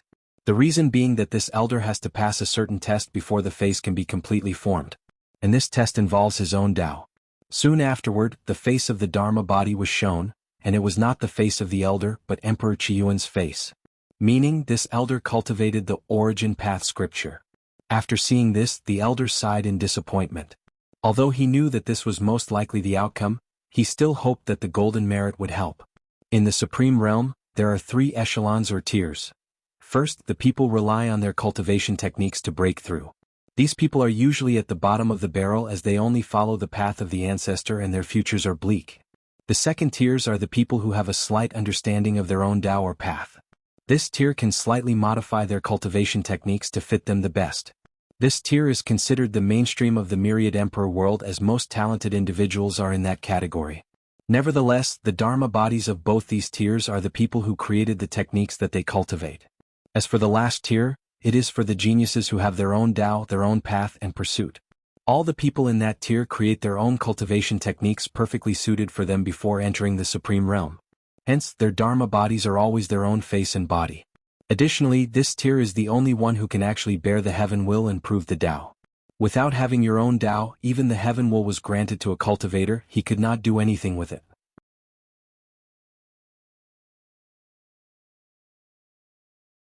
Furthermore, even if the people of this tier do not manage to prove the Tao, some of the truly talented ones can enter a cultivator realm called quasi-emperor. As the name implied, these true monarchs have some qualities of a great emperor, thus making them extremely powerful, and their lifespan dramatically increase. Of course, in the end they are still mortals and will eventually die. Back to the tribulation peak. After Emperor Qiyuan's face manifested, the aura surrounded the elder changed from a saint one to a supreme one. Finally, a cloud appeared in the sky as heavenly tribulation finally showed up. However, before it could descend, a golden light came from the elder's body and the clouds in the sky were dispersed. This was the power of golden merit. With the right amount, it can not only turn a saint into a supreme, but even heavenly tribulation will not be a problem. Following this, the Dharma body entered the elder's body and his body started transforming. During the process, countless visions appeared around the domains of the Tao opening sect. There were golden lotuses in the sky, followed by heavenly music. Heavenly maidens were dancing, and saints were preaching in harmony. Many people quickly noticed the changes happening there and started to secretly observe. The visions lasted for a few hours until the new Supreme Elder woke up from his transformation. He sighed with a very hidden melancholy. He waved his hand, and the laws of fire manifested in front of him. Although the power was more powerful than before, he could tell that it was different. It has the power of origin in it. The new Supreme Elder knew that the reason for that was because he entered the first tier of Supreme Realm. Hence, affected by the origin path scripture, his laws were fundamentally changed. One would think that since the Tao of origin is more powerful than the 5 elements he previously cultivated, shouldn't he be happy for such a change? The answer is no. Since the Tao does not belong to him, of course he could not control even 1/10 of its true power. The new Supreme Elder did not stay depressed for long as he already knew that this was the best outcome for him. His talent was very low, and it was due to a fortunate encounter that he managed to enter the Saint Realm in the first place. And the only reason that he could enter the Supreme Realm was that the sect wanted to do a dangerous experiment, so he volunteered without hesitation. So, it did not matter that he was the lowest tier of Supreme Realm as long as he was one.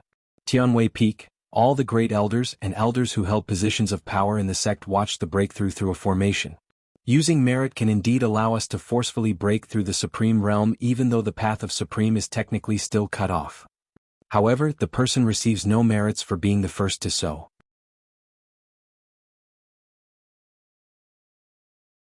After all, he did not do it on his own. Of course, Heavenly Tao will not reward him.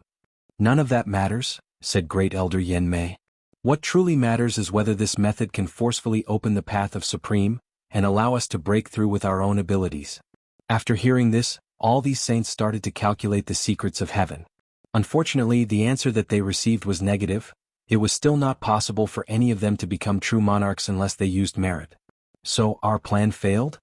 Not necessarily, suddenly said Sect Master Wang Tian. I just received news that from my father that although the path of Supreme is still cut off, the time for it to open has dramatically decreased. In other words, as long as the number of people who forcefully become true monarchs increase, the faster that true path of supreme can be open? Asked Yen Mei. That's correct. In that case, all we have to do is wait. Seeing that we made the first move, the other emperor lineages should hurry to follow. That's true, replied Wang Tian. However, beforehand, let's decide who among us want to use merit to make their breakthrough. However, no one in that room wanted to do so. As the upper echelons of the Tao opening sect, all of them are the cream on top when it comes to talent. As such, none of them believed for a moment that they will need help to become supremes. Using merit is a shortcut method, and people who use this method have very weak foundations. So, it is never okay to use merit directly break through any cultivation realm. The best use of it is to assist cultivators in enlightening in the Tao. Seeing that no one actually wanted to use the easy way out, Wang Tian secretly nodded in satisfaction. Then he said, in that case, after I distribute the merit, you guys can save it for when the true path of supreme is open. As for the rest, other saints can use contribution points to redeem and make their breakthrough. Soon after this meeting ended, the world dramatically changed. Many emperor lineages with enough merit started having saints breaking through the supreme realms.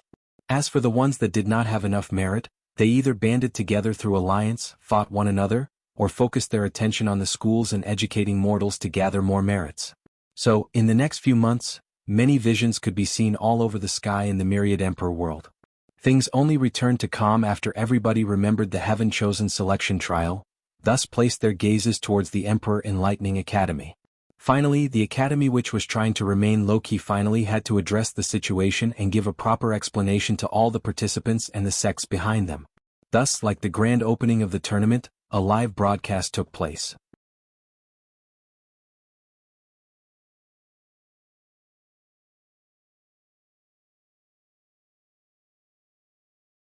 Chapter 261.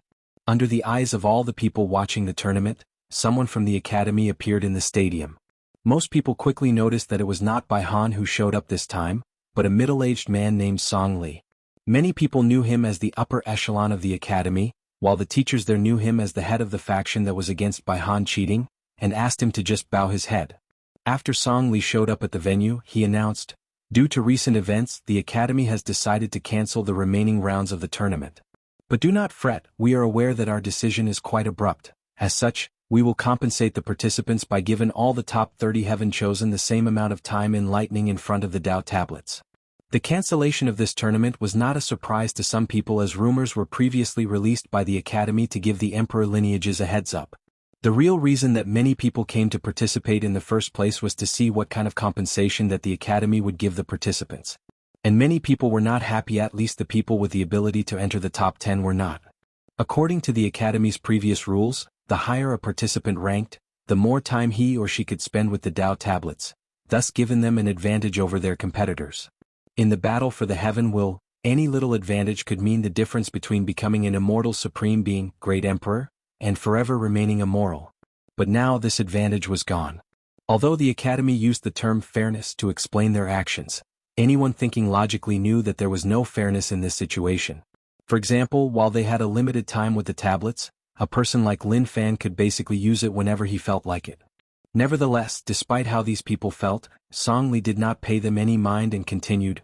Additionally, the academy would like to take this opportunity to apologize to all the professionals that we have offended. In our attempt to remedy the situation, we have also reserved 4 additional spots for the tablets, just like previous tournaments. Please choose the 4 individuals that will gain access to this opportunity. Many of the people watching this broadcast and sneered after hearing this. The cunning ones instantly understood that this Song Li wanted the people who allied against the academy to fight between themselves when deciding which professionals to gain this opportunity. And hopefully during the process, break this loose alliance headed by the Tao opening sect based solely on benefit. What's beautiful about this simple plan is the fact even if someone is aware of it, there is nothing that they could do about it, as this is an open plot. Cultivators will never give up any benefit.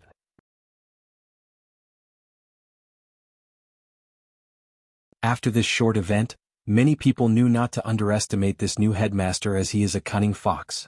Now that everything is settled, said Song Li, let's begin the ceremony to place these heaven chosen's name on the heavenly Tao protection book. Hold on, headmaster, suddenly ringed a voice throughout the stadium. Song Li turned his head to see who spoke, and to his surprise, it was the true disciple of his own academy, Lin Fan. Young headmaster, this is not the time.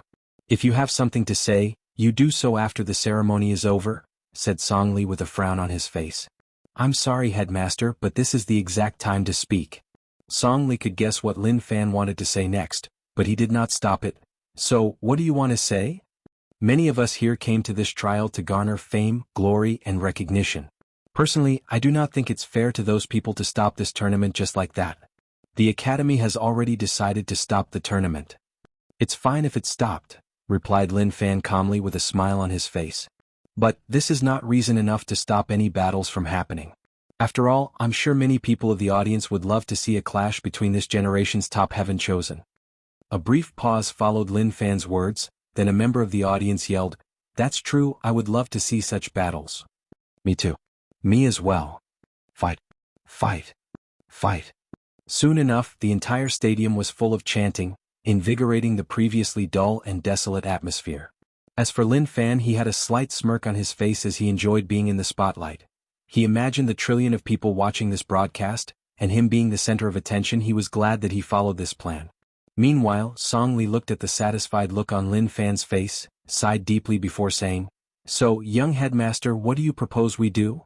Since Lin Fan was their future headmaster and he wanted to do something, the Academy would support him. As for the later consequences of his actions, the Academy is still able to protect their own heaven chosen. Lin Fan's smile became even more prominent, then he said, "Personally, I think that we should start big. For example, I challenge you," he then pointed at someone. All the gazes of the world looked in the direction he was pointed, and it turns out that he was pointing to the number 3 heavenly physique, Su Wei, who was standing in the middle of the stadium with all the other heaven chosen. Although a little surprised by the sudden challenge, her facial reaction did not change much, nor did she display any form of emotion. She giggled with a sweet and melodious voice, "Young Master Lin Fan, are you trying to bully this poor and helpless woman? Why don't you challenge any of the other men? I'm sure that they would be more than welcome to accept your challenge." With a calm look on his face, Lin Fan sneered, "Only a fool would believe that young Lady Suya is a helpless woman.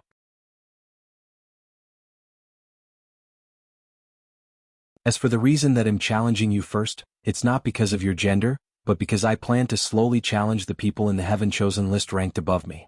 However, if Lady Suya does not want to accept my challenge, I can still challenge someone more powerful than you." While saying the last phrase, Lin Fan was looking at Jianghu Shuang, who was ranked one number higher than Suya. "Oh my, it seems that I have been underestimated," said Suya with a gentle smile on her face. "Although I know that you are trying to bait into fighting you, I will accept your challenge. It's about time someone taught you that you cannot be as cocky as you were in the lower realm." Lin Fan's mouth twitched after hearing this, then a powerful killing intent emerged from his eyes. Meanwhile, Suya giggled again as she said, "Oh, did I hit a sore spot?" Song Li watched the entire interaction in the sky while secretly shaking his head. He could tell that Suya instantly controlled the rhythm of the battle with those few words. As someone who can control emotions and desires, one needs to be always in a calm state of mind when fighting her, otherwise she will use your own emotions against you. After seeing those two agreed on a battle, Song Li cleared out the field and provided them with enough space to fight. All the other heaven chosen returned to their own booth to watch this battle. Lin Fan was standing opposite Suya and with gritted teeth, he said, "I will make you regret your words." "Whatever you say, farm boy," replied Suya with a nonchalant look on her face as she took out a bow from her space ring. Meanwhile, after hearing her called him farm boy, a great deal of rage enveloped Lin Fan. The term farm boy was a derogative word used by people of this world to describe geniuses from the lower realm. It has a negative connotation insinuating that they were peasants and of low status. After knowing the existence of that word, Lin Fan hated it with a passion. Even though no one dared to call him that as he is the rightful heir of the enlightening Emperor Academy, he still hated it. Yet, today of all day, someone actually called him that in front of the entire world, in front of trillions of people. Veins started appearing on Lin Fan's head, then without hesitation or preparation, he rushed straight towards Suya. He looked like a charging bull that had lost his mind because of rage. As for her, she snickered at how easy it was to rile him up. She pulled the strings of her bow and a yellow arrow appeared, then she released it.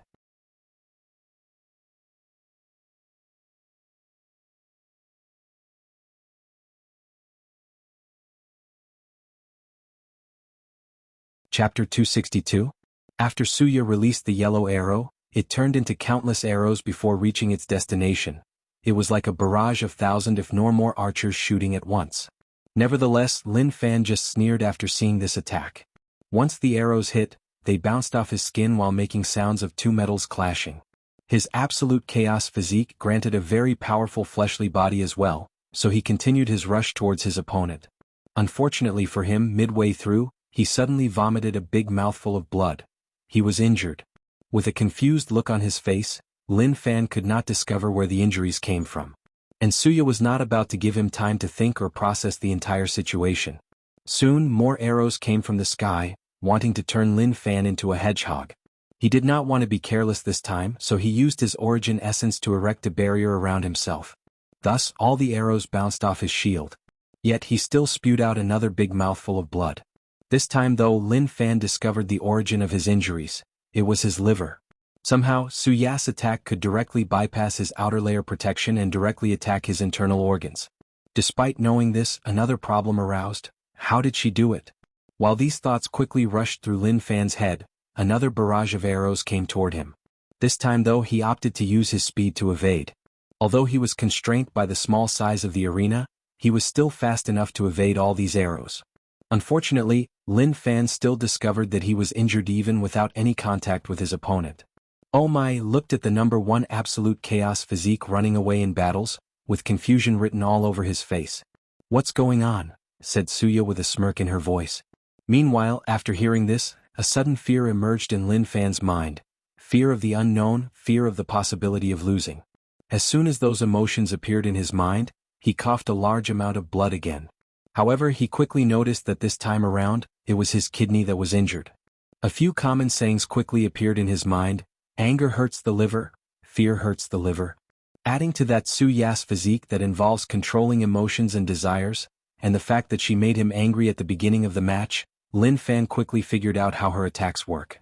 So, Lin Fan controlled his soul inside his sea of consciousness to enter a state of peace, a state of indifference to worldly matters and desires. A state similar to the Taoist sect's ultimate state of inactiveness, Taishuang indifference. After seeing Lin Fan's current situation, Suya sneered as she thought to herself, "Figure it out so quickly? Unfortunately for you, your state of mind is nothing compared to these Taoist masters that has spent their entire life cultivating their minds."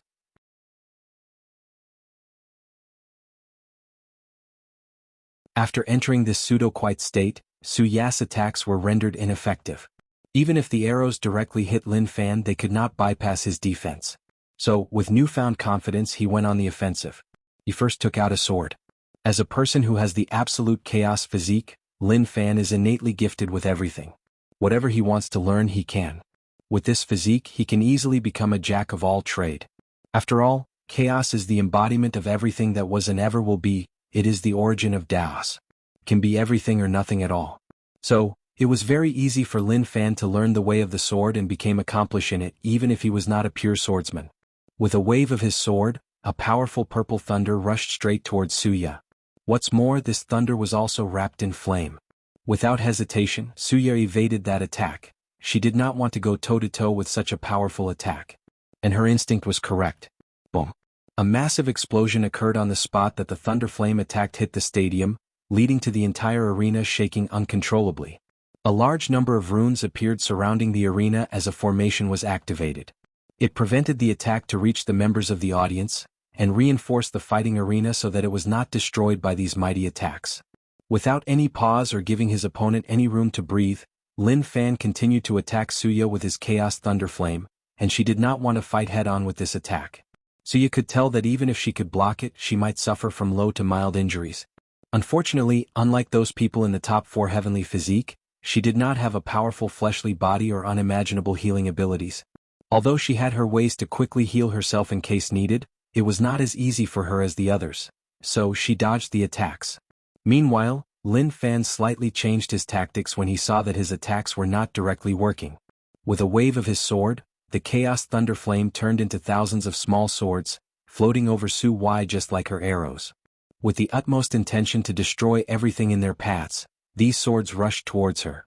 At first she tried to dodge these attacks. Unfortunately, the speed of the thunder fire was beyond what she could actually react to. so she had to block. Immediately, she used a technique called guarded heart. This technique is based on the idea of once someone else truly loves another, they will do everything in their powers to protect them, even sacrificing their own life. A pink shield appeared around her. Following this, a massive explosion occurred once Lin Fan's attack came in contact with her. Powerful shock waves emanated from the center of the explosion. After the first wave of attack was finished, Suya looked pale in comparison to her previous complexion.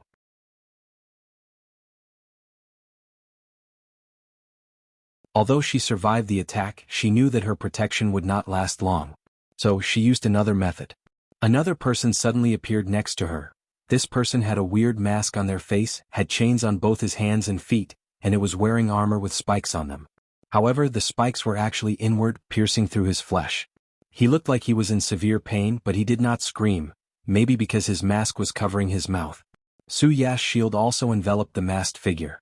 So, when Lin Fan's second wave of attacks arrived, it protected both of them. Oddly though, after this round of attacks, her pale complexion returned to normal. However, she did not have time to react as soon afterward, the third wave of attacks arrived. This time, however, her shield was broken and countless thunderflame swords rushed to her. A massive explosion similar to a nuclear weapon occurred, and many people thought that Suya might have lost this fight. However, they were wrong. Once the explosion's site was cleared, Suya appeared perfectly fine without a scratch on her. Of course, the same could not be said to the masked figure next to her. It was completely disfigured with burnt all over its body. For the people who could use their divine sense to watch what happened, they knew that Suya actually transferred all her injuries to the masked figure. Moreover, this figure seemed to enjoy suffering from pain, and some people could even feel that its aura increased a little after suffering from that attack. Nevertheless, Lin Fan did not care as he continued his attacks. This time, however, it was not just sword that the thunder flame turned into, but different animals like dragons and phoenixes. As he continued to attack, Suya started to defend herself and evade her at the same time. Meanwhile, during the entire process, Lin Fan had a smile on his face. He enjoyed watching his opponent squirm under his attacks, especially after she said these words to him. But he also knew that this was a battle and he should quickly finish his opponent. So, with a smirk on his face, his next attack turned into a gigantic thunderflame sword. "This is what you get for looking down on me," said Lin Fan with a smile on his face. Then he waved his sword downward, planning to finish his foe once and for all. Unfortunately, things did not go as he planned. When the massive sword was midway to its descent, Lin Fan suddenly vomited a big mouthful of blood, and his attacks exploded in the air before reaching the target. A quick check, he found that it was his heart that was injured this time, and the degree of damage was more severe than the previous attacks. Lin Fan then remembered the saying, "Joy nourishes the heart and too much hurts it." He raised his head, only to see a cunning smirk on Suya's face, and he knew that he was played.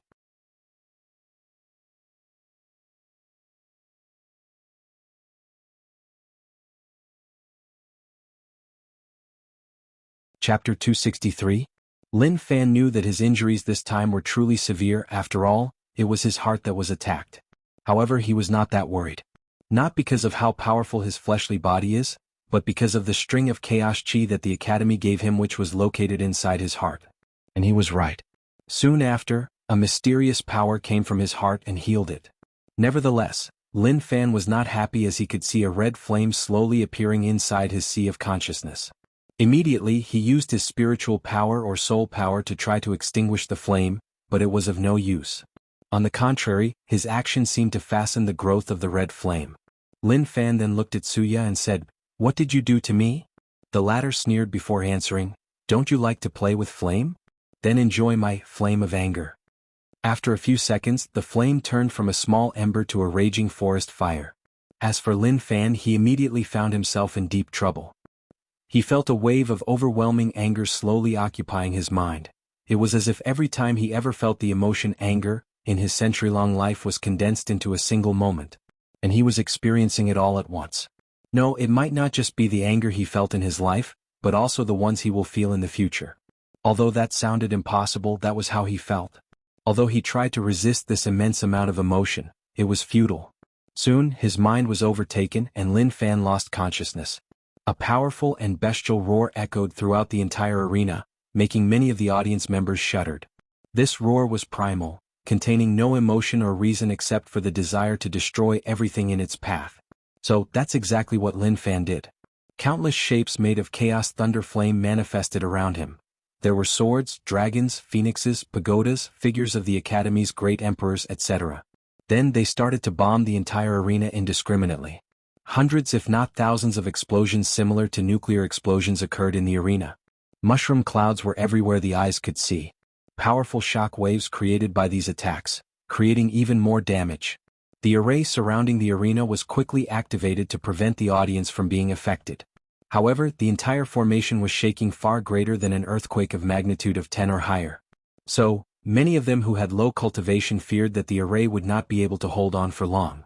During the entire process, Lin Fan was still standing in the arena. Due to his madness, he did not even evade his own attack, so he was injured. Luckily for him, his origin essence still automatically erected a barrier around him. Unfortunately, that only managed to slightly reduce the damage he received. So, a very burned Lin Fan was standing in the arena.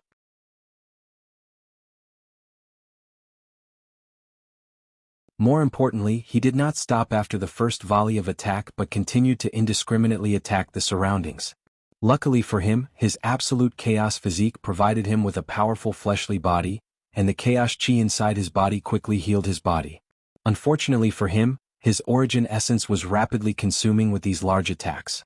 Although he could replenish it by absorbing the spiritual chi in the surrounding, with how much these powerful attacks cost him, he won't be able to last long. Meanwhile, during the entire process, Suya was floating in the sky, far from Lin Fan in the arena, watching everything with a sneer on her face. There is a reason that the 7 Emotions 6 Desire physique is ranked 3rd in the heavenly physique list. No matter the person or cultivator, he or she cannot escape the shackles of emotions and desires. Whether it was those cultivators who cultivate the indifferent Tao and abandon their emotions or the Taoist sect cultivators who practice a form of indifferent Tao that involves accepting that things in the universe happen for a reason, even life and death, so do not worry about them. All of them also have desires, the desire to pursue the Tao. So, even they would be susceptible to Su Ya's powers. Fighting her is like fighting yourself, or always being in a state of heart demon. She can take advantage of the slightest flaws in your mind and use them to her advantage. Given that no being in existence is absolutely perfect, no one can escape her power. Down in the arena, after Lin Fan went on his 5th round of attack, his complexion was pale, and he was breathing heavily. The amount of time it took him to heal his injuries has dramatically increased. When he was about to commence his 6th round, a bell suddenly rang in Lin Fan's sea of consciousness. Immediately afterward, Lin Fan managed to regain consciousness for a brief moment. Without wasting this opportunity, he immediately controlled his chaos chi to enter his sea of consciousness and purged that flame of anger from his body. While taking deep breaths, Lin Fan half knelt in the arena. On the sky, Suya frowned after seeing this, then she muttered softly, "Soul protection treasure?" She is not blind to soul protection treasure as she has one too. All the heaven chosens from emperor lineages will be granted a soul protection treasure once they enter the supernatural realm. As the name implies, the treasure is to protect their souls from being directly attacked and destroyed, protect their bodies from being taken over by other cultivators, and when they reach the primordial spirit realm, the soul protection treasure can save their primordial spirit in case their bodies are destroyed. That way, as long as their sect creates a new body for them, or finds another one for them to occupy, they can be revived. As for Wang Wei, the only reason that he did not have one was that his soul was too unique.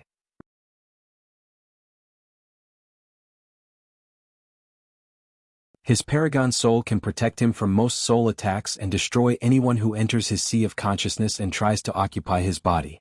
According to a test that the Tao opening sect made, it would take an average Supreme Realm true monarchs an entire hour constantly attacking Wang Wei's soul before they could injure him. And the reason for that is because although the quality of his soul is very high, the amount of soul power he had cannot be compared to Supreme Realm powerhouses. Another reason was that his soul was somewhat arrogant. After placing a saint-level soul protection treasure inside his sea of consciousness, it was kicked out by his own soul, telling him that it was not worthy to share the same space as him. So Wang Wei tried a Supreme Tier 1. Although it was not kicked out, he felt very uncomfortable for some reason. So he placed the treasure in his space ring instead. Hopefully, if one day he actually needs to use that treasure, he will have enough time to remove it from his space ring, or it can activate on his own.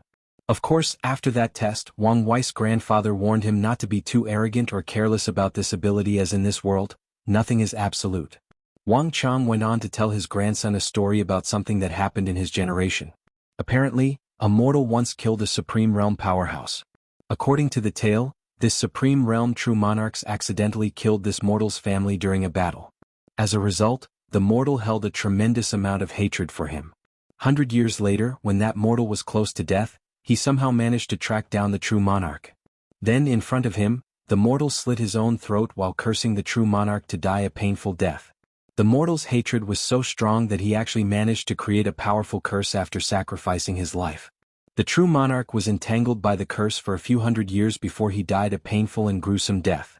This event was famous during Wang Chang's generation, as cultivators never imagined that a mortal could actually kill a cultivator, let alone one at the top of the food chain. Meanwhile, back to the fight. After Lin Fan woke up from his madness, he looked at Suya with hatred. However, knowing that his opponent can use his own emotions against him, he quickly used the chaos chi to calm himself down. Then, tattoos or symbols started appearing all over Lin Fan's body. He was prepared to use his innate talent. His body turned into a purple-black color, and similar ore-like energy seemed to envelop him. It was as if it was part of his body. Stars, galaxies, and worlds could be seen in the aura surrounding him. His eyes turned completely white. It was a very pure white, the purest of white that ever existed in the universe. A noble aura emanated from his body. It was like the aura of the noble creatures between heaven and earth.